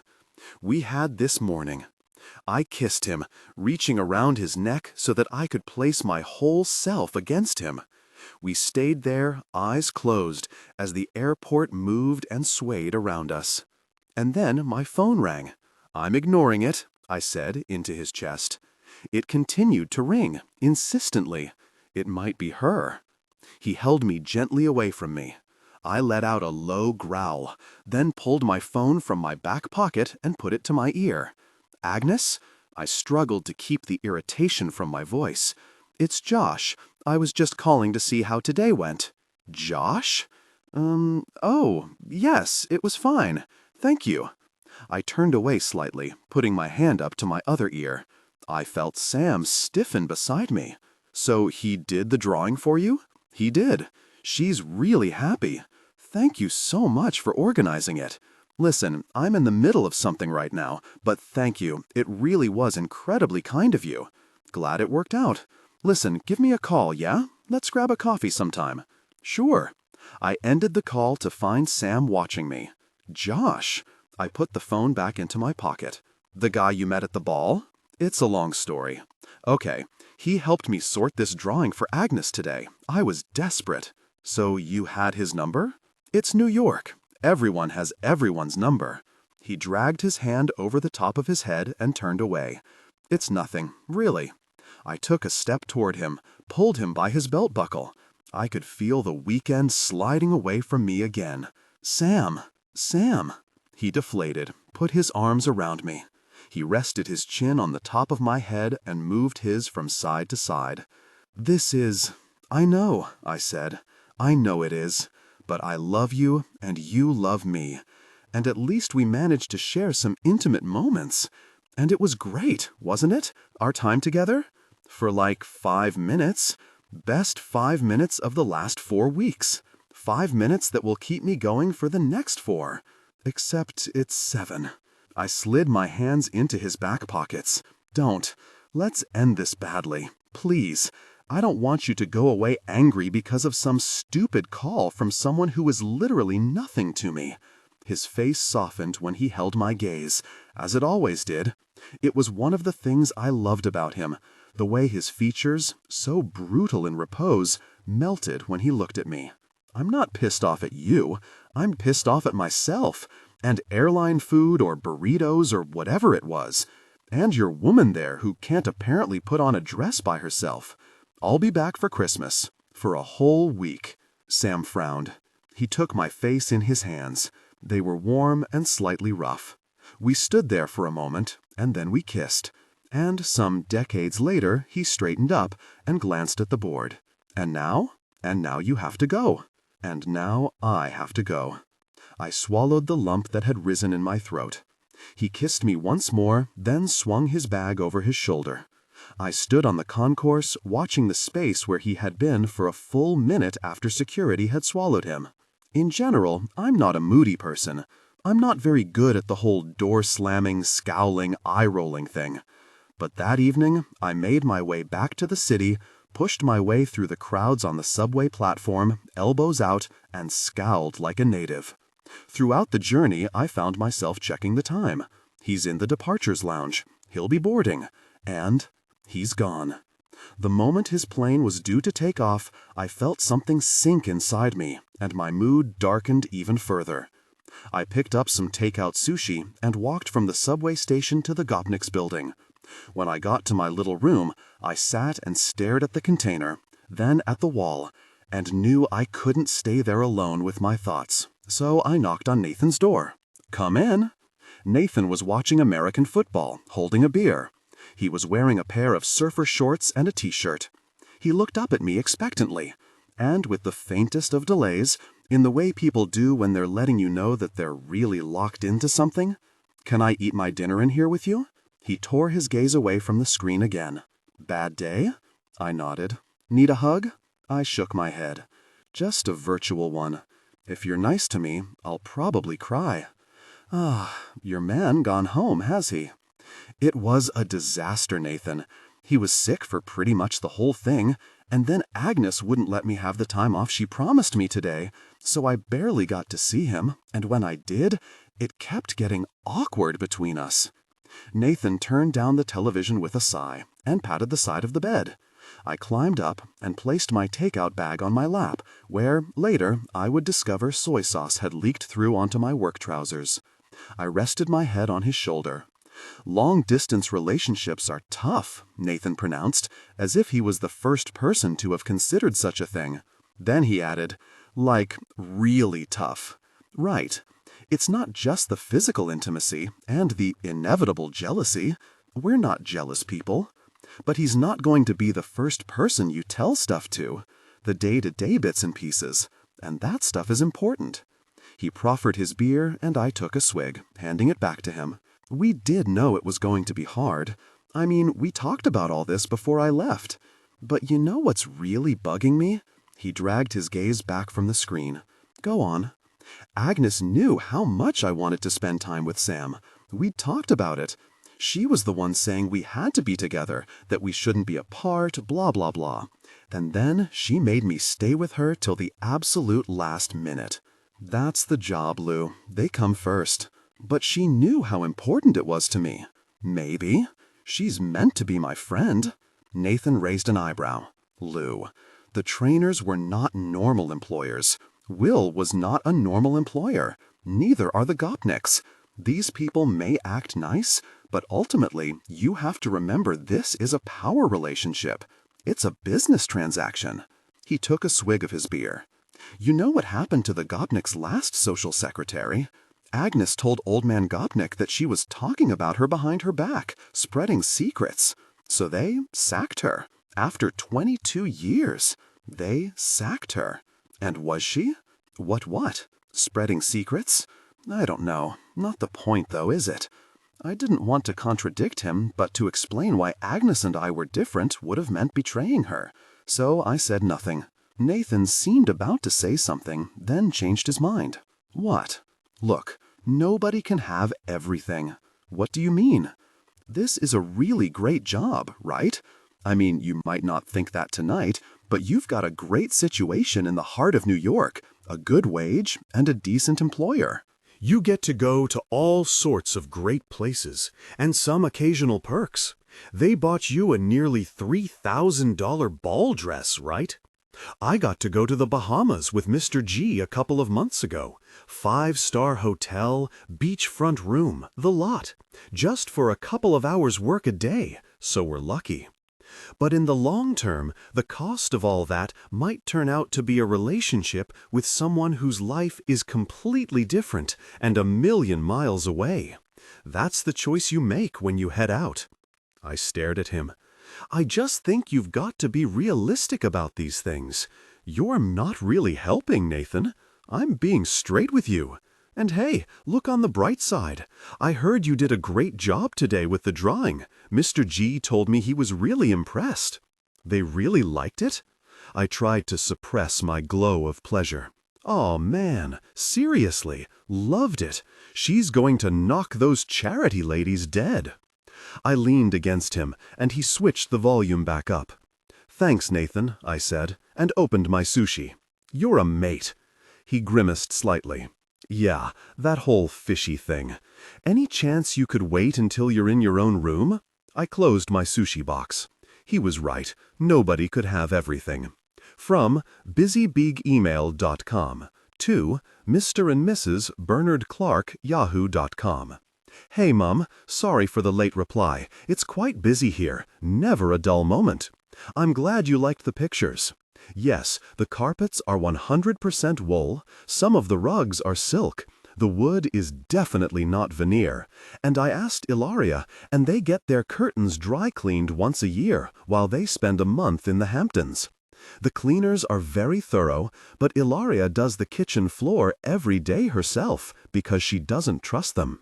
Yes, Mrs. Gopnik does have a walk-in shower and also a walk-in wardrobe in her dressing room. She is very fond of her dressing room and spends a lot of time in there on the phone to her mom in Poland. I didn't have time to count the shoes like you asked, but I'd say there are well over 100 pairs. She has them stacked in boxes with pictures of them stuck to the front just so she knows which is which. When she gets a new pair, it's my job to take the picture. She has a camera just for her shoe boxes. I'm glad the art course went well, and the better communication for couples class sounds grand.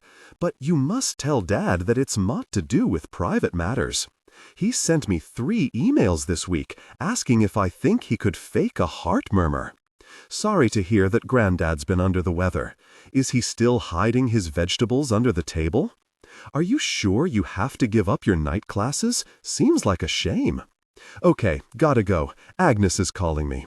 I'll let you know about Christmas, but don't worry, I will be there. Love you, Louisa, XX.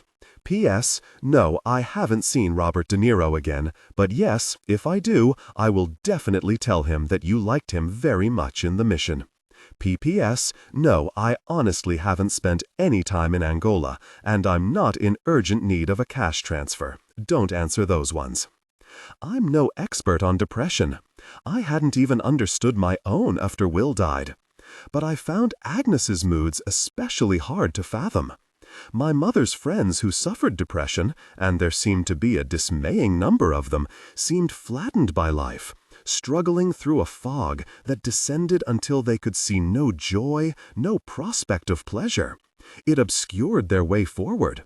You could see it in the way they walked around town, their shoulders bowed, their mouths set in thin lines of forbearance. It was as if sadness seeped from them. Agnes was different. She was boisterous and garrulous one minute, then weepy and furious the next. I'd been told that she felt isolated, judged, without allies. But that never quite fit. Because the more time I spent with her, the more I noticed she was not really cowed by those women. She was infuriated by them. She would rage about the unfairness, scream at Mr. Gopnik. She would imitate them cruelly behind his back and mutter furiously about the first Mrs. Gopnik, or Ilaria and her scheming ways. She was mercurial, a human flame of outrage, growling about jerks or difficult people. I would Google these in my time off until my ears went pink. And then, abruptly, she was someone quite different. A woman who disappeared into rooms and wept quietly. A tense, frozen face after a long phone call in Polish. Her sadness manifested itself in headaches, which I was never quite sure were real. I talked about it to Trina in the coffee shop with the free Wi-Fi that I had sat in on my first morning in New York. We were using FaceTime audio, which I preferred to us looking at each other's faces as we talked. I got distracted by the way my nose seemed enormous, or what someone was doing behind me. I also didn't want her to see the size of the buttered muffins I was eating. Perhaps she's bipolar, Trina said. Yeah, I looked that up, but it doesn't seem to fit. She's never manic as such, just sort of energetic. I'm not sure depression is a one-size-fits-all thing, Lou, my sister said. Besides, hasn't everyone got something wrong with them in America? Don't they like to take a lot of pills? Unlike England, where Mom would have you go for a nice brisk walk to take you out of yourself. My sister sniggered. Turn that frown upside down, put a nice bit of lippy on, brighten your face up. There, who needs all those silly medications? Something had happened to Trina's and my relationship since I had been gone. We called each other once a week, and for the first time in our adult lives, she had stopped nagging me every time we spoke. She seemed genuinely interested in what my life was like, quizzing me about work, the places I had visited, and what the people around me did all day. When I asked for advice, she generally gave me a considered reply, instead of calling me a doofus or asking if I understood what Google was for. She liked someone, she had confided 2 weeks previously. They had gone for hipster cocktails at a bar in Shoreditch, then to a pop-up cinema in Clapton, and she had felt quite giddy for several days afterward. The idea of my sister giddy was a novel one. What's he like? You must be able to tell me something now. I'm not going to say anything yet. Not even to me? For now. Well, anyway, I'm happy. Oh, so that's why you're being nice. What? You're finding happiness in your relationship? I thought it was because you finally approved of what I'm doing with my life. She laughed. My sister didn't normally laugh, unless it was at me. I just think it's nice that everything's working out. You have a great job in the US of A. I love my job. Thom and I are loving being in the city. I feel like things are really opening up for all of us. It was such an unlikely statement for my sister that I didn't have the heart to tell her about Sam. We talked a bit more about Mom wanting to take a part-time job at the local school and Granddad's deteriorating health, which meant that she hadn't applied. I finished my muffin and my coffee and realized that while I was interested, I didn't feel homesick at all. You're not going to start speaking with a really awful transatlantic accent though, right? I'm me, Trine. That's hardly going to change, I said, in a really awful transatlantic accent. You're such a doofus, she said. Oh, goodness, you're still here. Mrs. DeWitt was just exiting the building as I arrived home, pulling on her gloves under the awning. I stepped back, neatly avoiding Dean Martin's teeth snapping near my leg, and smiled politely at her. Good morning, Mrs. DeWitt. Where else would I be? I thought the Estonian assistant would have sacked you by now. I'm surprised she's not frightened you'll run off with the old man like she did. Not really my modus operandi, Mrs. DeWitt, I said cheerfully. I heard her yelling again in the corridor the other night. Awful racket. At least the other one just sulked for a couple of decades. A lot easier on the neighbors. I'll pass that on. She shook her head and was about to move away, but she stopped and gazed at my outfit. I was wearing a fine pleated gold skirt, my fake fur gilet, and a beanie hat colored like a giant strawberry that Tom had been given for Christmas 2 years ago and refused to wear because it was girly. On my feet were a pair of bright red patent brogues that I had bought from a sale in a children's shop, air-punching amid the harassed mothers and screeching toddlers when I realized they fitted. Your skirt. I glanced down and braced myself for whatever barb was coming my way. I used to have one like that from Biba. It is Biba, I said delightedly. I got it from an online auction 2 years ago, £4.50, only one tiny hole in the waistband. I have that exact skirt. I used to travel a lot in the 60s. Whenever I went to London, I would spend hours in that store. I used to ship whole trunks of Biba dresses home to Manhattan. We had nothing like it here. Sounds like heaven, I said. I've seen pictures, I said. What an amazing thing to have been able to do. What did you do? I mean, why did you travel so much? I worked in fashion, for a women's magazine. It was, she lurched forward, ambushed by a fit of coughing, and I waited while she recovered her breath. Well, anyway, you look quite reasonable, she said, putting her hand up against the wall. Then she turned and hobbled away up the street, Dean Martin casting baleful glances simultaneously at me and the curb behind him. The rest of the week was, as Michael would say, interesting. Tabitha's apartment in Soho was being redecorated, and our apartment, for a week or so, became the battleground for a series of turf wars apparently invisible to the male gaze, but only too obvious to Agnes, whom I could hear hissing at Mr. Gopnik when she thought Tabitha was out of range. Ilaria relished her role as foot soldier. She made a point of serving Tabitha's favorite dishes, spicy curries and red meat, none of which Agnes would eat, and professed herself ignorant of that when Agnes complained.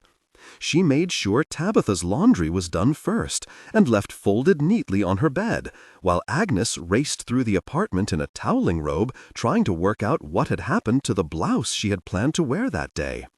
In the evenings, Tabitha would plant herself in the sitting room while Agnes was on the phone to her mother in Poland.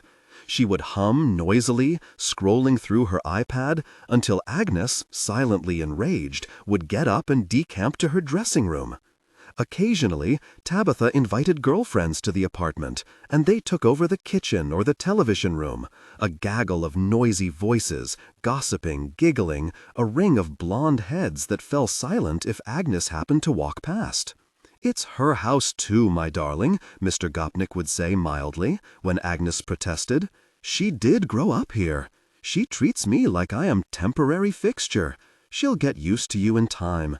She's still a child in many ways. She's 24. Agnes would make a low, growling noise, a sound I was quite sure no English women had ever mastered, I did try a few times, and throw up her hands in exasperation. Michael would walk past me, his face frozen, his eyes sliding toward mine in mute solidarity. Agnes asked me to send a parcel to Poland via FedEx. She wanted me to pay cash and keep hold of the receipt. The box was large, square, and not particularly heavy, and we had the conversation in her study, which she had taken to locking, to Ilaria's disgust. "What is it?" "Just present for my mother." She waved a hand. "But Leonard thinks I spend too much on my family, so I don't want him to know everything that I send." I humped it down to the FedEx office at West 57th Street and waited in line. When I filled out the form with the assistant, he asked, "What are the contents, for customs purposes?" And I realized I didn't know. I texted Agnes, and she responded swiftly. "Just say is gifts for family." "But what kind of gifts, ma'am?" said the man wearily. I texted again. There was an audible sigh from someone in the queue behind me. "Tchotchkes." I stared at the message. Then I held out my phone. "Sorry, I can't pronounce that." He peered at it. "Yeah, lady, that's not really helping me." I texted Agnes. "Tell him mind his own business. What business of him what I want to send my mother?" I shoved my phone into my pocket. "She says it's cosmetics, a jumper, and a couple of DVDs. Value, $185.52. Finally," muttered the FedEx employee. And I handed over the cash and hoped nobody could see the crossed fingers on my other hand. On Friday afternoon, when Agnes began her piano lesson, I retreated to my room and called England. As I dialed Sam's number, I felt the familiar flutter of excitement just at the prospect of hearing his voice. Some days I missed him so much, I carried it round like an ache. I sat and waited as it rang, and a woman answered. "Hello," she said. She was well-spoken, her voice slightly raspy at the edges, as if she had smoked too many cigarettes. "Oh, I'm sorry, I must have dialed the wrong number." I briefly pulled the phone from my ear and stared at the screen. "Who were you after? Sam? Sam Fielding? He's in the shower. Hold on, I'll get him." Her hand went over the receiver, and she yelled his name, her voice briefly muffled. I went very still. There were no young women in Sam's family. "He's just coming," she said after a moment. "Who shall I say is calling?" "Louisa." "Oh, okay." Long-distance phone calls make you oddly attuned to slight variations in tone and emphasis, and there was something in that "oh" that made me uneasy. I was about to ask whom I was talking to when Sam picked up. "Hey, hey." It came out strangely broken, as my mouth had dried unexpectedly, and I had to say it twice. "What's up?" "Nothing. Nothing urgent. I just, wanted to hear your voice. Hold on, I'll close this door." I could picture him in the little railway carriage, pulling the bedroom door to. When he came back on, he sounded cheery, quite unlike the last time we had spoken. "So, what's going on? Everything okay with you? What's the time there?" "Just after 2. Who was that?" "Oh, that's Katie. Katie Ingram? My new partner?" "Katie? Okay. So, what's she doing in your house?" "Oh, she's just giving me a lift to Donna's leaving do. Bike's gone into the garage. Problem with the exhaust." "She really is looking after you then." "Yeah, she only lives down the road, so it made sense." He said it with the casual neutrality, aware he was being listened to by 2 women. "So, where are you all off to?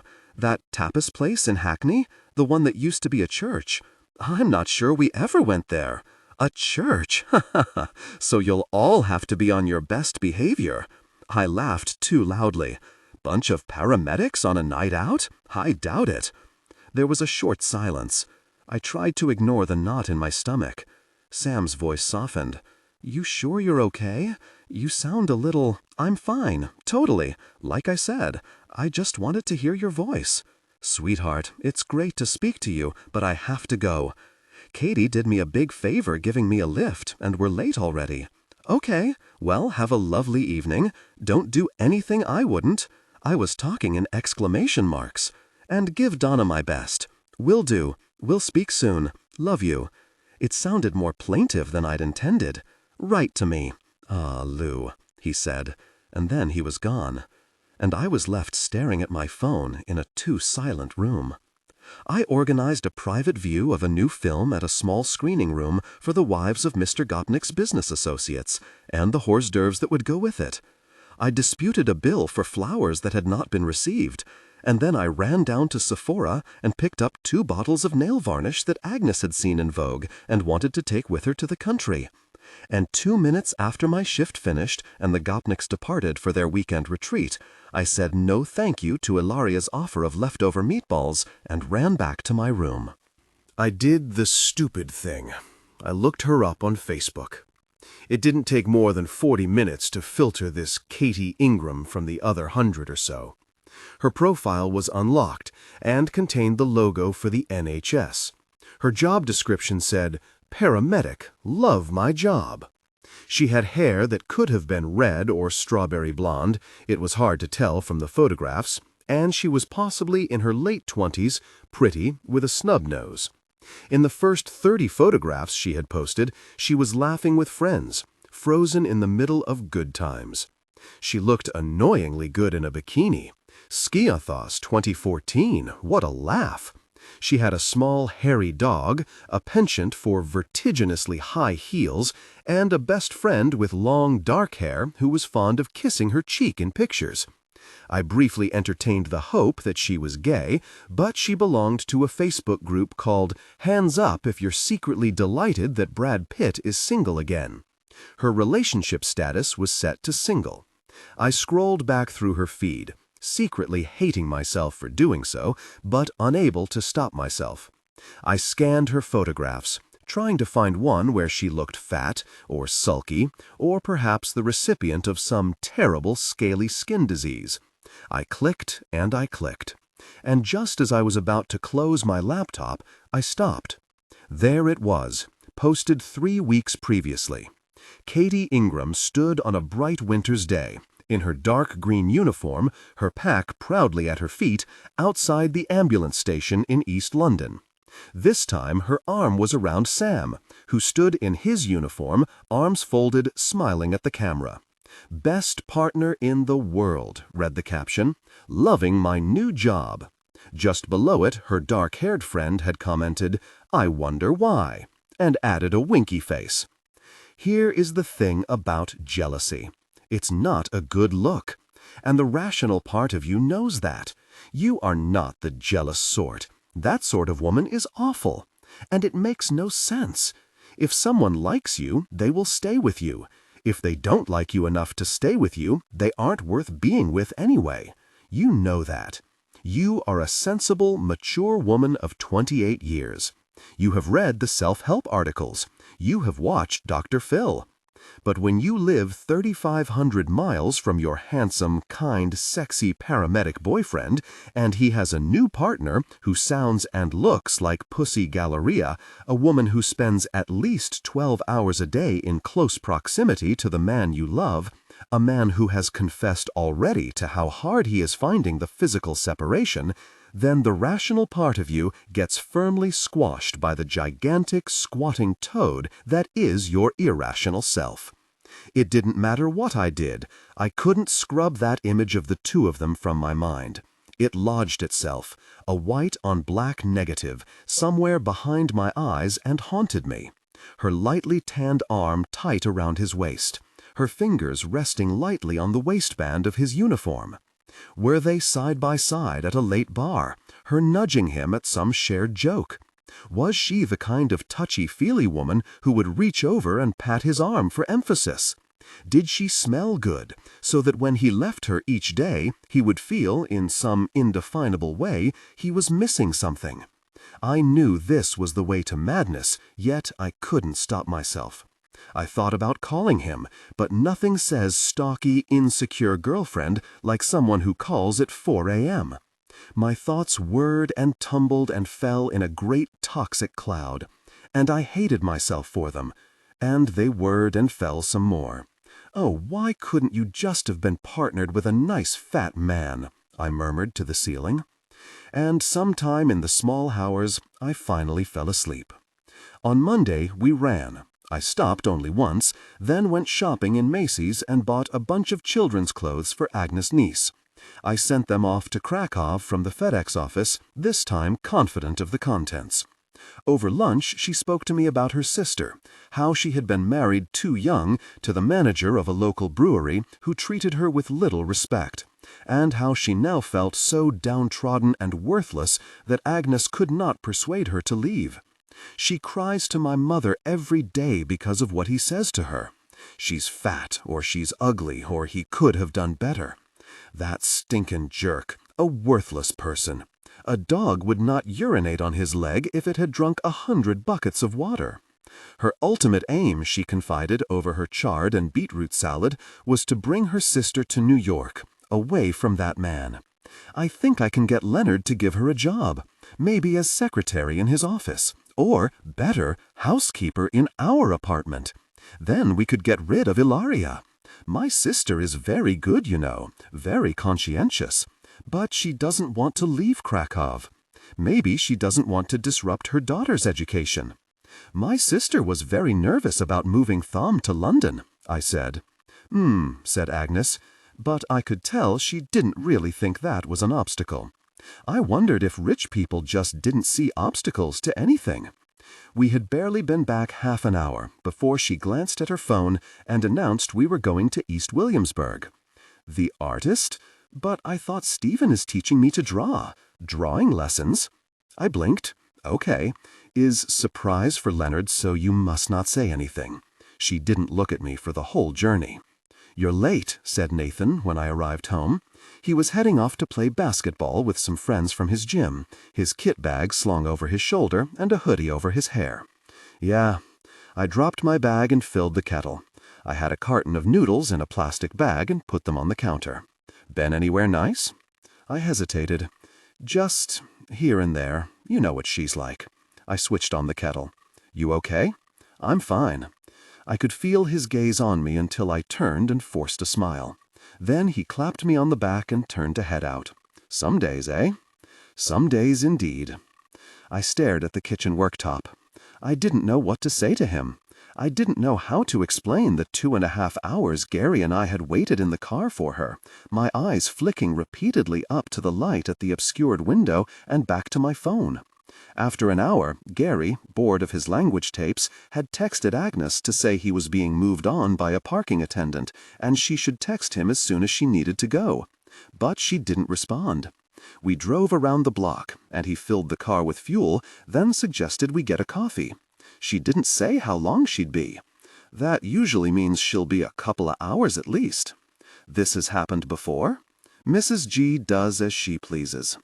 He bought me a coffee in a near-empty diner, where the laminated menu showed poorly lit photographs of every single dish, and we sat in silence, each monitoring our phones in case she called, and watching the Williamsburg dusk turn gradually to a neon-lit night.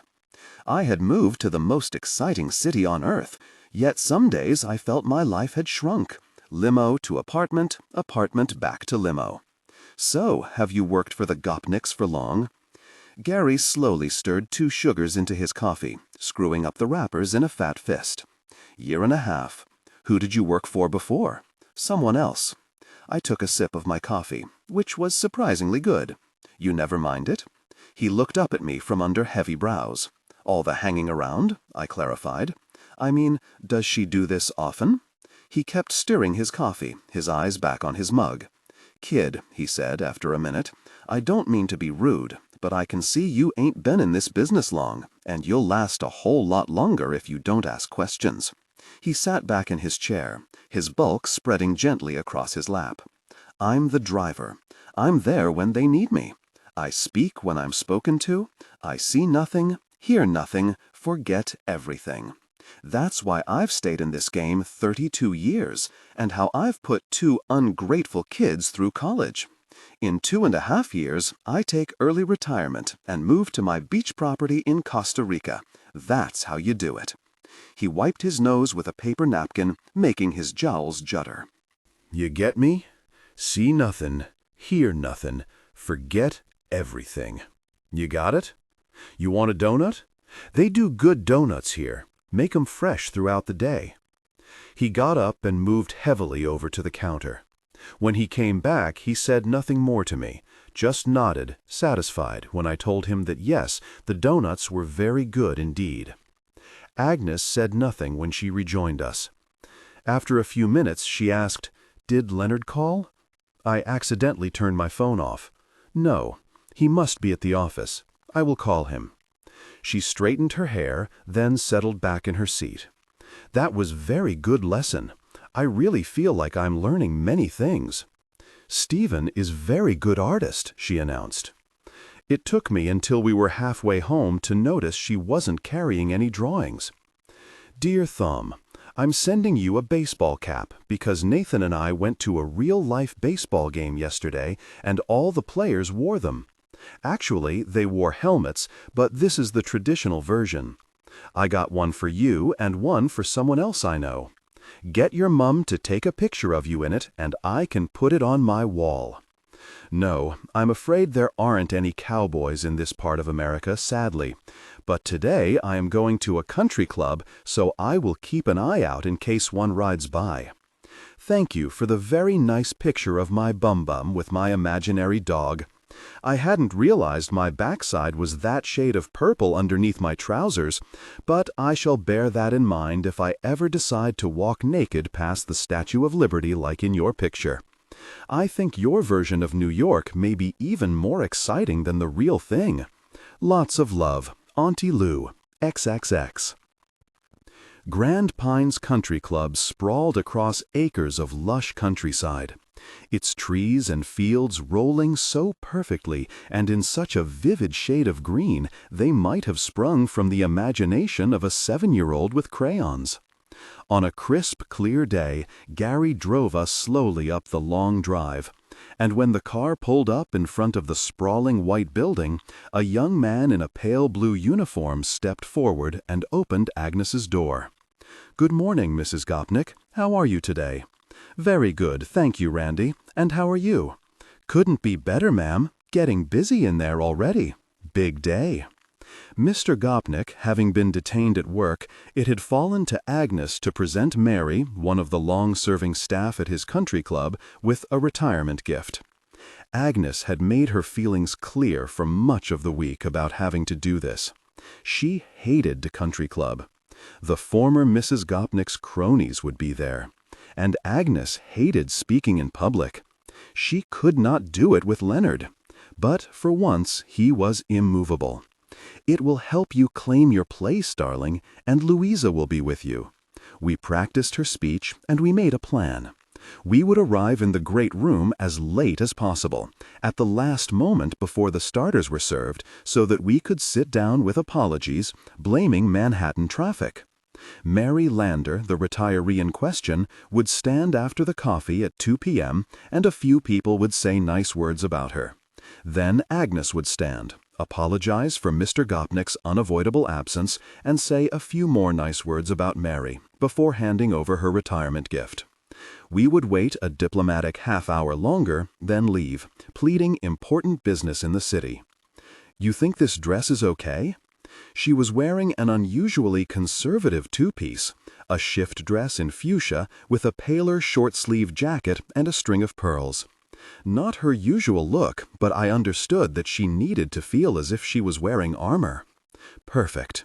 She took a breath, and I nudged her, smiling. She took my hand briefly and squeezed it. "In and out," I said. "Nothing to it." "2 giant fingers," she murmured, and gave me a small smile.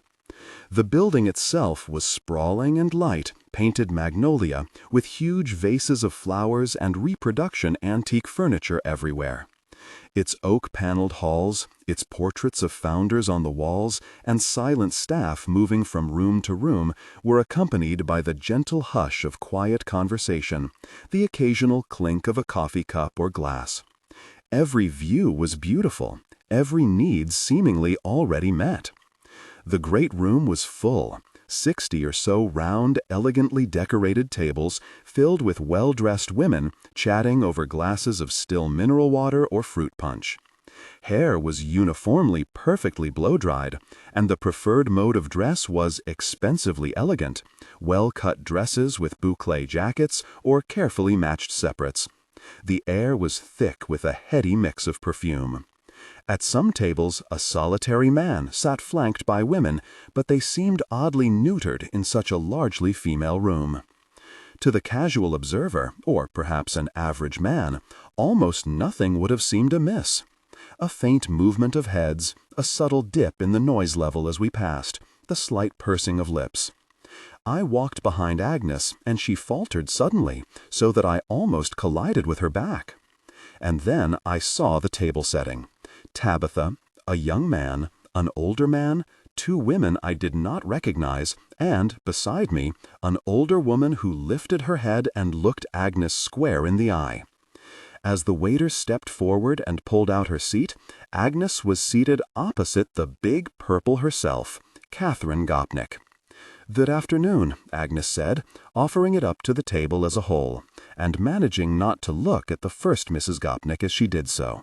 "Good afternoon, Mrs. Gopnik," the man who was seated on my side of the table replied. "Mr. Henry," said Agnes, her smile wavering. "Tab, you didn't say you were coming today." "I'm not sure we have to inform you of all our movements, do we, Agnes?" Tabitha said. "And who might you be?" The elderly gentleman on my right turned to me. I was about to say I was Agnes' friend from London, but realized that was now going to be impossible. "I'm Louisa," I said, "Louisa Clark." "Emmett Henry," he said, holding out a gnarled hand. "Delighted to meet you. Is that an English accent?" "It is." I looked up to thank a waitress who was pouring me some water. "How very delightful. And are you over visiting?" "Louisa works as Agnes' assistant, Emmett." Tabitha's voice lifted across the table. "Agnes has developed the most extraordinary habit of bringing her staff to social occasions." My cheeks flooded with color. I felt the burn of Catherine Gopnik's scrutiny, along with the eyes of the rest of the table.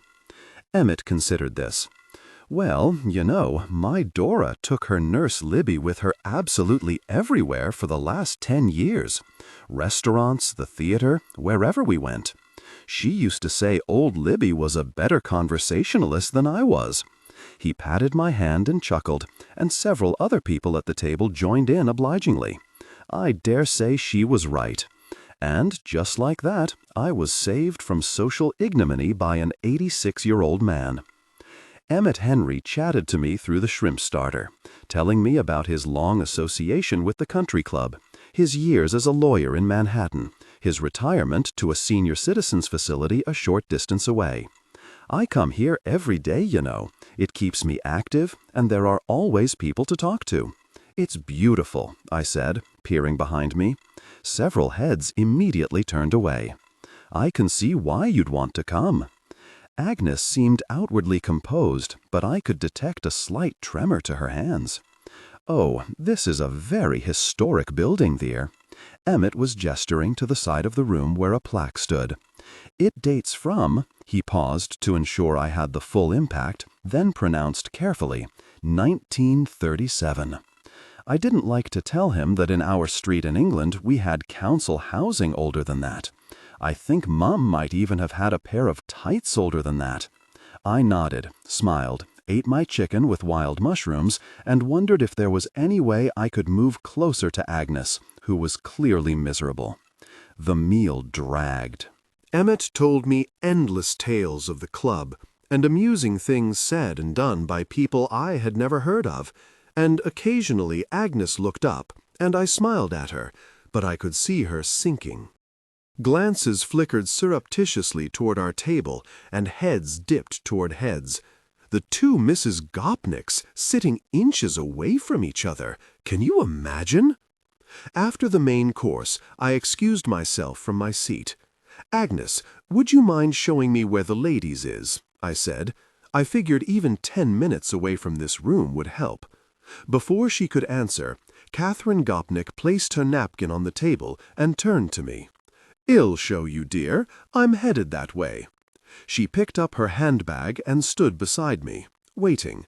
I glanced at Agnes, but she didn't move. Agnes nodded. "You go. I'll finish my chicken," she said. I followed Mrs. Gopnik through the tables of the great room and out into the hallway, my mind racing. We walked along a carpeted corridor, me a few paces behind her, and stopped at the ladies. She opened the mahogany door and stood back, allowing me in before her. "Thank you," I muttered, and headed into a cubicle. I didn't even want to wee. I sat on the seat. If I stayed there long enough, she might leave before I came out. But when I emerged, she was at the basins, touching up her lipstick. Her gaze slid toward me as I washed my hands. "So, you live in my old home?" she said. Yes, there didn't seem much point in lying about it. She pursed her lips, then, satisfied, closed her lipstick. "This must all feel rather awkward for you." "I just do my job." She took out a small hairbrush and dragged it lightly over her hair. I wondered if it would be rude to leave, or if etiquette said I should also return to the table with her. I dried my hands and leaned toward the mirror, checking under my eyes for smudges and taking as much time as possible. "How is my husband?" I blinked. "Leonard, how is he? Surely you're not betraying any great confidence by telling me that." Her reflection looked out at me. I don't see him much, but he seems fine. I was wondering why he wasn't here, whether his arthritis had flared up again. "Oh, no, I think he has a work thing today." "A work thing? Well, I suppose that's good news." She placed her hairbrush carefully back in her bag and pulled out a powder compact. She patted her nose once, twice, on each side before closing it. I was running out of things to do. I rummaged in my bag, trying to remember if I had brought a powder compact with me. And then Mrs. Gopnik turned to face me. "Is he happy?"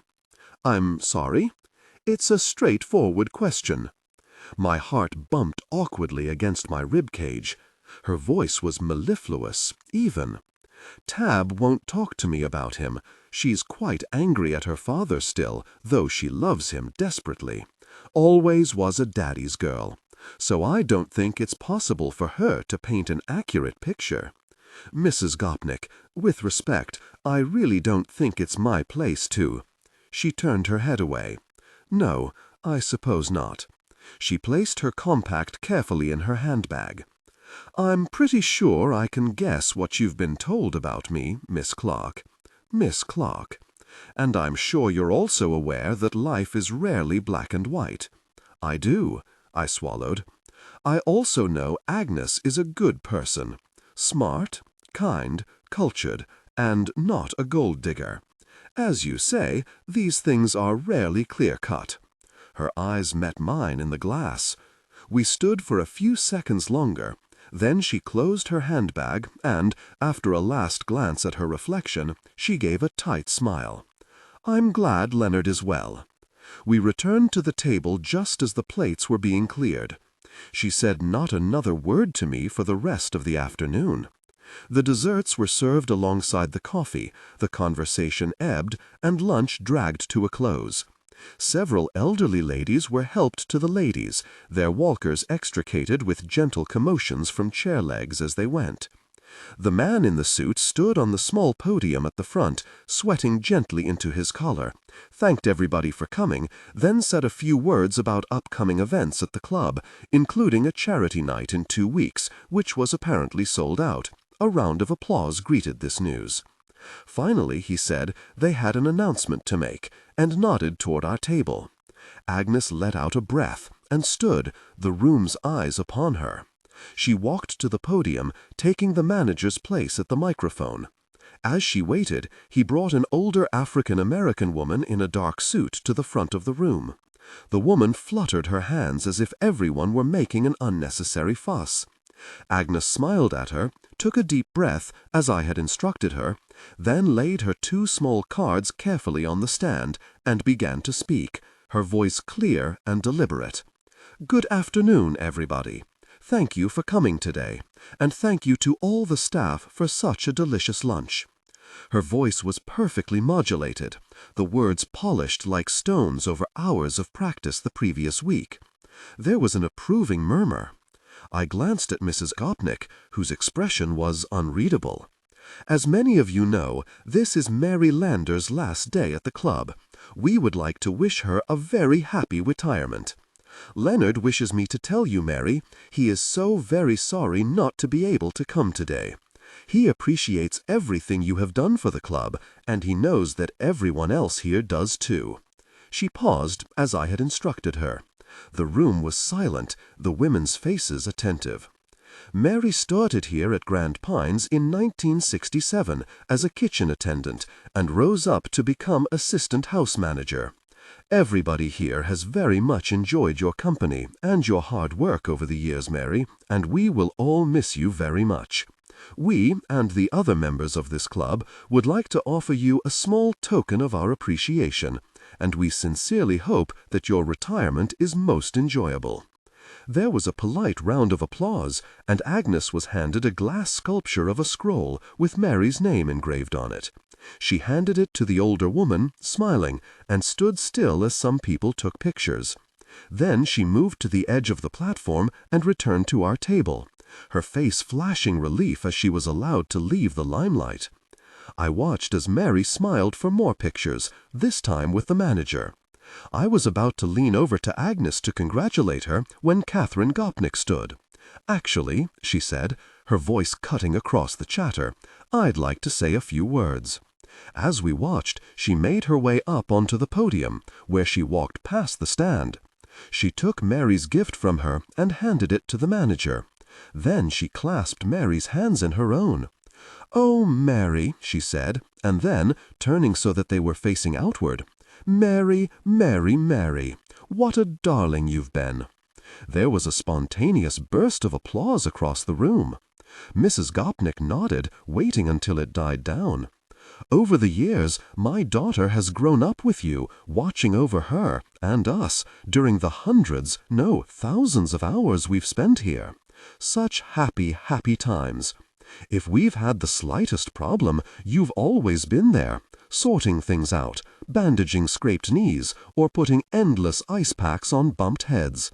I think we all remember the incident in the boathouse." There was a ripple of laughter. "You've especially loved our children, and this place always felt like a sanctuary to Leonard and me, because it was the one place we knew our family would be safe and happy. Those beautiful lawns have seen so many great times and been witness to so much laughter. While we'd be off playing golf or having a delicious cocktail with friends, there at the sidelines, you'd be watching over children or handing out glasses of that inimitable iced tea. We all love Mary's special iced tea, don't we, friends?" There was a cheer. I watched as Agnes grew rigid, clapping robotically, as if she wasn't quite sure what else to do. Emmett leaned into me. "Mary's iced tea is quite a thing. I don't know what she puts into it, but my goodness, it's lethal." He raised his eyes to the heavens. "Tabitha came out specially from the city, like so many of us today, because I know that she thinks of you not just as staff at this club, but as part of the family, and we all know there's no substitute for family." I dared not look at Agnes now, as the applause broke out again.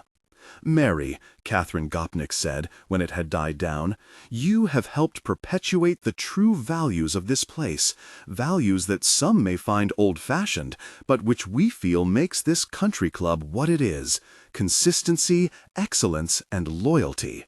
You have been its smiling face, its beating heart.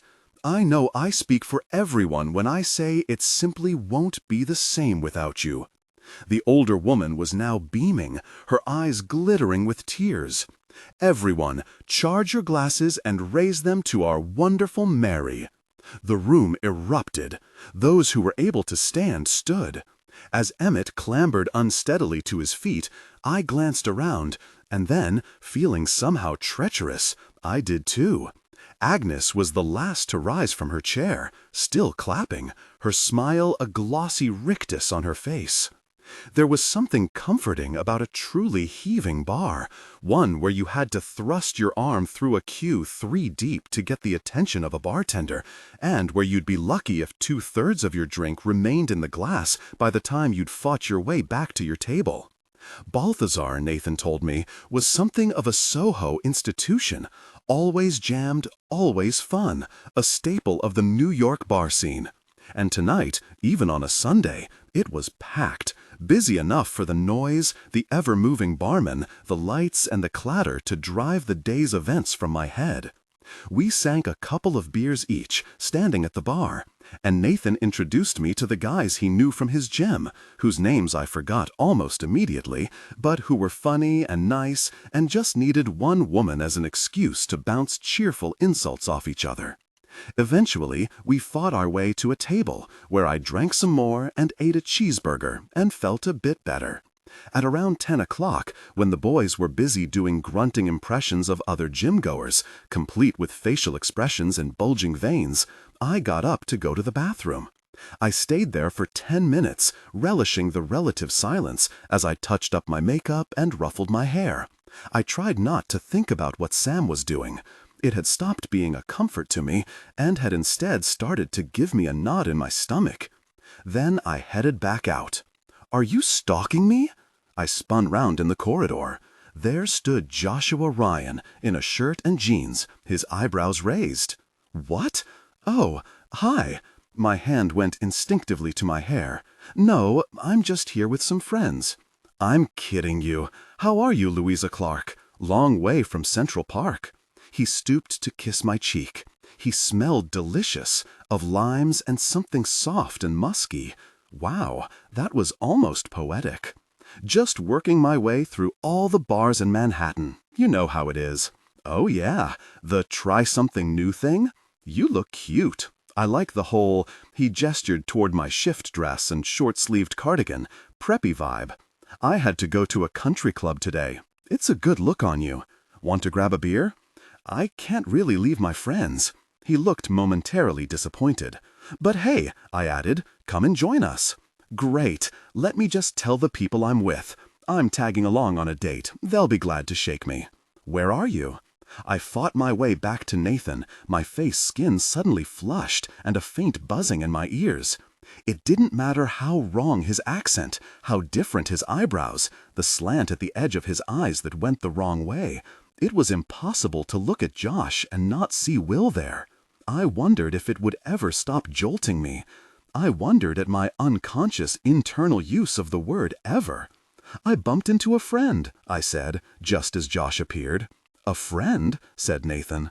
"Nathan, Dean, Arun, this is Josh Ryan. You forgot the third." He grinned at me, like we'd exchanged a private joke. "Hey." Josh held out a hand, leaned forward, and shook Nathan's. I saw Nathan's eyes travel over him and flicker toward me. I raised a bright, neutral smile, as if I had loads of good-looking male friends dotted all over Manhattan who might just want to come and join us in bars. "Can I buy anyone a beer?" said Josh. "They do great food here, too, if anyone's interested." "A friend?" murmured Nathan, as Josh stepped up to the bar. "Yes, a friend. I met him at the Yellow Ball, with Agnes. He looks like—" "I know." Nathan considered this. He looked at me, then at Josh. "That whole saying yes thing of yours." "You haven't?" "I love Sam, Nathan." "Sure you do, mate. I'm just saying." I felt Nathan's scrutiny during the rest of the evening. Josh and I somehow ended up on the edge of the table away from everyone else, where he talked about his job and the insane mixture of opiates and antidepressants his work colleagues shoveled into themselves every day just to cope with the demands of the office, and how hard he was trying not to offend his easily offended boss, and how he kept failing, and the apartment he never had time to decorate, and what had happened when his clean freak mother visited from Boston. I nodded and smiled and listened and tried to make sure that when I found myself watching his face, it was in an appropriate, interested way, rather than a slightly obsessive, oh, but you're so like him way. And how about you, Louisa Clark? You've said almost nothing about yourself all evening. How's the holiday going? When do you have to head back? The job. I realized with a lurch that the last time we had met, I had lied about who I was, and also that I was too drunk to maintain any kind of lie, or to feel as ashamed as I probably should about confessing. Josh, I have to tell you something. He leaned forward. Ah, you're married? Nope. Well, that's something. You have an incurable disease? Weeks left to live? I shook my head. You're bored? You're bored. You'd really rather talk to someone else now. I get it. I've barely drawn breath. I started to laugh. No, not that. You're great company. I looked down at my feet. I'm not who I told you I was. I'm not Agnes's friend from England. I just said that because she needed an ally at the Yellow Ball. I'm her assistant. I'm just an assistant. When I looked up, he was gazing at me. And? I stared at him. His eyes had tiny flecks of gold in them. Louisa, this is New York. Everyone talks themselves up. Every bank teller is a junior vice president. Every bartender has a production company. I guessed you had to work for Agnes because of the way you were running around after her. No friend would do that. Unless they were, like, really stupid, which you plainly are not. And you don't mind? Hey, I'm just glad you're not married. Unless you are married, that bit wasn't a lie too? He had taken hold of one of my hands. I felt my breath give slightly in my chest, and I had to swallow before I spoke. No, but I do have a boyfriend. He kept his eyes on mine, perhaps searching to see whether there was some punchline coming, then released my hand reluctantly. Ah, well, that's a pity. He leaned back in his chair and took a sip of his drink. So how come he isn't here? Because he's in England. And he's coming over? No. He pulled a face, the kind of face people make when they think you're doing something stupid but don't want to say so out loud. He shrugged. Then we can be friends. You know, everyone dates here, right? Doesn't have to be a thing. I'll be your incredibly handsome male walker. Do you mean dating as in being intimate? Whoa, you English girls don't mince your words. I just don't want to lead you down the garden path. Okay, Louisa Clark, I get it. I tried not to smile, and failed. You're very cute, he said, and you're funny, and direct, and not like any girl I've ever met. And you're very charming. That's because I'm a little bit enraptured, and I'm a little bit drunk. Oh, now I'm wounded, really wounded. He clutched at his heart. It was at this point that I turned my head and saw Nathan watching. He gave a faint lift to his eyebrow, then tapped his wrist. It was enough to bring me back to earth. You know, I really have to go. Early start. I've gone too far. I've frightened you off. Oh, I'm not that easily frightened, but I do have a tricky day at work tomorrow, and my morning run doesn't work so well on several pints of beer and a tequila chaser. Will you call me?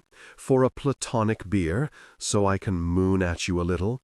I have to warn you, mooning means something quite different in England, I told him, and he exploded with laughter. Well, I promise not to do that, unless, of course, you want me to. That's quite the offer. I mean it. Call me. I walked out, feeling his eyes on my back the whole way. As Nathan hailed a yellow taxi, I turned as the door was closing. I could only just make him out through a tiny gap as it swung shut, but it was enough to see he was still watching me, and smiling. I called Sam.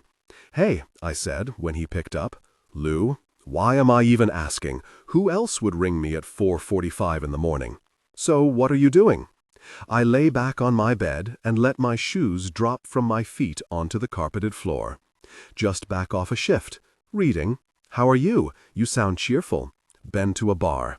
Tough day, but I feel a lot better now, and I just wanted to hear your voice, because I miss you, and you're my boyfriend, and you're drunk." He laughed. I might be, a little. Did you say you were reading? Yep, a novel. Really? I thought you didn't read fiction. Oh, Katie got it for me, insisted I'd enjoy it. I can't face the endless inquisitions if I keep not reading it. She's buying you books? I pushed myself upright, my good mood suddenly dissipating. Why? What does buying me a book mean? He sounded half amused. It means she fancies you. It does not. It totally does. Alcohol had loosened my inhibitions. I felt the words coming before I could stop them. If women try to make you read something, it's because they fancy you. They want to be in your head. They want to make you think of stuff. I heard him chuckle.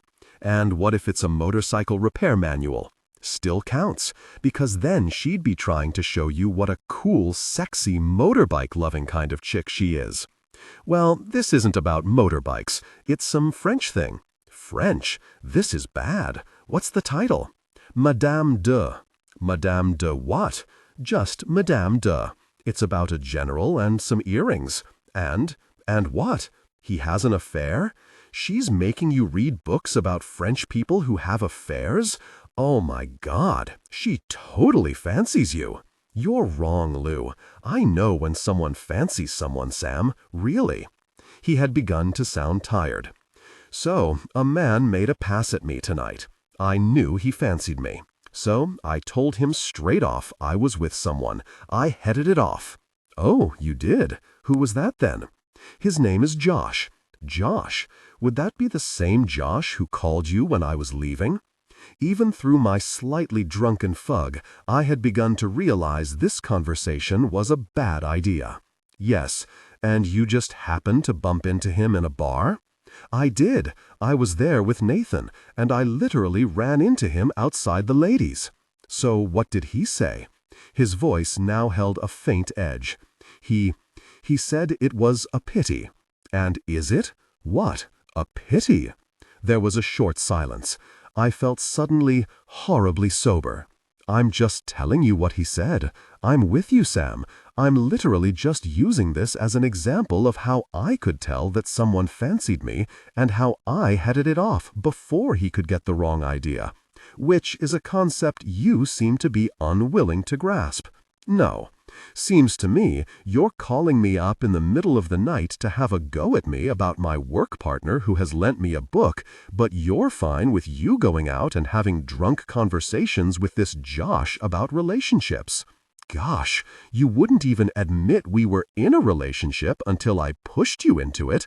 Ugh, my God. And now you'll happily talk about intimate stuff to some guy you just met in a bar? If you really just met him in a bar. It just took me time, Sam. I thought you were playing around. It took you time because you were still in love with the memory of another guy, a dead guy. And you're now in New York because, well, he wanted you to go there. So I have no idea why you're being weird and jealous about Katie. You never minded how much time I spent with Donna. Because Donna didn't fancy you. You've never even met Katie. How could you possibly know whether she fancies me or not? I've seen the pictures. What pictures? He exploded. I was an idiot. I closed my eyes. On her Facebook page, she has pictures. Of you and her? I swallowed. A picture. There was a long silence. The kind of silence that says, "Are you serious?"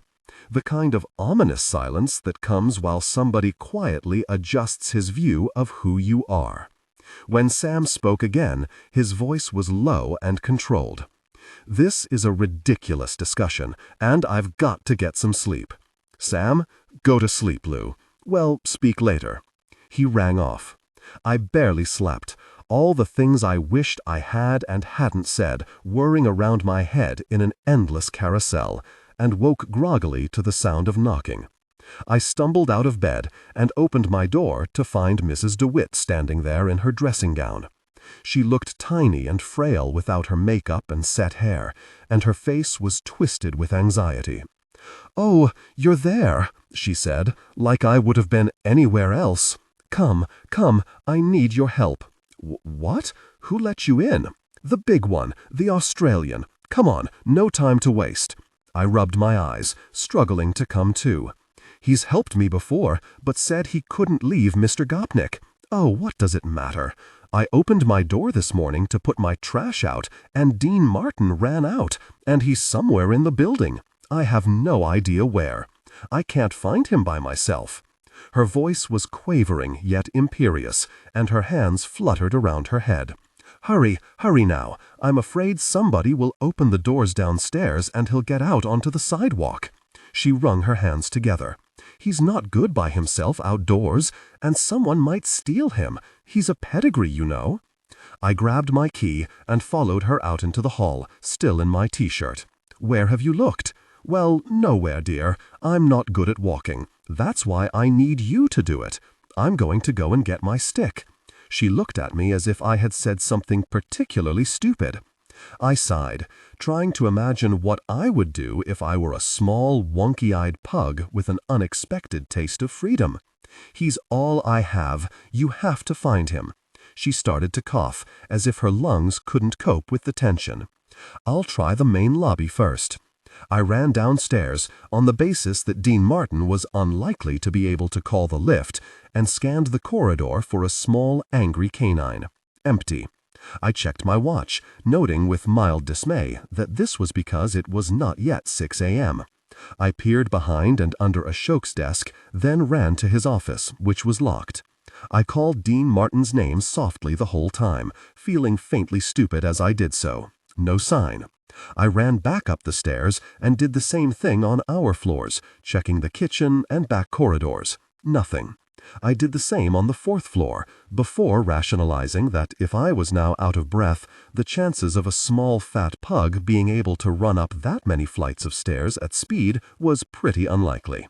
And then outside I heard the familiar whine of the garbage truck. And I thought about our old dog, who had a spectacular ability to tolerate and even enjoy the most disgusting smells known to humanity. I headed to the service entrance. There, entranced, stood Dean Martin, drooling, as the garbage men wheeled the huge, stinking bins backward and forward from our building to their truck. I approached him slowly, but the noise was so great and his attention so locked on the rubbish that he didn't hear me until the exact moment I reached down and grabbed him. Have you ever held a raging pug? I haven't felt anything squirm that hard since I had to pin a 2-year-old Tom down on a sofa while my sister extricated a rogue marble from his left nostril. As I wrestled Dean Martin under my arm, the dog threw himself left and right, his eyes bulging with fury, his outraged yapping filling the silent building. I had to wrap my arms around him, my head at an angle to stop his snapping jaw reaching me. From upstairs, I heard Mrs. DeWitt calling down, "Dean Martin, is that him?" It took everything I had to hold him. I ran up the last flight of stairs, desperate to hand him over. "Got him!" I gasped. Mrs. DeWitt stepped forward, her arms outstretched. She had a lead ready, and she reached out and snapped it onto his collar, just as I lowered him to the ground. At which point, with a speed wholly incommensurate with his size and shape, he whipped round and sank his teeth into my left hand. If there had been anyone left in the building who hadn't already been woken by the barking, my scream would probably have done it.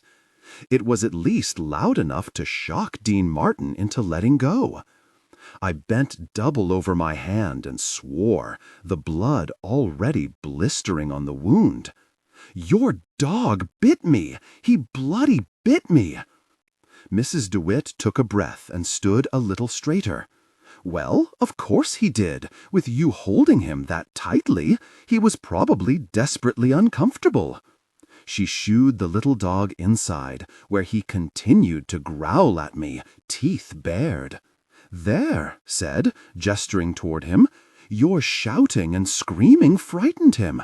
He's terribly agitated now. You have to learn about dogs if you're going to handle them correctly."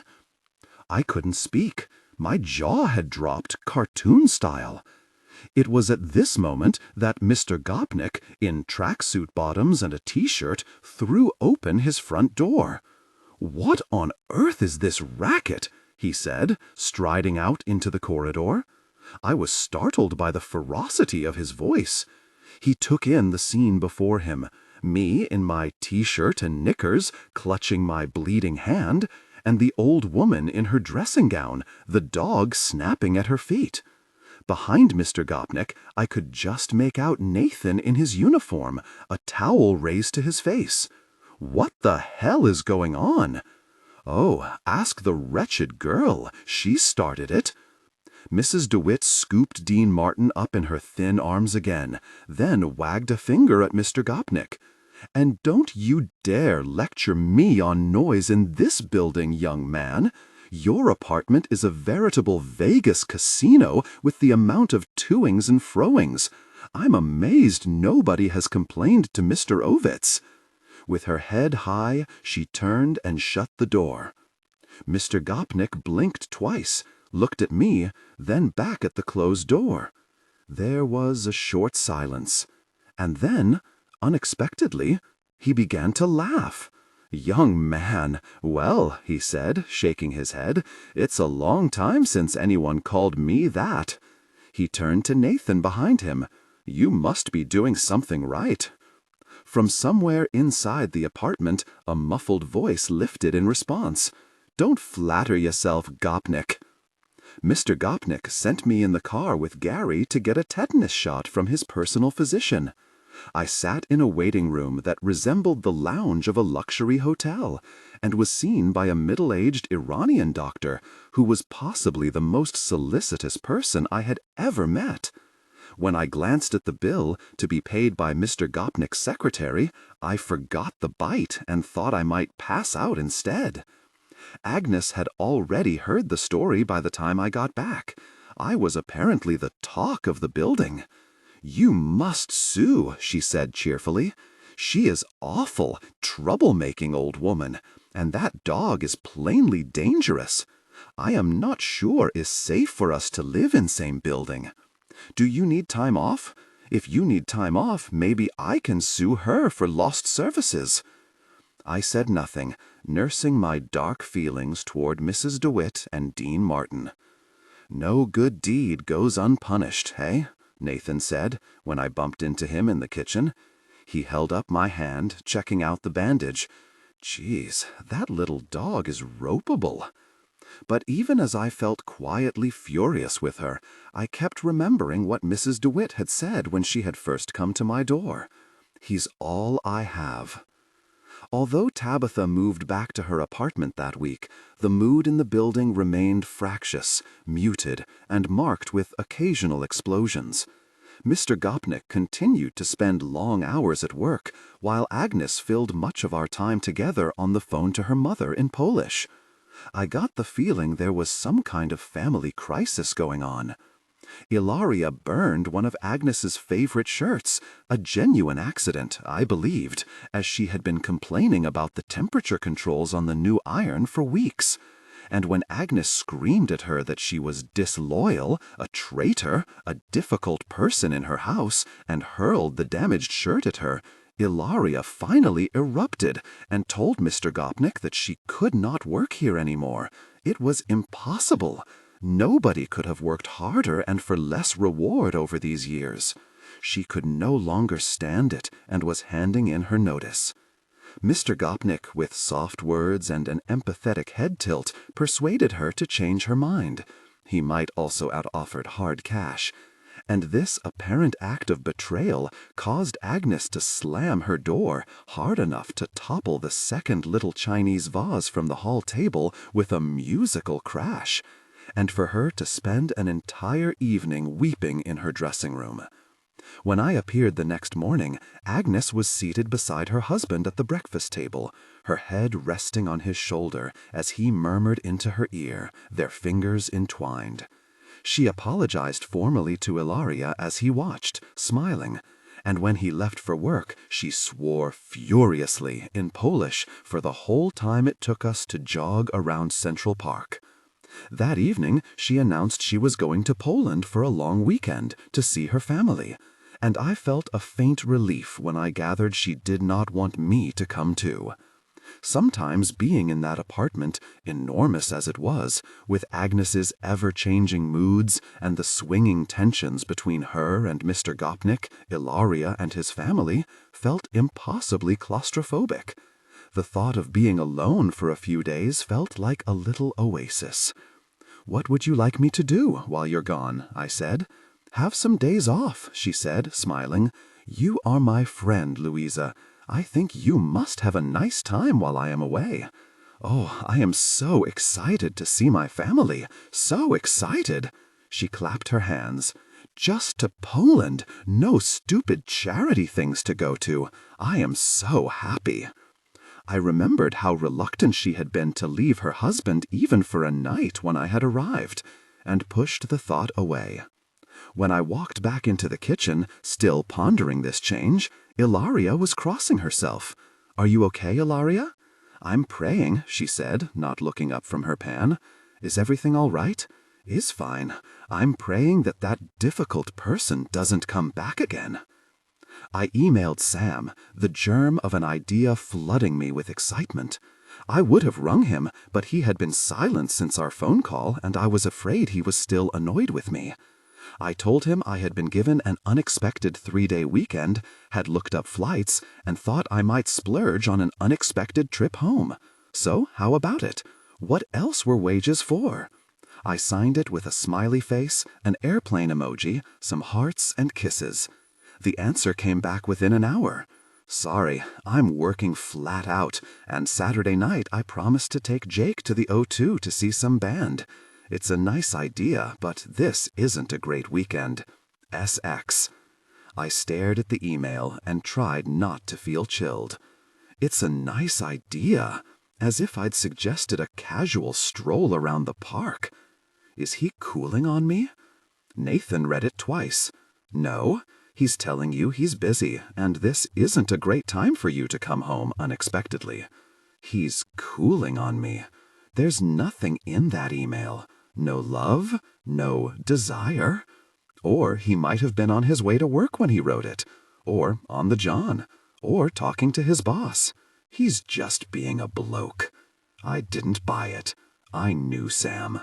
I stared at those 2 lines again and again, trying to dissect their tone, their hidden intent. I went on Facebook, hating myself for doing so, and checked to see whether Katie Ingram had announced that she was doing something special that weekend. Annoyingly, she hadn't posted anything at all, which was exactly what you would do if you were planning to seduce someone else's hot paramedic boyfriend. And then I took a breath and wrote him a response. Well, several responses, but this was the only one I didn't delete. "No problem. It was a long shot. Hope you have a lovely time with Jake. LX." And then I pressed send, marveling at how far the words of an email could deviate from what you actually felt.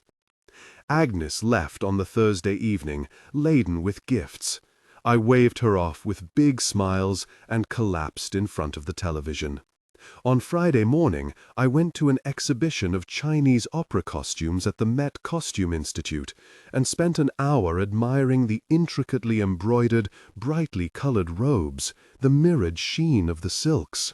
From there, inspired, I traveled to West 37th to visit some fabric and haberdashery stores I had looked up the previous week. The October day was cool and crisp, heralding the onset of winter. I took the subway and enjoyed its grubby, fuggy warmth. I spent an hour scanning the shelves, losing myself among the bolts of patterned fabric. I had decided to put together my own mood board for Agnes for when she returned, covering the little chaise longue and the cushions with bright, cheerful colors. Jade greens and pinks, gorgeous prints with parrots and pineapples, far from the muted damasks and drapes that the expensive interior decorators kept offering her. Those were all first Mrs. Gopnik's colors. Agnes needed to put her own stamp on the apartment, something bold and lively and beautiful. I explained what I was doing, and the woman at the desk told me about another shop in the East Village, a second-hand clothes outfit where they kept bolts of vintage fabric at the back. It was an unpromising storefront, a grubby 1970s exterior that promised a vintage clothes emporium, all decades, all styles, low prices. But I walked in and stopped in my tracks. The shop was a warehouse set with carousels of clothes in distinct sections under homemade signs that said 1940s, 1960s, clothes that dreams are made of, and bargain corner, no shame in a ripped seam. The air smelled musky, of decades-old perfume, moth-eaten fur, and long-forgotten evenings out. I gulped in the scent like oxygen, feeling as if I had somehow recovered a part of myself I had barely known I was missing. I trailed around the store, trying on armfuls of clothes by designers I had never heard of, their names a whispered echo of some long-forgotten age. Tailored by Michelle, Fonseca of New Jersey, Miss Aramis. Running my fingers over invisible stitching, placing Chinese silks and chiffon against my cheek.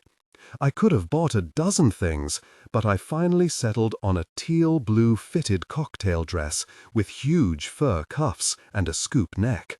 I told myself fur didn't count if it dated from 60 years ago. A pair of vintage denim railroad dungarees, and a checked shirt that made me want to chop down a tree or maybe ride a horse with a swishy tail. I could have stayed there all day. "I've had my eye on that dress for so long," said the girl at the checkout desk. She was heavily tattooed, her dyed black hair swept up in a huge chignon and her eyes lined with dark kohl. But I couldn't get into it. "You looked cute." Her voice was raspy, thickened by cigarettes, and impossibly cool. "I have no idea when I'll wear it, but I have to have it. That's how I feel about clothes all the time. They talk to you, right? That dress has been screaming at me, 'Buy me, you idiot, and maybe lay off the potato chips.'" She stroked it. "Bye-bye, little blue friend. I'm sorry I let you down. Your store is amazing." "Oh, we're hanging in here, buffeted by the cruel winds of rent rises and Manhattanites who would rather go to TJ Maxx than buy something original and beautiful. Look at that quality." She held up the lining of the dress, pointing to the tiny stitches. "How are you going to get work like that out of some sweatshop in Indonesia? Nobody in the whole of New York State has a dress like this." She raised her eyebrows. "Except you, British lady. Where is that beauty from?" I was wearing a green military greatcoat that my dad joked smelled like it had been in the Crimean War, and a red beanie. Underneath, I had my turquoise Dr. Martens boots, a pair of tweed shorts, and tights. "I'm loving that look. You ever want to offload that coat, I could sell it like that." She snapped her fingers so loudly that my head shot backward. "Military coats never get tired. I have a red infantry coat that my grandma swears she stole from a guardsman at Buckingham Palace. I cut the back off and turned it into a short jacket. You know what a short jacket is, right? You want to see a picture?" I did. We bonded over that short jacket the way other people bond over pictures of babies. Her name was Lydia, and she lived in Brooklyn. She and her sister, Angelica, had inherited the store from their parents 7 years previously. They had a small but loyal clientele, and were mostly kept afloat by visits from TV and film costume designers who would buy things to rip apart and retail. Most of their clothes, she said, came from estate sales. "Florida is the best. You have these grandmas with huge air-conditioned closets stuffed full of cocktail dresses from the 1950s that they never got rid of. We fly down every couple of months and mostly restock from grieving relatives. But it's getting harder. There's so much competition these days." She gave me a card with their website and email. "You ever have anything you want to sell, you just give me a call." "Lydia," I said, when she had packed my clothes with tissue and placed them in a bag, I think I'm a buyer more than a seller, but thank you. Your store is the greatest. You're the greatest. I feel like I'm at home. You are adorable." She said this with no change in her facial expression whatsoever. She held up a finger, then stooped below the counter. She came up bearing a pair of vintage sunglasses, dark with pale blue plastic frames. "Someone left these here months ago. I was going to put them up for sale, but it just occurred to me they would look fabulous on you, especially in that dress. I began. "I've already spent, a gift. So you're now indebted to us and have to come back. There, how cute do you look in those?" She held up a mirror. I had to admit, I did look cute. I adjusted the shades on my nose. "Well, this is officially my best day in New York. Lydia, I'll see you next week, and basically spend all my money in here from now on. Cool, this is how we emotionally blackmail our customers into keeping us afloat." She lit a Sobranie and waved me off. I spent the afternoon putting together the mood board and trying on my new clothes, and suddenly it was 6 o'clock and I was sitting on my bed tapping my fingers on my knees. I had been thrilled with the idea of having time to myself, but now the evening stretched in front of me like a bleak, featureless landscape. I texted Nathan, who was still with Mr. Gopnik, to see if he wanted to go out for a bite to eat after work, but he had a date, and said so nicely, but in the way that people do when they really don't need a fifth wheel tagging along. I thought about calling Sam again, but I no longer had faith that our phone calls were going to happen in real life the way they happened in my head, and although I kept staring at the phone, my fingers never quite made it to the digits. I thought about Josh, and wondered whether if I called him up and asked to meet him for a drink, he would think it meant something. And then I wondered if the fact that I wanted to meet him for a drink did actually mean something. I checked Katie Ingram's Facebook page, but she still hadn't posted. And then I headed into the kitchen before I could do anything else that stupid, and asked the Laria if she wanted any help making supper, which caused her to rock on her black-slippered heel and stare at me suspiciously for a full 10 seconds. "You want to help me make supper?" "Yes," I said, and smiled. "No," she said, and turned away. Until that evening, I hadn't realized quite how few people I knew in New York. I had been so busy since I'd arrived, and my life had been so comprehensively based around Agnes, her schedule and needs, that it hadn't occurred to me that I hadn't made any friends of my own. But there was something about a Friday night in the city with no plans that made you feel like a bit of a loser. I walked to the good sushi place and bought miso soup and some sashimi I hadn't had before, and tried not to think, "Eel! I'm actually eating eel!" and drank a beer, then lay on my bed, flicked through the channels, and pushed away thoughts of other things, such as what Sam was doing. I told myself, I was in New York, the center of the universe. So what if I was having a Friday night in? I was simply resting after a week of my demanding New York job. I could go out any night of the week, if I really wanted to. I told myself this several times. And then my phone pinged. "You out exploring New York's finest bars again?" I knew who it was without looking. Something inside me lurched. I hesitated a moment before responding. "Just having a night in, actually. Fancy a friendly beer with an exhausted corporate wage slave? If nothing else, you could make sure I don't go home with an unsuitable woman." I started to smile, and then I typed, "What makes you think I'm any kind of defense?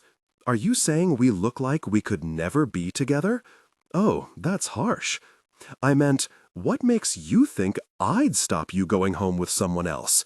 The fact that you're even responding to my messages?" He added a smiley face to this. I stopped typing, feeling suddenly disloyal. I stared at my phone, watching the cursor wink impatiently. In the end, he typed, "Did I blow it? I just blew it, didn't I? Very Louisa Clark.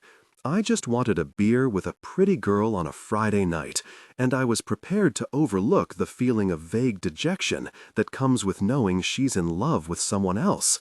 That's how much I enjoy your company. Come for a beer? One beer? I lay back on the pillow, thinking. I closed my eyes and groaned. And then I sat up and typed, "I'm really sorry, Josh. I can't. X." He didn't respond. I had offended him. I would never hear from him again. And then my phone pinged. "Okay, well, if I get myself in trouble, I'm texting you first thing tomorrow morning to come get me and pretend to be my crazy jealous girlfriend. Be prepared to hit hard. Deal?" I found I was laughing.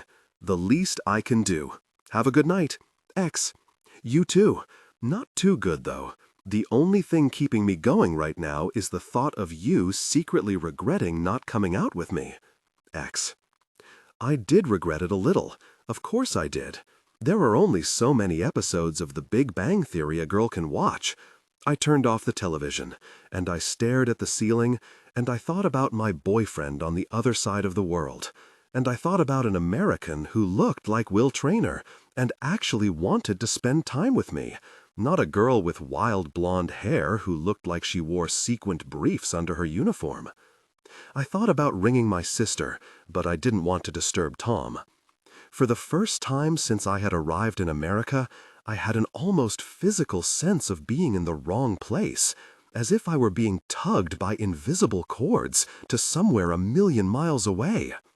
At one point, I felt so bad that when I walked into my bathroom and saw a large chestnut-colored cockroach on the sink, I didn't scream, like I had previously, but briefly considered making it a pet, like a character in a children's novel. And then I realized that I was now officially thinking like a madwoman and sprayed it with Raid instead.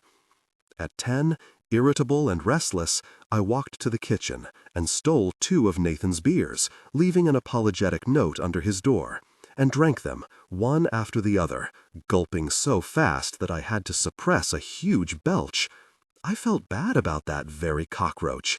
What was he doing after all? Just going about his cockroachy business. Maybe he'd been lonely. Maybe he'd wanted to make friends with me.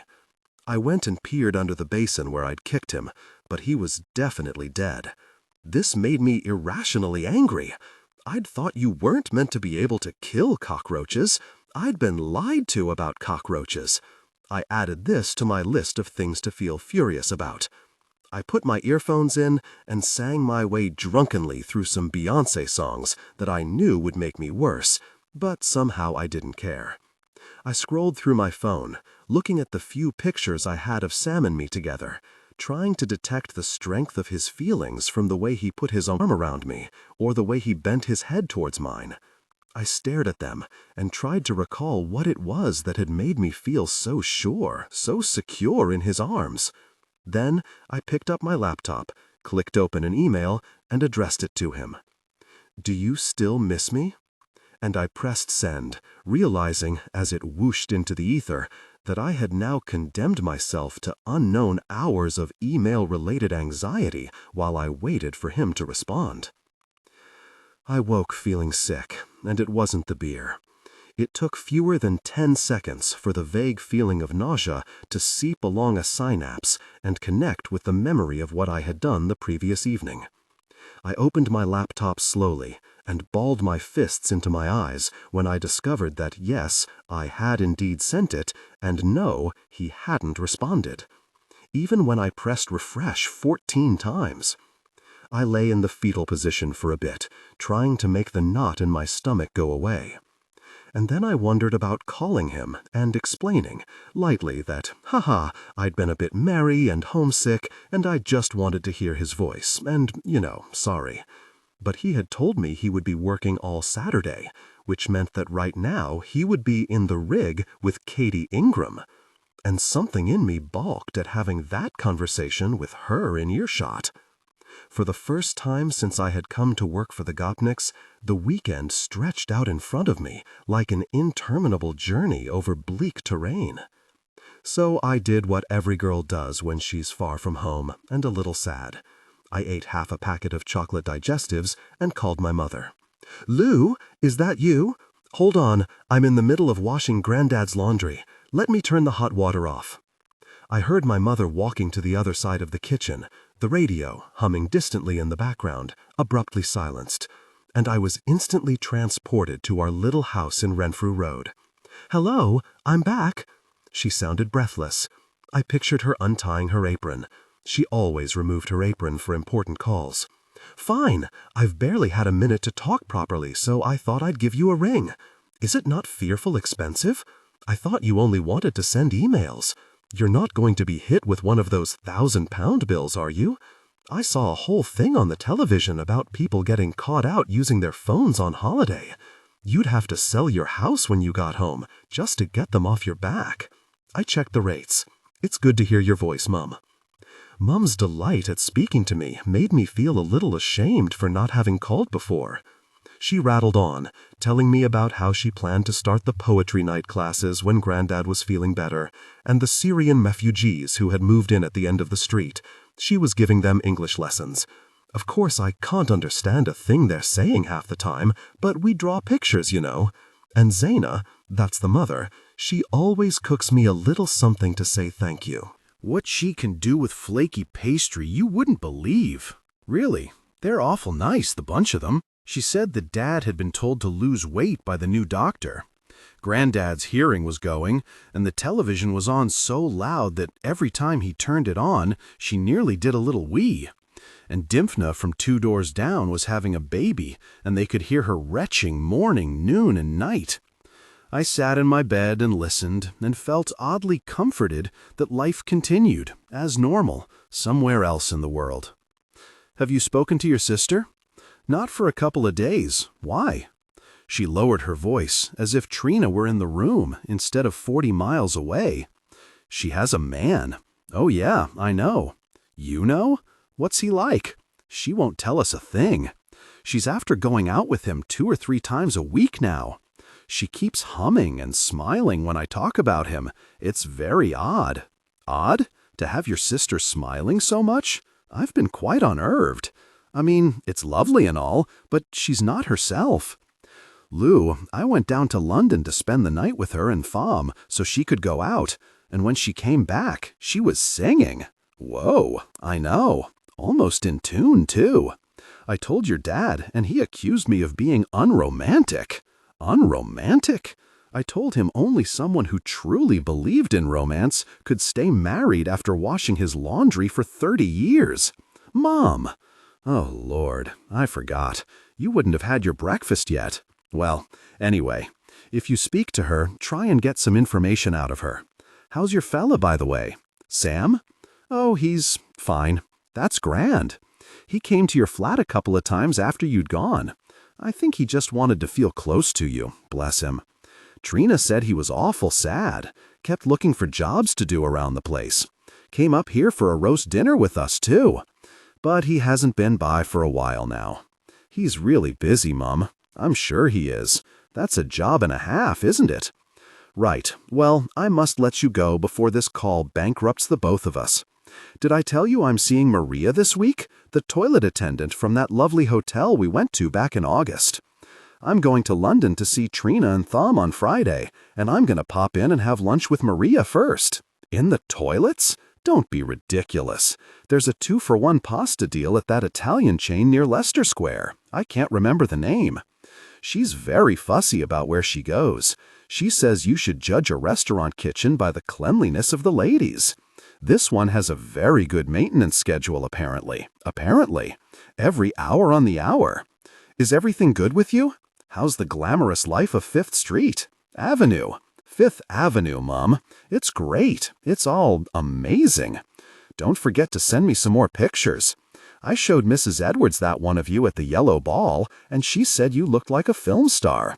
Didn't say which one, but I know she meant well. I was telling Daddy we should come and visit you before you're too important to know us. Like that's gonna happen. We're awful proud, sweetheart. I can't believe I have a daughter in New York high society, riding in limousines and hobnobbing with the Flash Harrys. I looked around my little room, with the 1980s wallpaper and the dead cockroach under the basin. Yeah, I said, I'm really lucky. Trying not to think about the significance of Sam no longer stopping by my flat just to feel close to me, I got dressed. I drank a coffee and went downstairs. I would head back to the vintage clothes emporium. I had the feeling Lydia wouldn't mind if I just hung out. I picked my clothes carefully this time. I wore a Chinese Mandarin-style blouse in turquoise with black wool culottes and a pair of red ballet slippers. Just the act of creating a look that didn't involve a polo shirt and nylon slacks made me feel more like myself.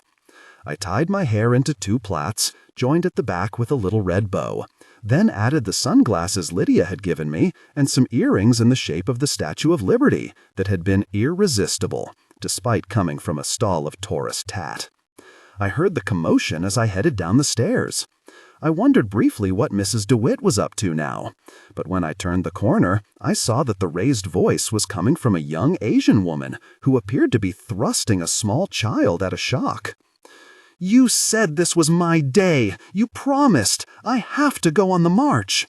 "I can't do it, baby. Vincent is off. They got nobody to mind the lobby."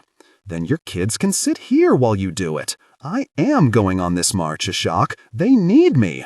I can't mind the kids here. The library is going to close, baby. You understand that. You know that is the one place with air conditioning I can go in the summer. And it is the one place I can feel sane. You tell me where else in the Heights I'm supposed to take these kids when I'm alone 18 hours a day." Ashok looked up as I stood there. "Oh, hi, Miss Louisa." The woman turned. I'm not sure what I had expected of Ashok's wife, but it was not this fierce-looking woman in jeans and a bandana, her curly hair tumbling down her back. "Morning." "Good morning." She turned away. "I'm not discussing this any further, baby. You told me Saturday was mine. I am going on the march to protect a valuable public resource. That is it. There's another march next week. We have to keep up the pressure. This is the time when the city councilors decide funding. If we're not out there now, the local news doesn't report it, and then they think nobody cares. You know how PR works, baby. You know how the world works. I will lose my job if my boss comes down here and sees 3 kids. Yes, I love you, Nadia. I do love you. Don't cry, sweetheart." He turned to the toddler in his arms and kissed her wet cheek. "Daddy just has to do his job today. I'm going now, baby. I'll be back early afternoon. Don't you dare. Hey." She walked away, her palm up, as if to ward off further protest, and swung out of the building, stooping to pick up a placard she'd left by the door. As if perfectly choreographed, all 3 small children began to cry. Ashok muttered softly, "What the Sam Hill am I supposed to do now? I'll do it. I'd said it before I knew what I was doing. What? Nobody's in. I'll take them upstairs. Are you serious? Ilaria goes to see her sister on Saturdays. Mr. Gopnik's at his club. I'll park them in front of the television. How hard can it be?" He looked at me. "You don't have children, do you, Miss Louisa?" And then he recovered himself. "But man, that would be a lifesaver.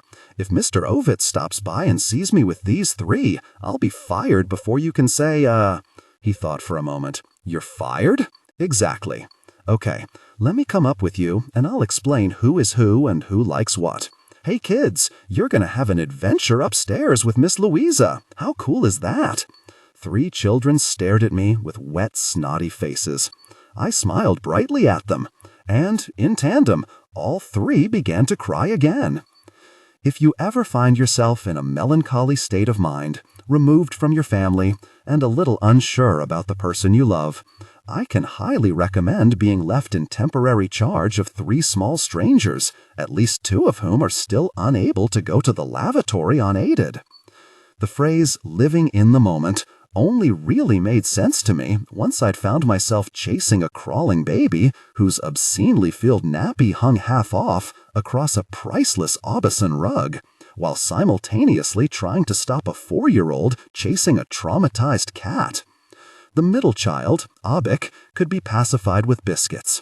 and I parked him in front of cartoons in the TV room, shoveling crumbs with fat hands into his dribbling mouth, while I tried to shepherd the other two into at least the same 20-square-foot radius. They were funny and sweet and mercurial and exhausting, squawking and running and colliding repeatedly with furniture. Vases wobbled, books were hauled from shelves and hastily shoved back. Noise and various unsavory scents filled the air. At one point, I sat on the floor, clutching two around their waists, while Richana, the eldest, poked me in the eye with sticky fingers and laughed. I laughed too. It was kind of funny, in a thank God this will be over soon kind of way. After 2 hours, Ashok came up and told me his wife was caught up in her protest, and could I do another hour? I said yes. He wore the wide-eyed look of the truly desperate, and, after all, I had nothing else to do. I did, however, take the precaution of moving them into my room, where I put on some cartoons, tried to keep them from opening the door, and accepted, with some distant part of me, that the air in this part of the building might never smell the same again. I was just trying to stop Abik from putting cockroach spray into his mouth when there was a knock on my door. "Hold on, Ashok," I yelled, trying to wrestle the canister off the child before his father saw. But it was Ilaria's face that appeared round my door. She stared at me, then at the children, then back at me. Abik briefly stopped crying, gazing at her with huge brown eyes. Hi, Ilaria." She said nothing. I'm just helping Ashok out for a couple of hours. I know it's not ideal, but, please don't say anything. They'll only be here a tiny bit longer." She eyed the scene a moment longer, then sniffed the air. "I'll fumigate the room afterward. Please don't tell Mr. Gopnik. I promise it won't happen again. I know I should have asked first, but there was nobody here, and Ashok was desperate." As I spoke, Rachana ran wailing toward the older woman and hurled herself like a rugby ball at her stomach. I winced as Ilaria staggered backward. "They'll be gone any minute. I can call Ashok right now. Really. Nobody has to know." But Ilaria simply adjusted her blouse, then scooped the little girl up in one arm. "You are thirsty, compañera?" Without a backward glance, she shuffled off. Rachana huddled against her huge chest, her little thumb plugged into her mouth. As I sat there, Ilaria's voice echoed down the corridor. "Bring them to the kitchen." Ilaria fried a batch of banana fritters, handing the children small pieces of banana to keep them occupied while she cooked, and I refilled cups of water and tried to stop the smaller children toppling off the kitchen chairs. She didn't talk to me, but kept up a low croon, her face filled with unexpected sweetness, her voice low and musical as she chatted to them. The children, like dogs responding to an efficient trainer, were immediately quiet and biddable, holding out dimpled hands for another piece of banana, remembering their pleases and thank yous according to Ilaria's instructions. They ate and ate, growing smiley and placid, the baby rubbing balled fists into her eyes as if she were ready for bed. "Hungry?" Ilaria said, nodding toward the empty plates. I tried to recall whether Ashok had told me about food in the baby's rucksack, but I had been too distracted to look. I was just grateful to have a grown-up in the room. "You're brilliant with kids," I said, chewing a piece of fritter. She shrugged, but she looked quietly gratified. "You should change the little one. We can make a bed for her in your bottom drawer." I stared at her. "Because she will fall out of your bed?" She rolled her eyes, as if this should have been obvious. "Oh, sure." I took Nadia back to my room and changed her, wincing. I drew the curtains, and then I pulled out my bottom drawer, arranged my jumpers so that they lined it, and laid Nadia down inside them, waiting for her to go to sleep. She fought it at first, her big eyes staring at me, her chubby hands reaching up for mine, but I could tell it was a battle she would lose. I tried to copy Ilaria and softly sang a lullaby. Well, it wasn't, strictly speaking, a lullaby. The only thing I could remember the words to was the Mullahonky song, which just made her chuckle, and another about Hitler having a particular physical characteristic that Dad had sung when I was small. But the baby seemed to like it. Her eyes began to close. I heard Ashok's footsteps in the hall, and the door opened behind me. "Don't come in," I whispered. "She's nearly there." Himmler had something similar. Ashok stayed where he was, but poor old Goebbels had a different physical characteristic. And just like that, she was asleep. I waited a moment, placed my turquoise cashmere round neck over her to keep her from getting chilly, and then I climbed to my feet. "You can leave her in here if you like," I whispered. "Ilaria's in the kitchen with the other two. I think she's—" I turned and let out a yelp. Sam stood in my doorway, his arms folded and the half-smile on his face. A carryall sat on the floor between his feet. I blinked at him, wondering if I was hallucinating. And then my hands rose slowly to my face. "Surprise," he mouthed silently, and I stumbled across the room and pushed him out into the hall where I could kiss him. He had planned it the night I had told him about my unexpected free weekend, he told me. Jake had been no problem. There was no shortage of friends happy to take a free concert ticket, and he had reorganized his work, begging favors and swapping shifts. Then he had booked a last-minute cheap flight and come to surprise me. "You're lucky I didn't decide to do the same to you." The thought did cross my mind at 30,000 feet. I had this sudden vision of you flying in the opposite direction. "How long has we got?" "Only 48 hours, I'm afraid. I have to leave early Monday morning. But Lou, I didn't want to wait another few weeks." He didn't say any more, but I knew what he meant. "I'm so happy you did. Thank you, thank you." "So who let you in?" "Your man at reception. He warned me about the kids, then asked me whether I'd recovered from my food poisoning." He raised an eyebrow. "Yeah, there are no secrets in this building." "He also told me that you were a doll and the nicest person here, which I knew already, of course. And then some little old lady with a yappy dog came along the corridor and started yelling at him about refuse collection, so I left him to it. We drank coffee until Ashok's wife arrived and took the children back. Her name was Mina, and glowing with the residual energy of her community march, she thanked me wholeheartedly and told us about the library in Washington Heights they were trying to save. Ilaria didn't seem to want to hand Abik back to her. She was busy chuckling to him, gently pinching his cheeks and making him laugh. The whole time we stood there with the two women, chatting, I felt Sam's hand on the small of my back, his huge frame filling our kitchen, his free hand around one of our coffee cups, and I felt suddenly as if this place were a few degrees more my home, because I would now be able to picture him in it.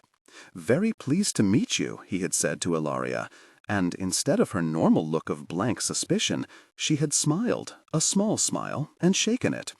I realized how few people took the trouble to introduce themselves to her. She and I were invisibles, most of the time, and Ilaria, perhaps by virtue of her age or nationality, even more so than me. "Make sure Mr. Gopnik doesn't see him," she mothered, as Sam went to the bathroom. "No boyfriends allowed in the building. Use the service entrance." She shook her head as if she couldn't believe she was acceding to something so immoral. "Ilaria, I won't forget this," I said. I put my arms out as if to hug her, but she gave me the gimlet stare. I stopped in my tracks and turned it into a sort of double thumbs up instead. We ate pizza, with safe vegetarian toppings, and then we stopped in a dark, grubby bar where baseball blared from a small TV screen over our heads, and sat at a tiny table with our knees pressed together. Half the time I had no idea what we were talking about, because I couldn't believe Sam was there, in front of me, leaning back in his chair, laughing at things I said and running his head over his head. As if by mutual consent, we kept off the topics of Katie Ingram and Josh, and instead we talked about our families. Jake had a new girlfriend and was rarely at Sam's anymore. He missed him, he said, even as he understood that no 17-year-old boy really wanted to be hanging around with his uncle. He's a lot happier, and his dad still hasn't sorted himself out, so I should just be glad for him. But it's weird. I got used to having him around. "You can always go and see my family," I said. I know. Can I just tell you for the 58th time how happy I am that you're here? You can tell me anything you like, Louisa Clark, he said softly, and lifted my knuckles to his lips. We stayed at the bar until 11. Oddly, despite the amount of time we had together, neither of us felt the panicky urgency we'd had last time to make the most of every minute. That he was there was such an unexpected bonus that I think we had both silently agreed just to enjoy being around each other. There was no need to sightsee, to tick off experiences, or to run to bed. It was, as the young people say, all good. We fell out of the bar wrapped around each other, as happy drunks do, and I stepped onto the curb, put 2 fingers into my mouth, and whistled, not flinching as the yellow cab screeched to a halt in front of me. I turned to motion Sam in, but he was staring at me. Oh, yeah, Ashok taught me. You have to kind of put your fingers underneath your tongue, look like this. I beamed at him, but something about his expression troubled me. I thought he'd enjoy my little taxi summoning flourish, but instead it was as if he suddenly didn't recognize me. We arrived back to a silent building. The Lavery stood hushed and majestic, overlooking the park, rising out of the noise and chaos of the city as if it were somehow above that kind of thing. Sam stopped as we reached the covered walkway that extended from the front door, and gazed up at the structure towering above him, at its monumental brick facade, its Palladian-style windows. He shook his head, almost to himself, and we walked in. The marble lobby was hushed, Nightman dozing in Ashok's office. We ignored the service lift and walked up the staircase, our feet muffled on the huge sweep of royal blue carpet, our hands sliding along the polished brass balustrade, then walked up another flight until we were on the Gopnik's corridor. In the distance, Dean Martin started to bark. I let us in and closed the huge door softly behind us. Nathan's light was off, and along the corridor, Ilaria's TV burbled distantly. Sam and I tiptoed through the large hall, past the kitchen and down to my room. I brushed my teeth and changed into a t-shirt, wishing, suddenly, that I slept in something a little more sophisticated. When I emerged, Sam was sitting on the bed, staring at the wall. I stopped brushing and looked at him as quizzically as you can when you have a mouth full of peppermint-flavored foam. "What? It's strange," he said. "My t-shirt? No. Being here. In this place." I turned back to the bathroom and spat and rinsed my mouth. "It's fine," I began, turning off the tap. "Ilaria is cool, and Mr. Gopnik won't be back until Sunday evening. If you're really uncomfortable tomorrow, I'll book us a room in this little hotel Nathan knows 2 blocks down, and we can—" He shook his head. "Not this. You. Here. When we were at the hotel, it was just like you and me as normal. We were just in a different location. Here, I can finally see how everything has changed for you. You live on 5th Avenue, for crying out loud, one of the most expensive addresses in the world. You work in this crazy building. Everywhere smells of money, and it's totally normal to you." I felt oddly defensive. "I'm still me." "Sure," he said, "but you're in a different place now, literally." He said it evenly, but there was something in the conversation that made me feel uneasy. I padded up to him in my bare feet, put my hands on his shoulders, and said, with a little more urgency than I had intended, "I'm still just Louisa Clark, your slightly wonky girl from Stortfold." When he didn't speak, I added, "I'm just the hired help here, Sam." He looked into my eyes, then reached a hand up and stroked my cheek. "You don't get it. You can't see how you've changed. You're different, Lou. You walk around these city streets like you own them. You hail taxis with a whistle and they come. Even your stride is different. It's like, I don't know, you've grown into yourself. Or maybe you've grown into someone else. See, now you're saying a nice thing, and yet somehow it sounds like a bad thing." "Not bad," he said, "just different." I moved then so that I was astride him, my bare legs pressed against his jeans. I put my face up close to his, my nose against his, my mouth inches from his own. I looped my arms around his neck so that I could feel the softness of his short, dark hair against my skin, his warm breath on my chest. It was dark, and a cold neon light beamed a narrow ray across my bed. I kissed him, and with that kiss, I tried to convey something of what he meant to me. The fact that I could hail 1,000,000 taxis with a whistle and still know that he was the only person I would want to climb into one with. Passion peaked. They came together intimately, connecting deeply.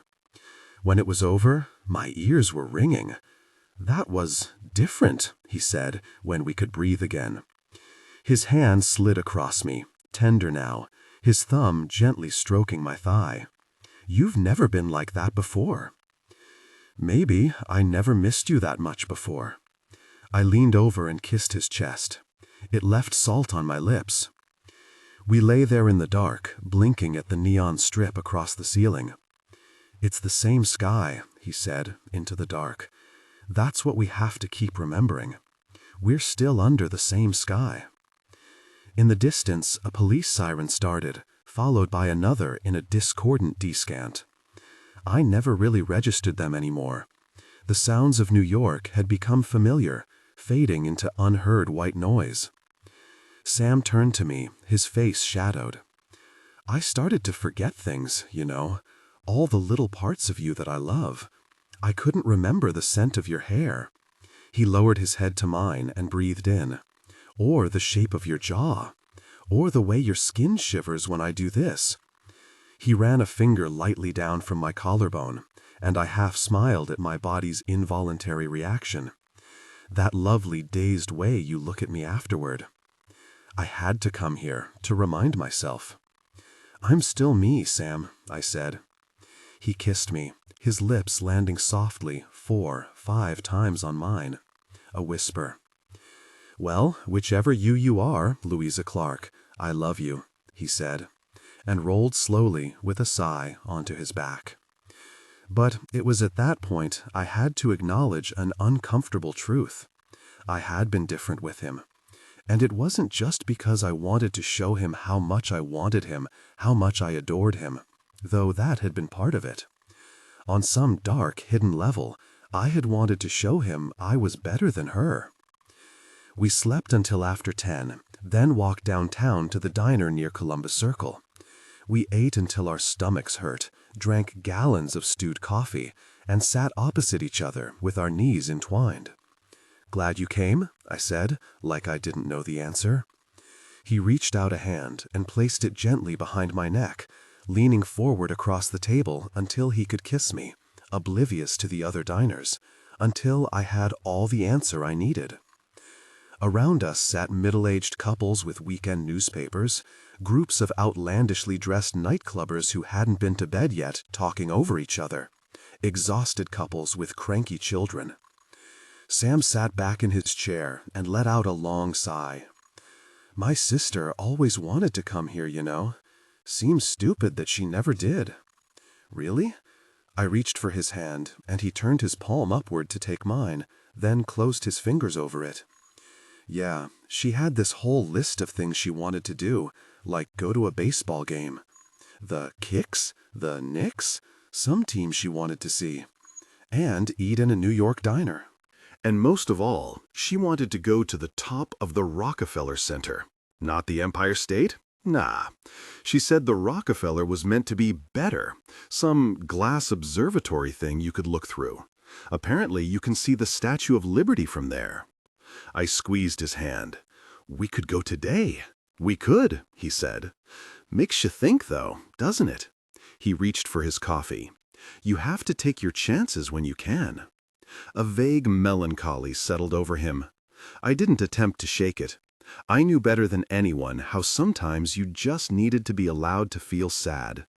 I waited a moment, then said, "I feel that every day." He turned back to me. "I'm going to say a Will Traynor thing now." I said it like a warning. "Okay. There's almost not a day that I'm here when I don't think he'd be proud of me. I felt the tiniest bit anxious as I said it, conscious of how I had tested Sam in the early days of our relationship by going on and on about Will, about what he had meant to me, about the Will-shaped hole he had left behind. But he just nodded. I think he would too. He stroked his thumb down my finger. I know I am. Proud of you. I mean, I miss you like hell, but geez, you're amazing, Lou. You've come to a city you didn't know, and you've made this job, with its millionaires and billionaires, work for you. And you've made friends, and you've created this whole thing for yourself. People live their whole lives without doing 1/10 of that. He gestured around him. You could do it too.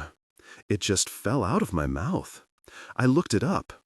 The New York authorities always need good paramedics, but I'm sure we could get round that. I said it jokingly, but as soon as the words were out, I realized how badly I wanted it to happen. I leaned forward over the table. Sam, we could rent a little apartment out in Queens or somewhere, and then we could be together every night, depending on who was working what insane hours. And we could do this every Sunday morning.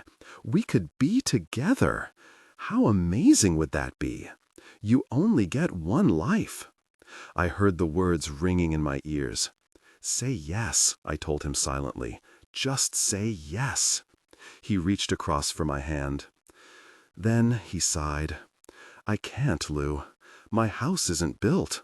Even if I decided to rent it out, I'd have to finish it. And I can't leave Jake just yet. He needs to know I'm still around. Just a bit longer. I forced my face into a smile, the kind of smile that said I hadn't taken it at all seriously.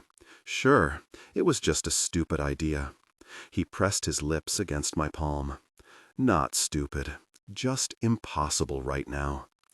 We decided, by unspoken agreement, not to mention potentially difficult subjects again, and that killed a surprising number: his work, his home life, our future. And we walked the High Line, then peeled off to the Vintage Clothes Emporium, where I greeted Lydia like an old friend and dressed up in a 1970s pink sequined jumpsuit, then a 1950s fur coat and a sailor cap, and made Sam laugh. Now this, he said, as I came out of the changing room in a pink and yellow nylon psychedelic shift dress, is the Louisa Clark I know and love. Did she show you the blue cocktail dress yet? The one with the sleeves? I can't decide between this and the fur. Sweetheart, said Lydia, lighting a Sobranier, you can't wear fur on Fifth Avenue. People won't realize you're doing it ironically. When I finally left the changing room, Sam was standing at the counter. He held out a package. It's the 60s dress, Lydia said helpfully. You bought it for me? I took it from him. Really? You didn't think it was too loud? It's totally insane, Sam said, straight-faced, but you looked so happy wearing it. So, oh my, he's a keeper, whispered Lydia as we headed out, her cigarette wedged into the corner of her mouth. Also, next time get him to buy you the jumpsuit. You looked like a total boss. We went back to the apartment for a couple of hours and napped, fully dressed and wrapped around each other chastely, overloaded with carbohydrates. At 4, we rose groggily and agreed we should head out and do our last excursion, as Sam had to catch the 8 a.m. flight from JFK the following day. While he packed up his few things, I went to make tea in the kitchen, where I found Nathan mixing some kind of protein shake. He grinned. I hear your man is here. Is absolutely nothing private in this corridor? I filled the kettle and flicked the switch. Not when the walls are this thin, mate. No, he said. I'm kidding, he said, as I flushed to my hairline. Didn't hear a thing. Nice to know from the color of your face that you had a good night, though. I was about to hit him when Sam appeared at the door. Nathan stopped in front of him, reached out a hand. Ah, the famous Sam. Nice to meet you, mate. And you. I waited anxiously to see if they were going to get all alpha male with each other. But Nathan was naturally too laid back, and Sam was still sweetened from 24 hours of food and shared moments. They just shook hands, grinned at each other, and exchanged pleasantries. "Are you guys going out tonight?" Nathan swigged at his drink as I handed Sam a mug of tea.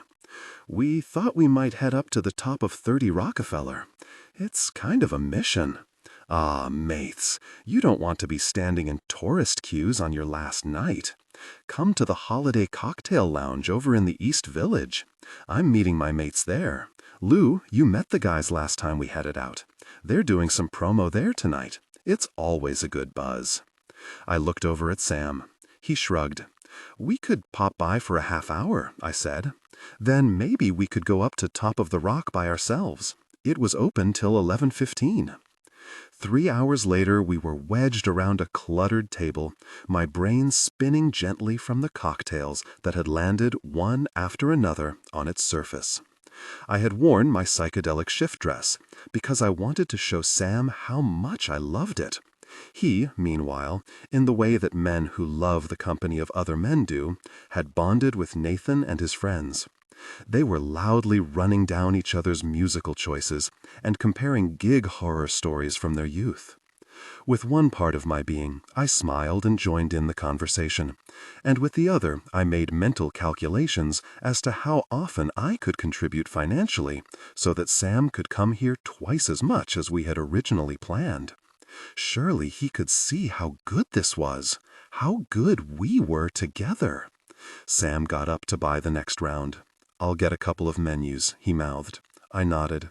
I knew I should probably eat something if only so I didn't disgrace myself later on. And then I felt a hand on my shoulder. "You really are stalking me!" Josh beamed down at me, white teeth and a wide smile. I stood abruptly, flushing. I turned, but Sam was at the bar, his back to us. "Josh, hi.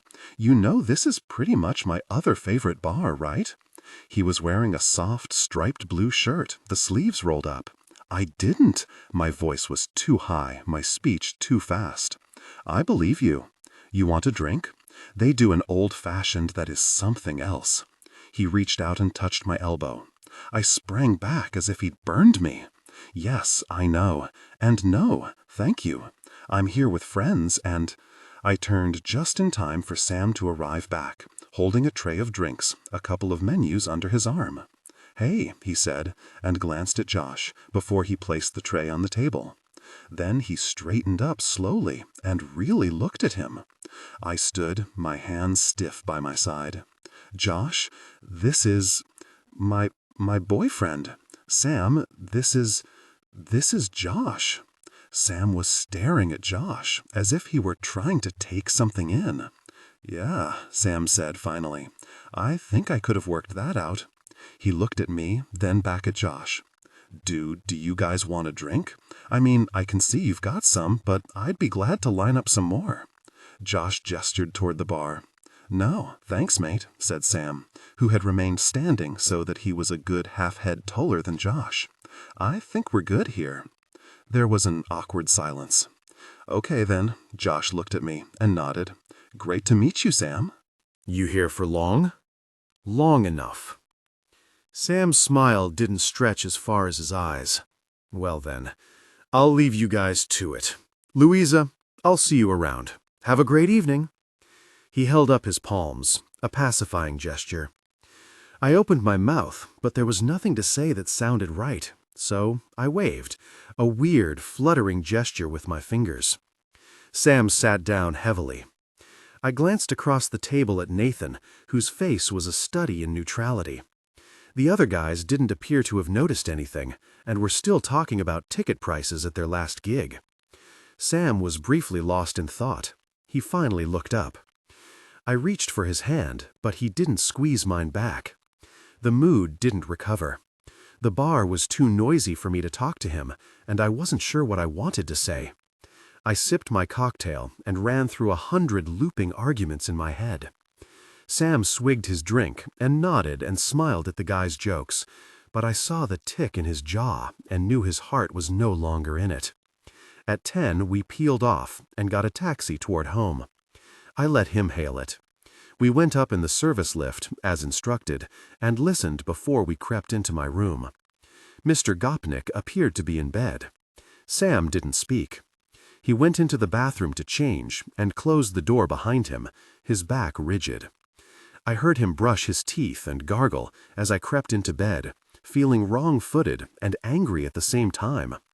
He seemed to be in there forever. Finally, he opened the door and stood there in his boxers. His scars still ran livid red across his stomach. I'm being a jerk. Yes, you are. He let out a huge breath.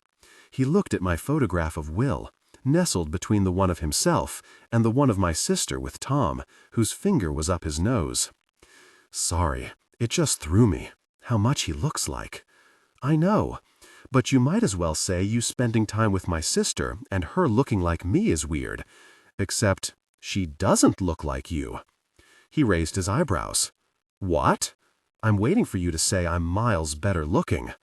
You are miles better looking. I pushed the covers back to let him in, and he climbed in beside me. You're much better looking than your sister. Heaps better. You're basically a supermodel. He placed a hand on my hip. It was warm and heavy, but with shorter legs. How's that working for you? I tried not to smile. Better, but quite rude about my short legs. They're beautiful legs, my favorite legs. Supermodel legs are just boring. He moved across so that he was over me. Every time he did that, it was like bits of me sparked into involuntary life, and I had to work hard not to wriggle. He rested on his elbows, pinning me in place and looking down at my face, which I was trying to make stern, even though my heart was thumping. I think you may have frightened the life out of that poor man, I said. You looked like you slightly wanted to hit him. That's because I slightly did.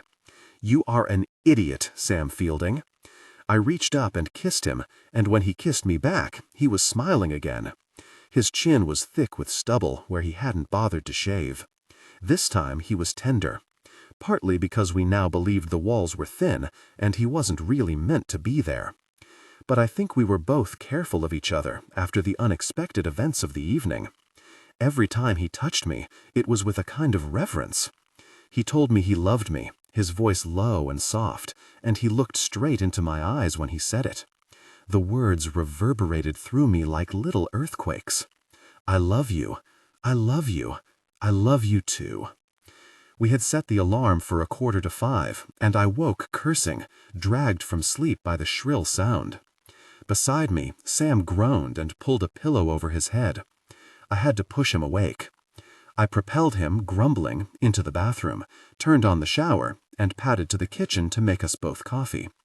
When I came back, I heard the thunk of the water being turned off. I sat on the side of the bed, sipped my coffee, and wondered whose smart idea it had been to drink strong cocktails on a Sunday evening. The bathroom door opened just as I flopped back down. Can I blame you for the cocktails? I need someone to blame. My head was thumping. I raised and lowered it gently. What even was in those things? I placed my fingertips against my temples. They must have been double measures. I don't normally feel this grim. Oh man, we should have just gone to 30 Rock. He didn't say anything. I turned my head so that I could see him. He was standing in the doorway of the bathroom. You want to talk to me about this? About what? I pushed myself upright. He was wearing a towel around his waist and holding a small white rectangular box. For a brief moment I thought he was trying to give me jewelry, and I almost laughed. But when he held the box toward me, he wasn't smiling. I took it from him and stared, disbelieving, at a pregnancy test. The box was opened, and the white plastic wand was loose inside. I checked it, some distant part of me noting that there were no blue lines, then looked up at him, temporarily lost for words. He sat down heavily on the side of the bed. We used a condom, right? The last time I was over? We used a condom? What? Where did you find that? In your bin. I just went to put my razor in there. It's not mine, Sam. You share this room with someone else? No. Then how can you not know whose it is? I don't know. But it's not mine. I haven't had sex with anyone else. I realized as I was protesting that the mere act of insisting you hadn't had sex with someone else made you sound like you were trying to hide the fact that you hadn't had sex with someone else. I know how it looks, but I have no idea why that thing is in my bathroom. Is this why you're always on at me about Katie? Because you're actually feeling guilty about seeing someone else? What is it they call it? Transference? Is that why you were so different the other night? The air disappeared from the room. I felt as if I'd been slapped. I stared at him. You really think that? After everything we've been through? He didn't say anything. You really think I'd cheat on you? He was pale, as shocked as I felt. I just think if it looks like a duck and it quacks like a duck, then, it's usually a duck. I am not a duck. Sam. He turned his head reluctantly. I wouldn't cheat on you. It's not mine. You have to believe me. His eyes scanned my face. I don't know how many times I can say it. It's not mine.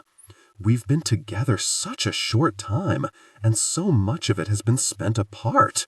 I don't. You don't what? It's one of those situations, If you told your mates in the pub, they'd give you that look like, mate. Then don't talk to your very mates in the pub. Listen to me. I want to, Lou. Then what the gosh is your problem? He looked just like Will Traynor. It burst out of him like it had nowhere else to go. He sat down. He put his head in his hands. And then he said it again, quietly. He looked just like Will Traynor. My eyes had filled with tears. I wiped them away with the heel of my hand, knowing that I had probably now smudged yesterday's mascara all over my cheeks, but not really caring. When I spoke, my voice was low and severe and didn't really sound like mine. I'm going to say this one more time. I am not sleeping with anyone else.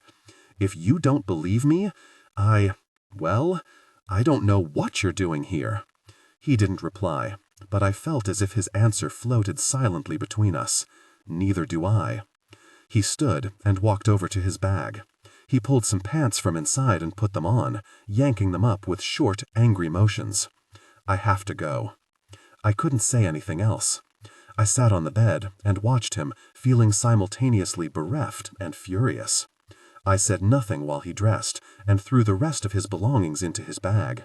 Then he slung it over his shoulder, walked to the door, and turned. "Safe trip," I said. "I'll call you when I'm home." "Okay." He stooped and kissed my cheek. I didn't look up when he opened the door. He stood there a moment longer, and then he left, closing it silently behind him. Agnes came home at midday. Gary picked her up from the airport, and she arrived back oddly subdued, as if she were reluctant to be there. She greeted me from behind sunglasses with a cursory hello and retreated to her dressing room, where she stayed with the door locked for the next 4 hours. At tea time she emerged, showered and dressed, and forced a smile when I entered her study bearing the completed mood boards. I talked her through the colors and fabrics, and she nodded distractedly, but I could tell she hadn't really registered what I had done. I let her drink her tea, then waited until I knew Ilaria had gone downstairs. I closed the study door so that she glanced up at me. "Agnes," I said quietly, "this is a slightly odd question, but did you put a pregnancy test in my bathroom?" She blinked at me over her teacup, and then she put her cup down on its saucer and pulled a face. "Oh, that. Yes, I was going to tell you." I felt anger rise up in me like bile. "You were going to tell me? You know my boyfriend found it? Your boyfriend came for the weekend? That's so nice. Did you have lovely time? Right up until he found a used pregnancy test in my bathroom. But you tell him it's not yours, yes?" "I did, Agnes, But funnily enough, men tend to get a little shirty when they find pregnancy tests in their girlfriends' bathrooms, especially girlfriends who live 3,000 miles away. She waved her hand, as if shooing my concerns away. Oh, for goodness sake. If he trusts you, he will be fine. You are not cheating on him. He should not be so stupid. But why? Why would you put a pregnancy test in my bathroom? She stopped. She glanced around me, as if to check that the study door really was closed. And suddenly her expression grew serious. Because if I had left it in my bathroom, Ilaria would have found it, she said flatly. And I cannot have Ilaria seeing this thing. She lifted her hands, as if I were being spectacularly dim. Leonard was very clear when we marry, no children. This was our deal. Really? But that's not... What if you decide you want them? She pursed her lips. I won't. But you're my age. How can you know for sure? I can't tell most days if I'm going to want to stick with the same brand of hair conditioner. Lots of people change their mind. When I am not having children, she snapped. Okay, enough with the talk of children. I stood, a little reluctantly, and her head whipped around, her expression fierce. I'm sorry if I caused you trouble. She pushed at her brow with the heel of her palm.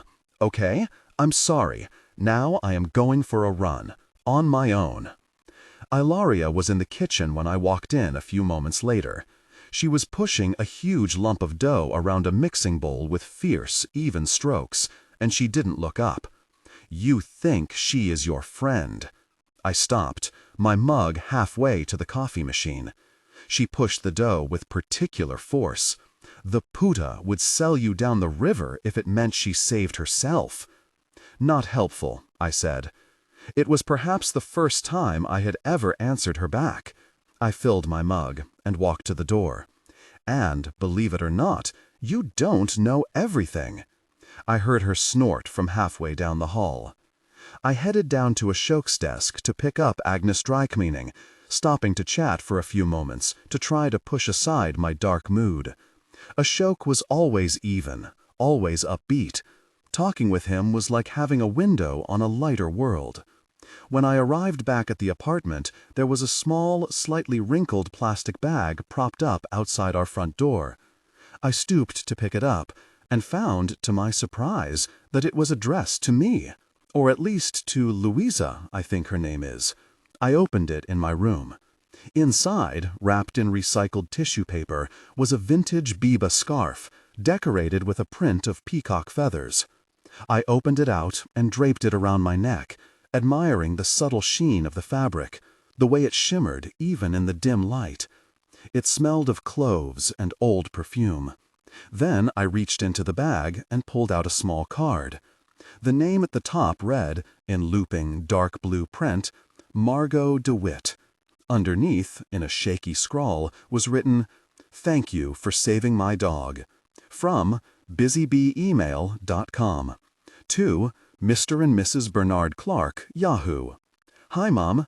Yes, Halloween is kind of a big deal here. I walked around the city and it was very sweet. There were lots of little ghosts and witches carrying baskets of sweets, with their parents following at a distance with torches. Some of them had even dressed up too. And people here seem to really get into it. Not like our street, where half the neighbors turn their lights out or hide in the back room to stop kids knocking. All the windows are full of plastic pumpkins or fake ghosts, and everyone seems to love dressing up. Nobody even egged anyone else that I could see. But no trick-or-treaters in our building. We're not really in the kind of neighborhood where people knock on each other's doors.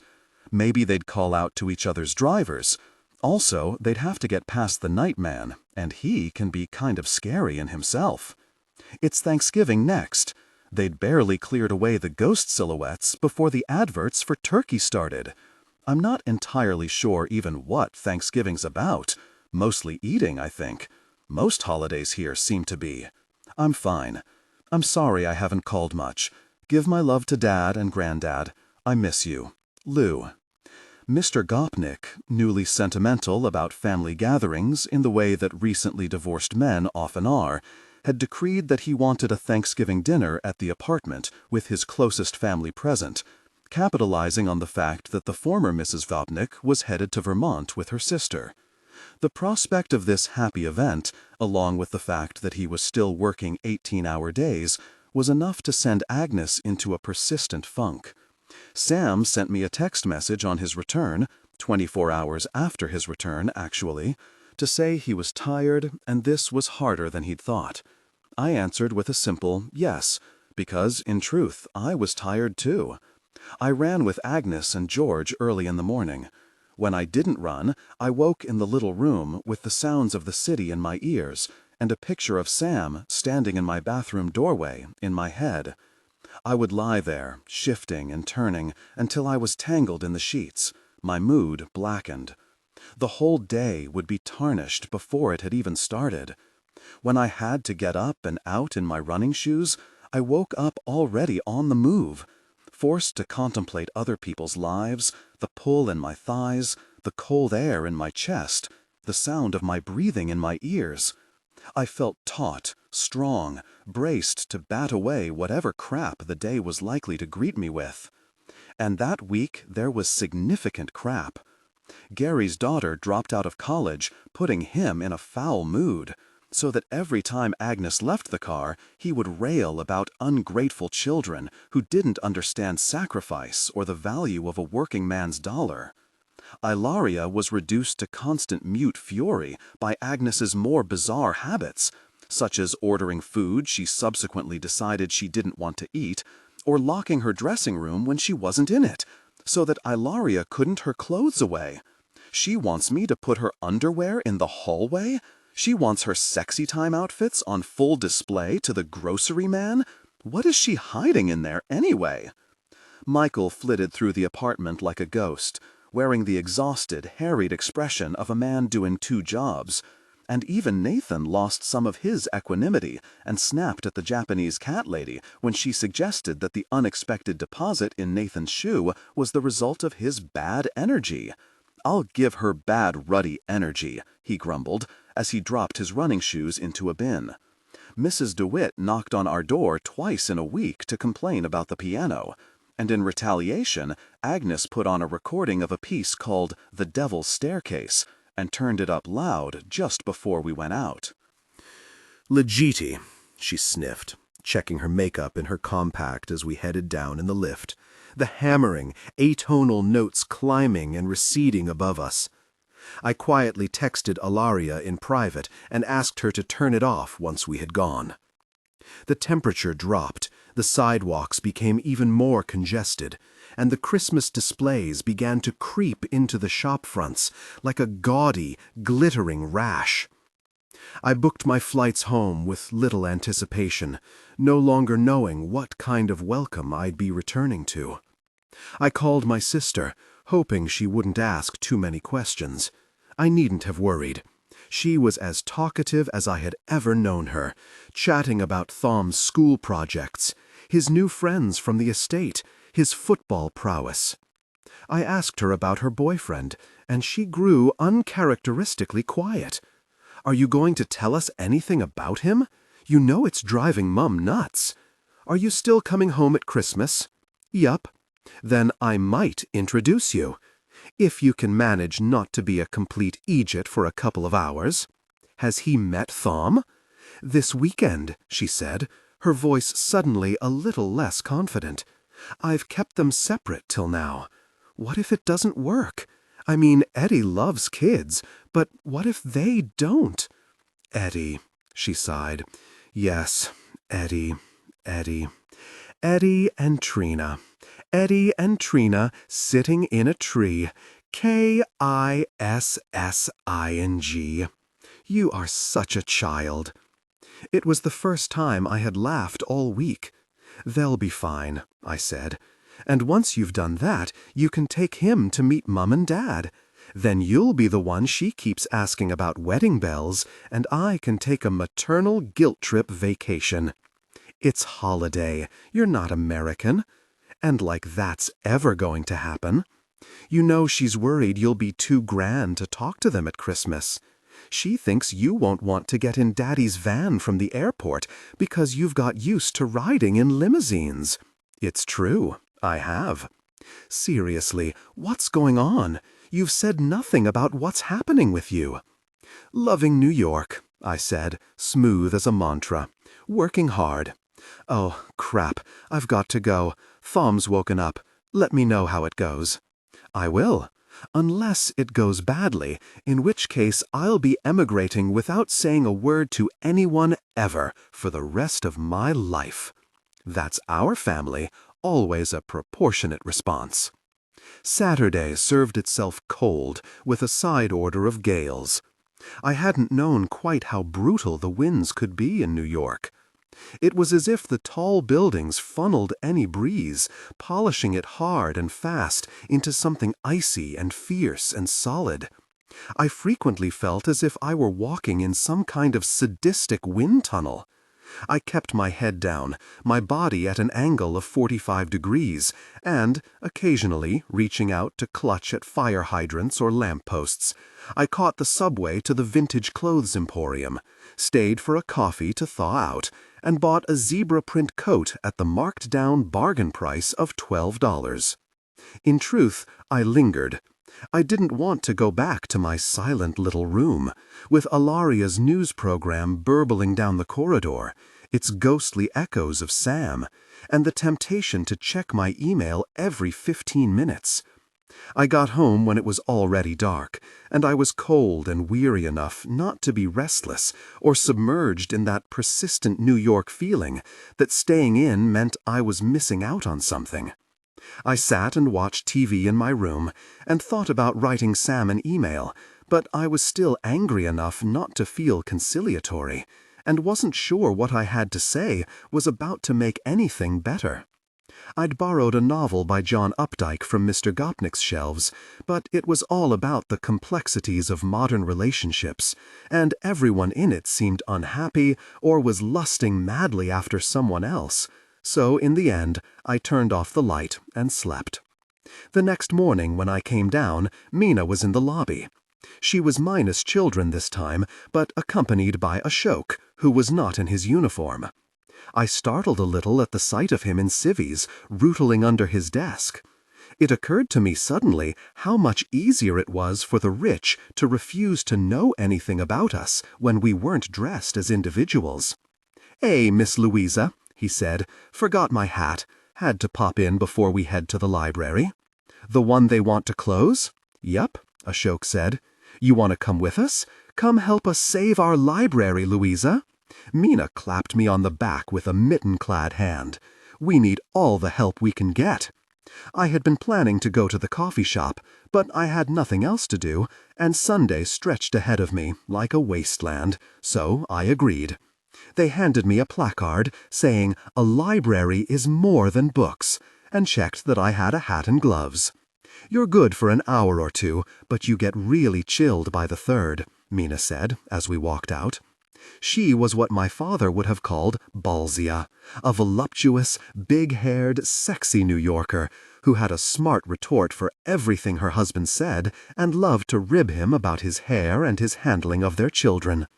Mina had a huge, throaty laugh and took no crap from anyone. He plainly adored her.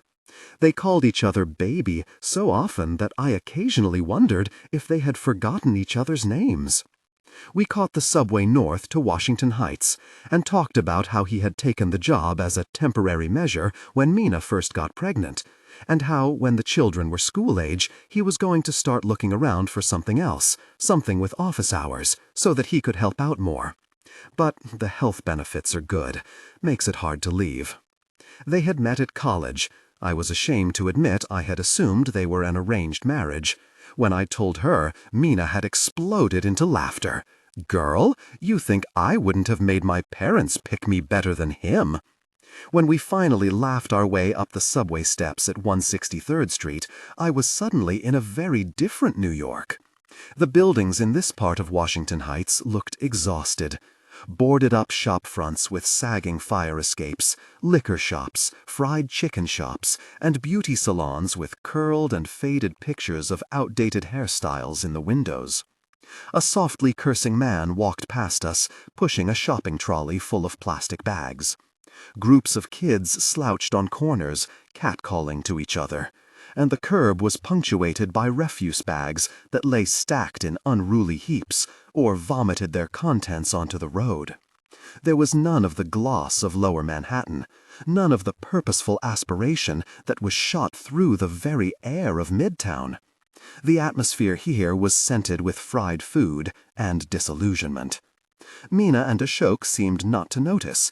They strode along, their heads bent together, checking phones to make sure Mina's mother wasn't having problems with the kids. Mina turned to see if I was with them and smiled.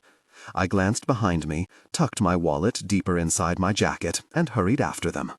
We heard the protest before we saw it, a vibration in the air that gradually became distinct, a distant chant.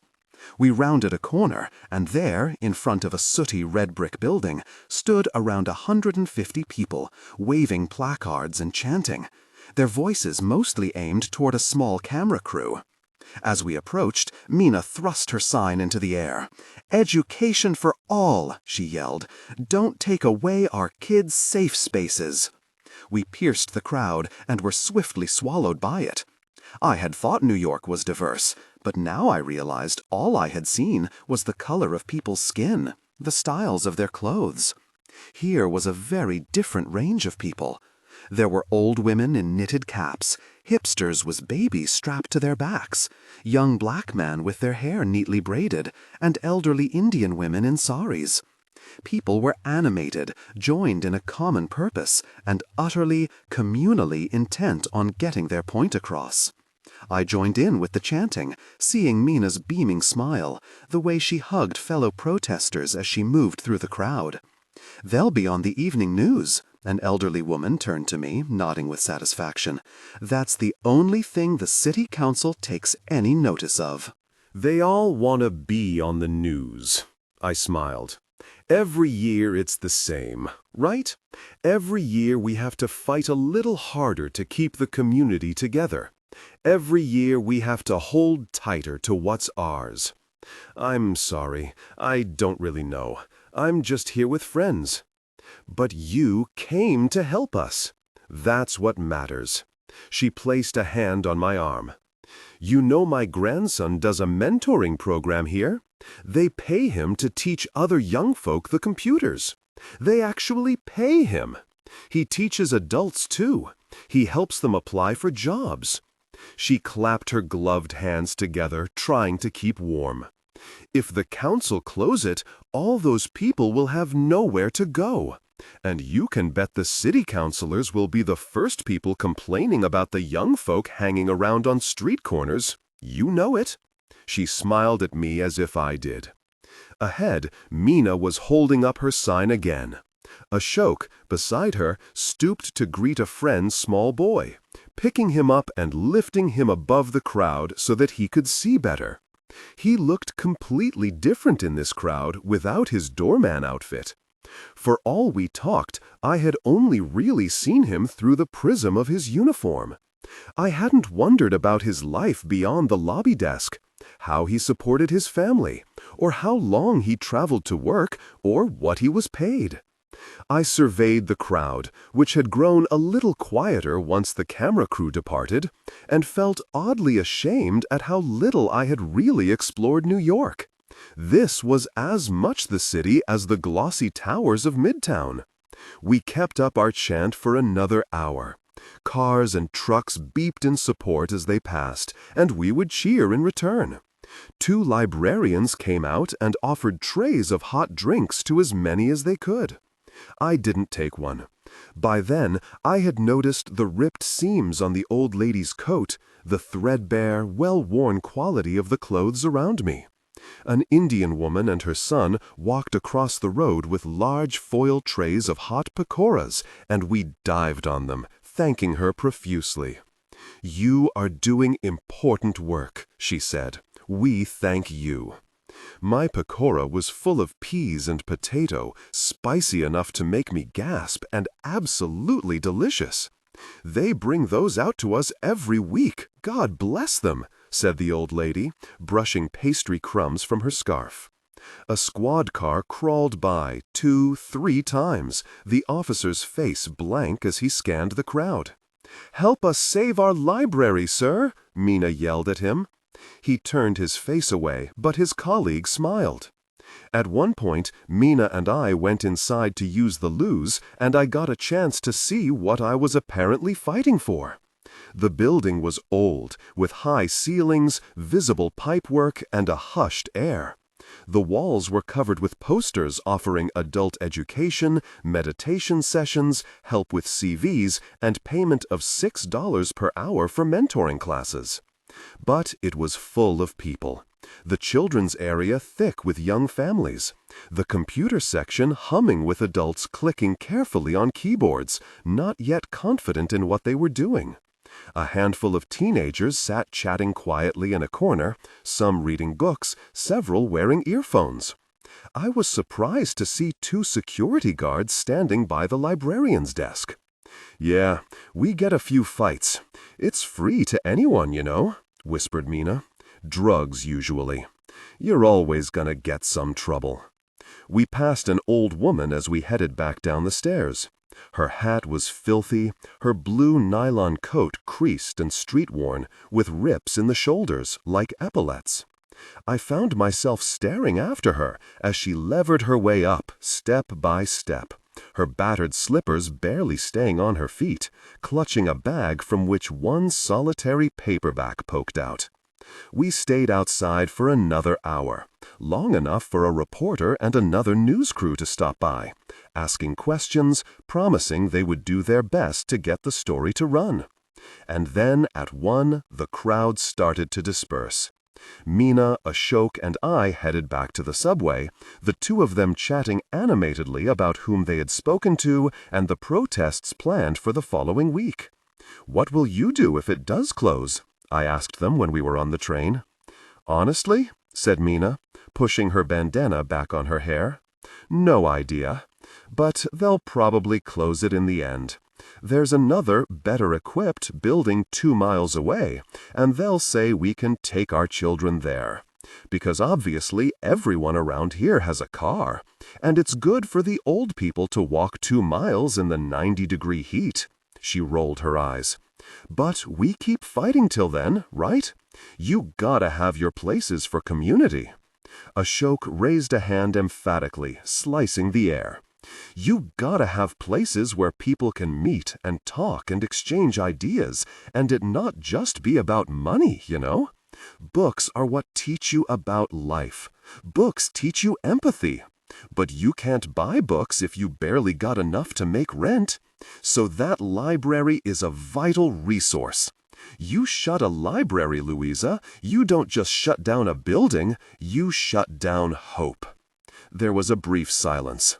"I love you, baby," said Mina, and kissed him full on the mouth.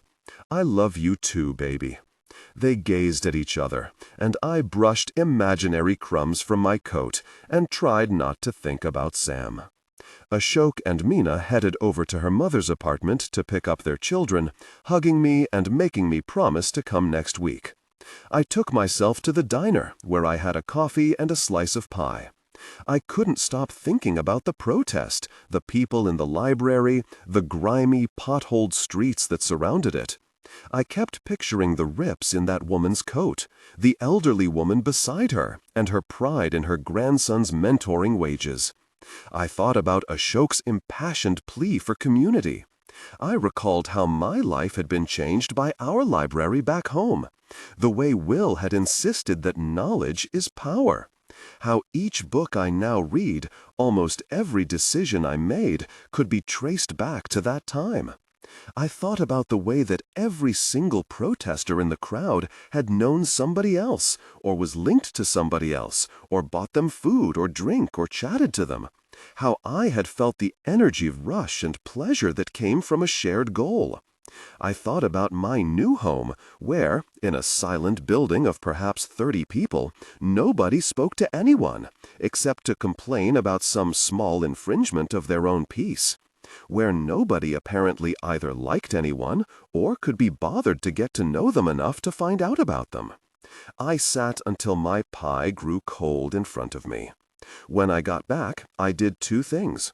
I wrote a short note to Mrs. DeWitt, thanking her for the beautiful scarf, telling her the gift had made my week, and that if she ever wanted further help with the dog, I would be delighted to learn more about canine care. I put it into an envelope and slid it under her door. I knocked on Ilaria's door, trying not to be intimidated when she opened it and stared at me with open suspicion. I passed the coffee shop where they sell the cinnamon cookies you like, so I bought you some. Here. I held out the bag to her. She eyed it warily. What do you want?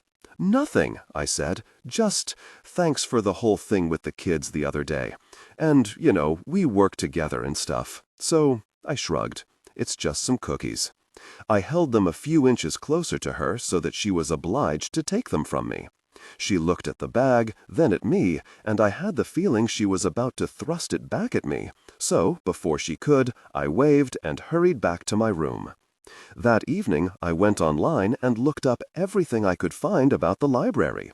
The news stories about its budget cuts, threatened closures, small success stories. Local teen credits library for college scholarship.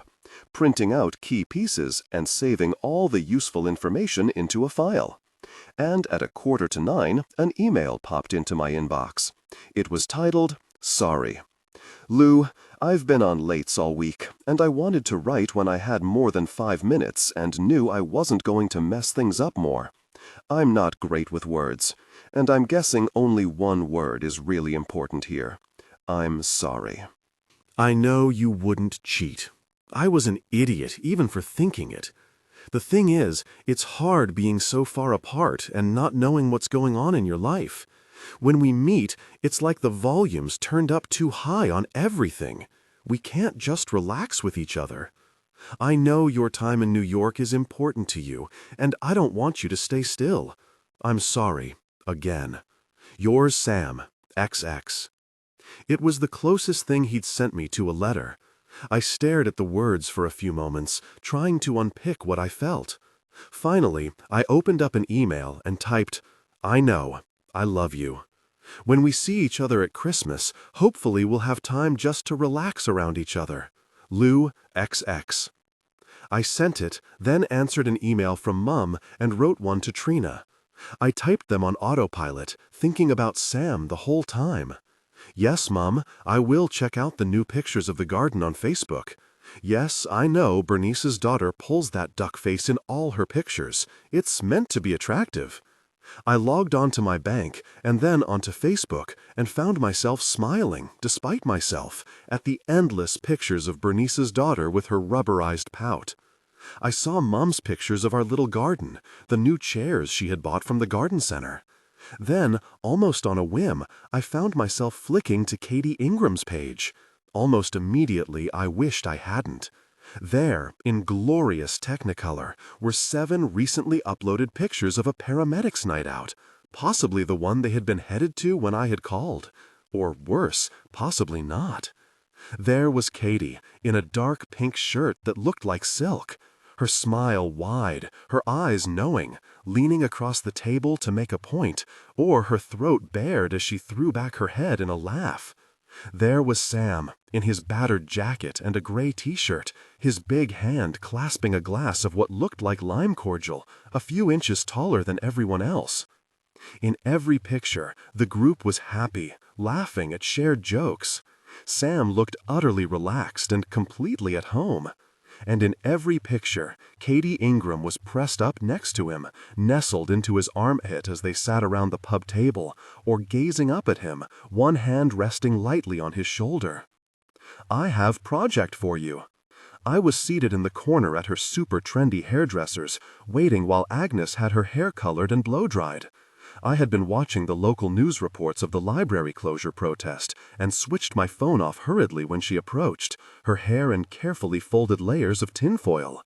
She sat down beside me, ignoring the colorist who clearly wanted her back in her seat. "I want you to find me very small piano to ship to Poland." She said this as if she was asking me to buy a packet of gum from Duane Reade. A very small piano. A very special small piano for child to learn on. "Is for my sister's little girl," she said. "It must be very good quality, though. Are there no small pianos you can buy in Poland? Not this good. I want it to come from Hosweiner and Jackson. These are best pianos in the world. And you must organize special shipping with climate control so it is not affected by cold or moisture, as this will alter the tone. But the shop should be able to help with this." "How old is your sister's kid again?" "She is 4. "Ah, okay. And it needs to be the best so she can hear the difference. There is huge difference, you know, between tones. Is like playing Stradivarius compared to cheap fiddle. Sure. But here is thing." She turned away, ignoring the now frantic colorist who was gesturing at her head from across the salon and tapping at a non-existent watch. "I do not want this to appear on my credit card, so you must withdraw money every week to pay for this, bit by bit, okay? I have some cash already, but Mr. Gopnik wouldn't mind, surely. He thinks I spend too much on my niece. He doesn't understand. And if Tabitha discovers this, she twists everything to make me look like bad person. You know what she is like, Louisa. So you can do this?"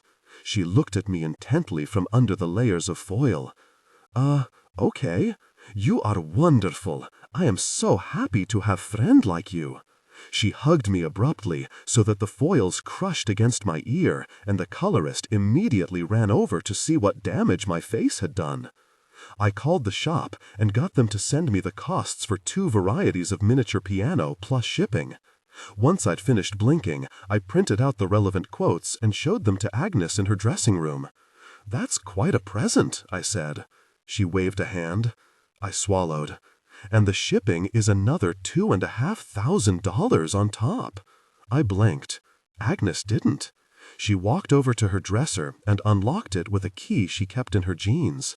As I watched, she pulled out an untidy wedge of $50 bills as fat as her arm.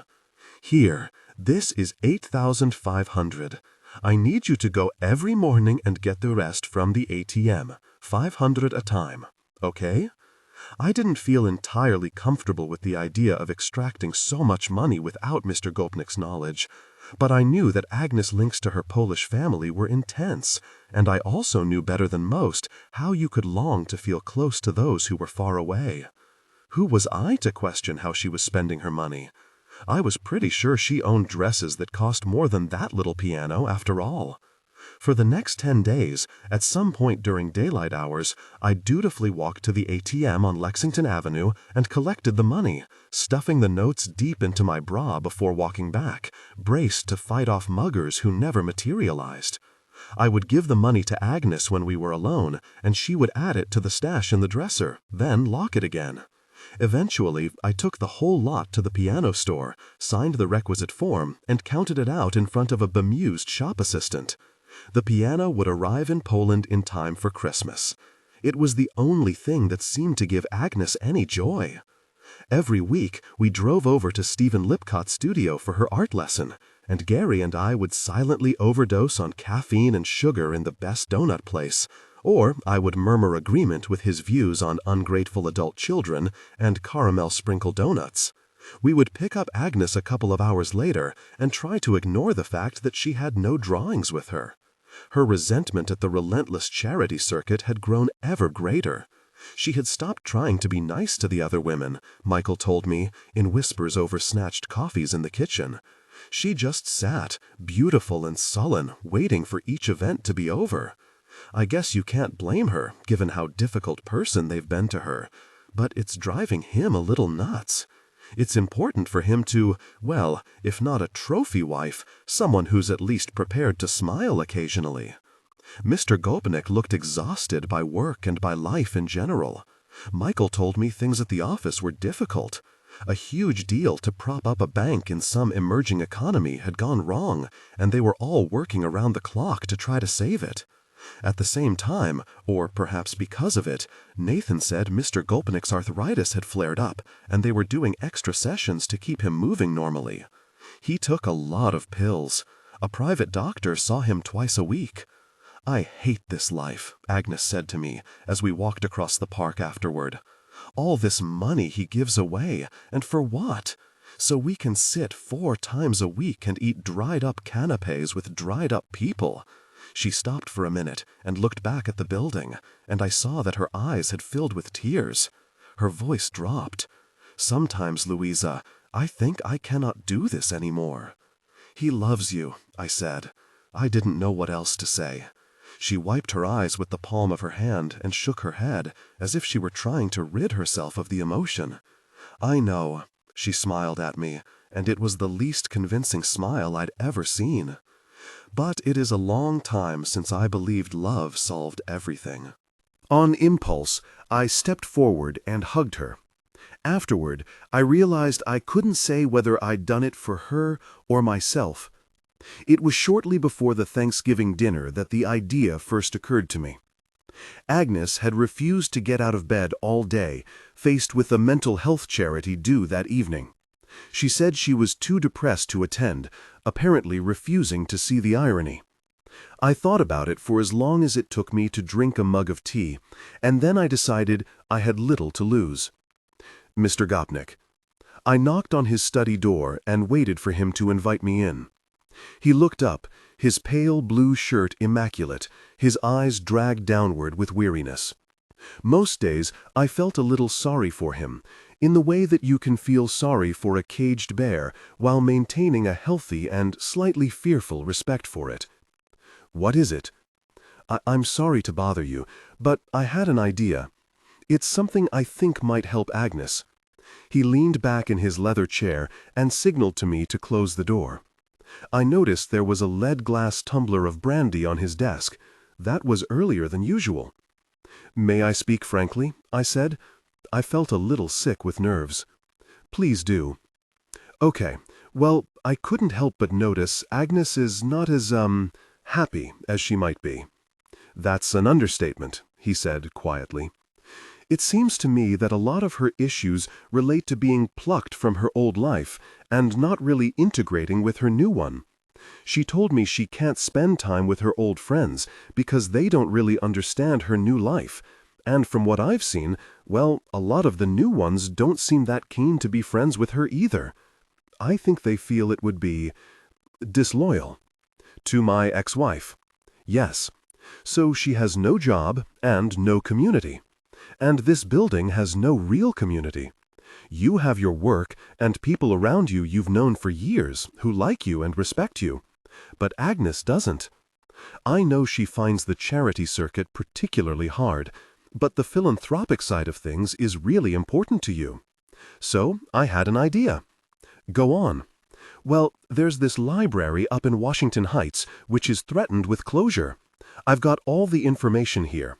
I pushed my file across his desk. "It's a real community library, used by all different nationalities and ages and types of people, and it's absolutely vital for the locals that it stays open. They're fighting so hard to save it." "That's an issue for the city council?" "Well, maybe, but I spoke to one of the librarians, and she said that in the past they've received individual donations that have helped keep them going." I leaned forward. "If you just went there, Mr. Gopnik, you'd see.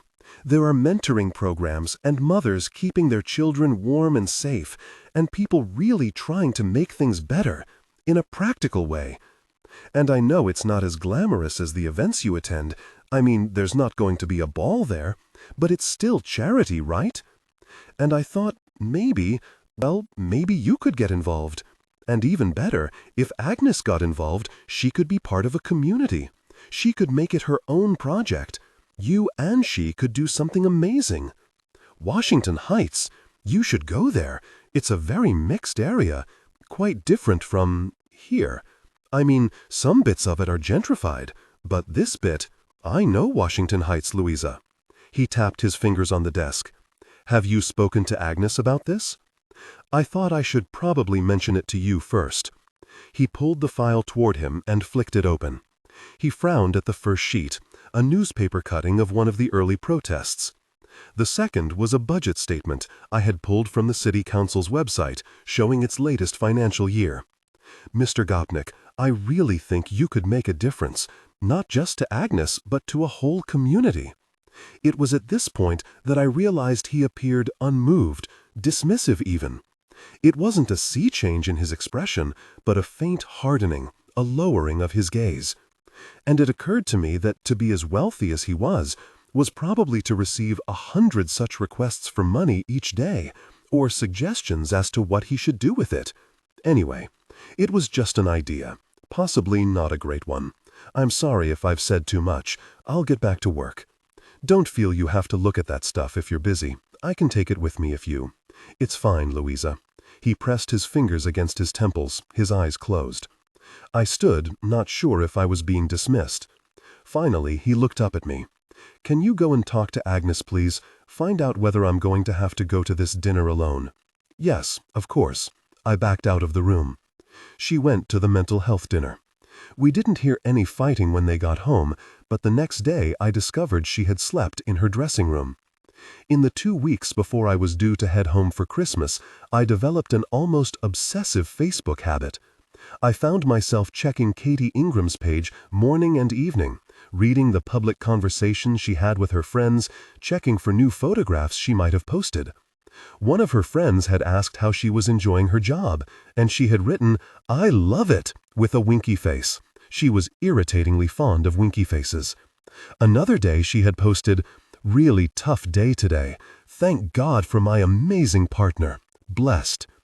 She posted one more picture of Sam, at the wheel of the ambulance. He was laughing, lifting his hand as if to stop her. And the sight of his face, the intimacy of the shot, the way it placed me in the cab with them, took my breath away. We had scheduled a call for the previous evening, his time, and when I'd called, he hadn't picked up. I'd tried again twice, with no answer. 2 hours later, just as I was getting worried, I received a text message. "Sorry, are you still there? Are you okay? Was it work?" I said when he called me. There was the faintest hesitation before he responded. "Not exactly."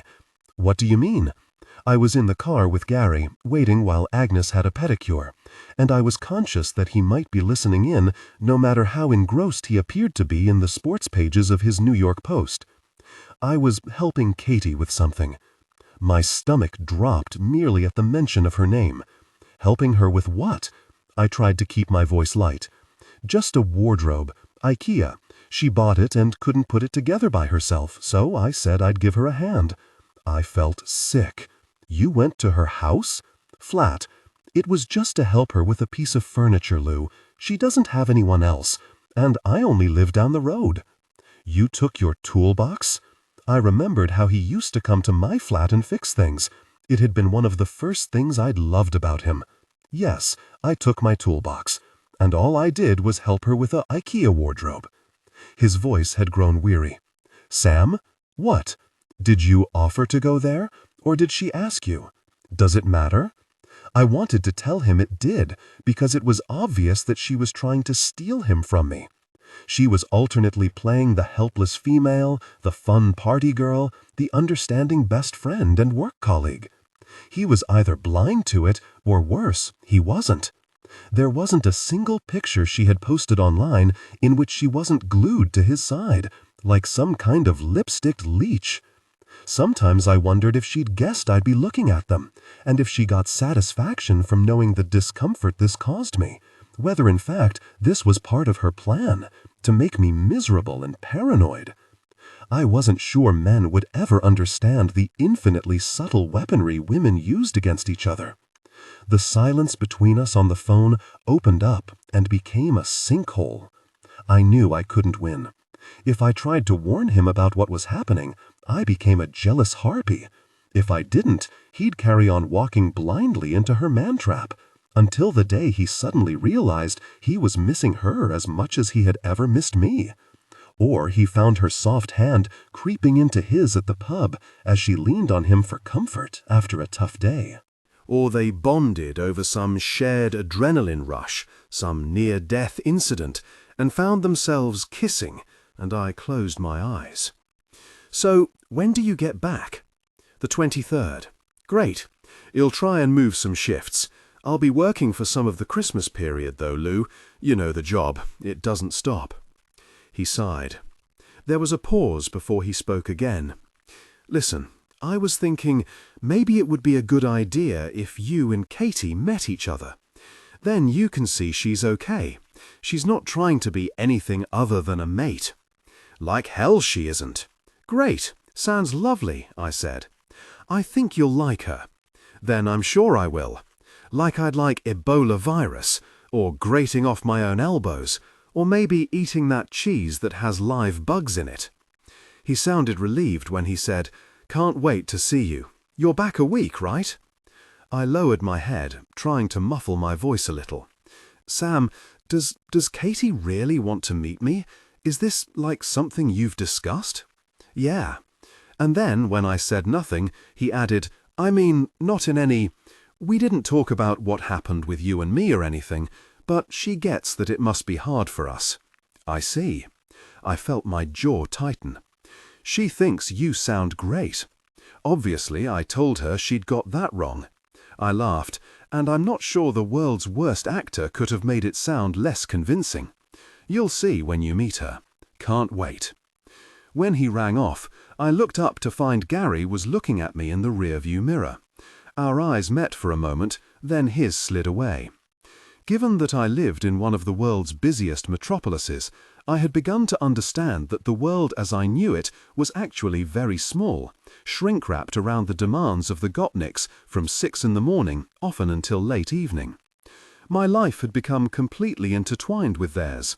Just as I had with Will, I'd become attuned to Agnes's every mood, able to detect from the subtlest signs whether she was depressed, angry, or simply in need of food. I now knew when her periods were due and marked them in my personal diary, so that I could be braced for 5 days of heightened emotion or extra emphatic piano playing. I knew how to become invisible during times of family conflict, or when to be ever present.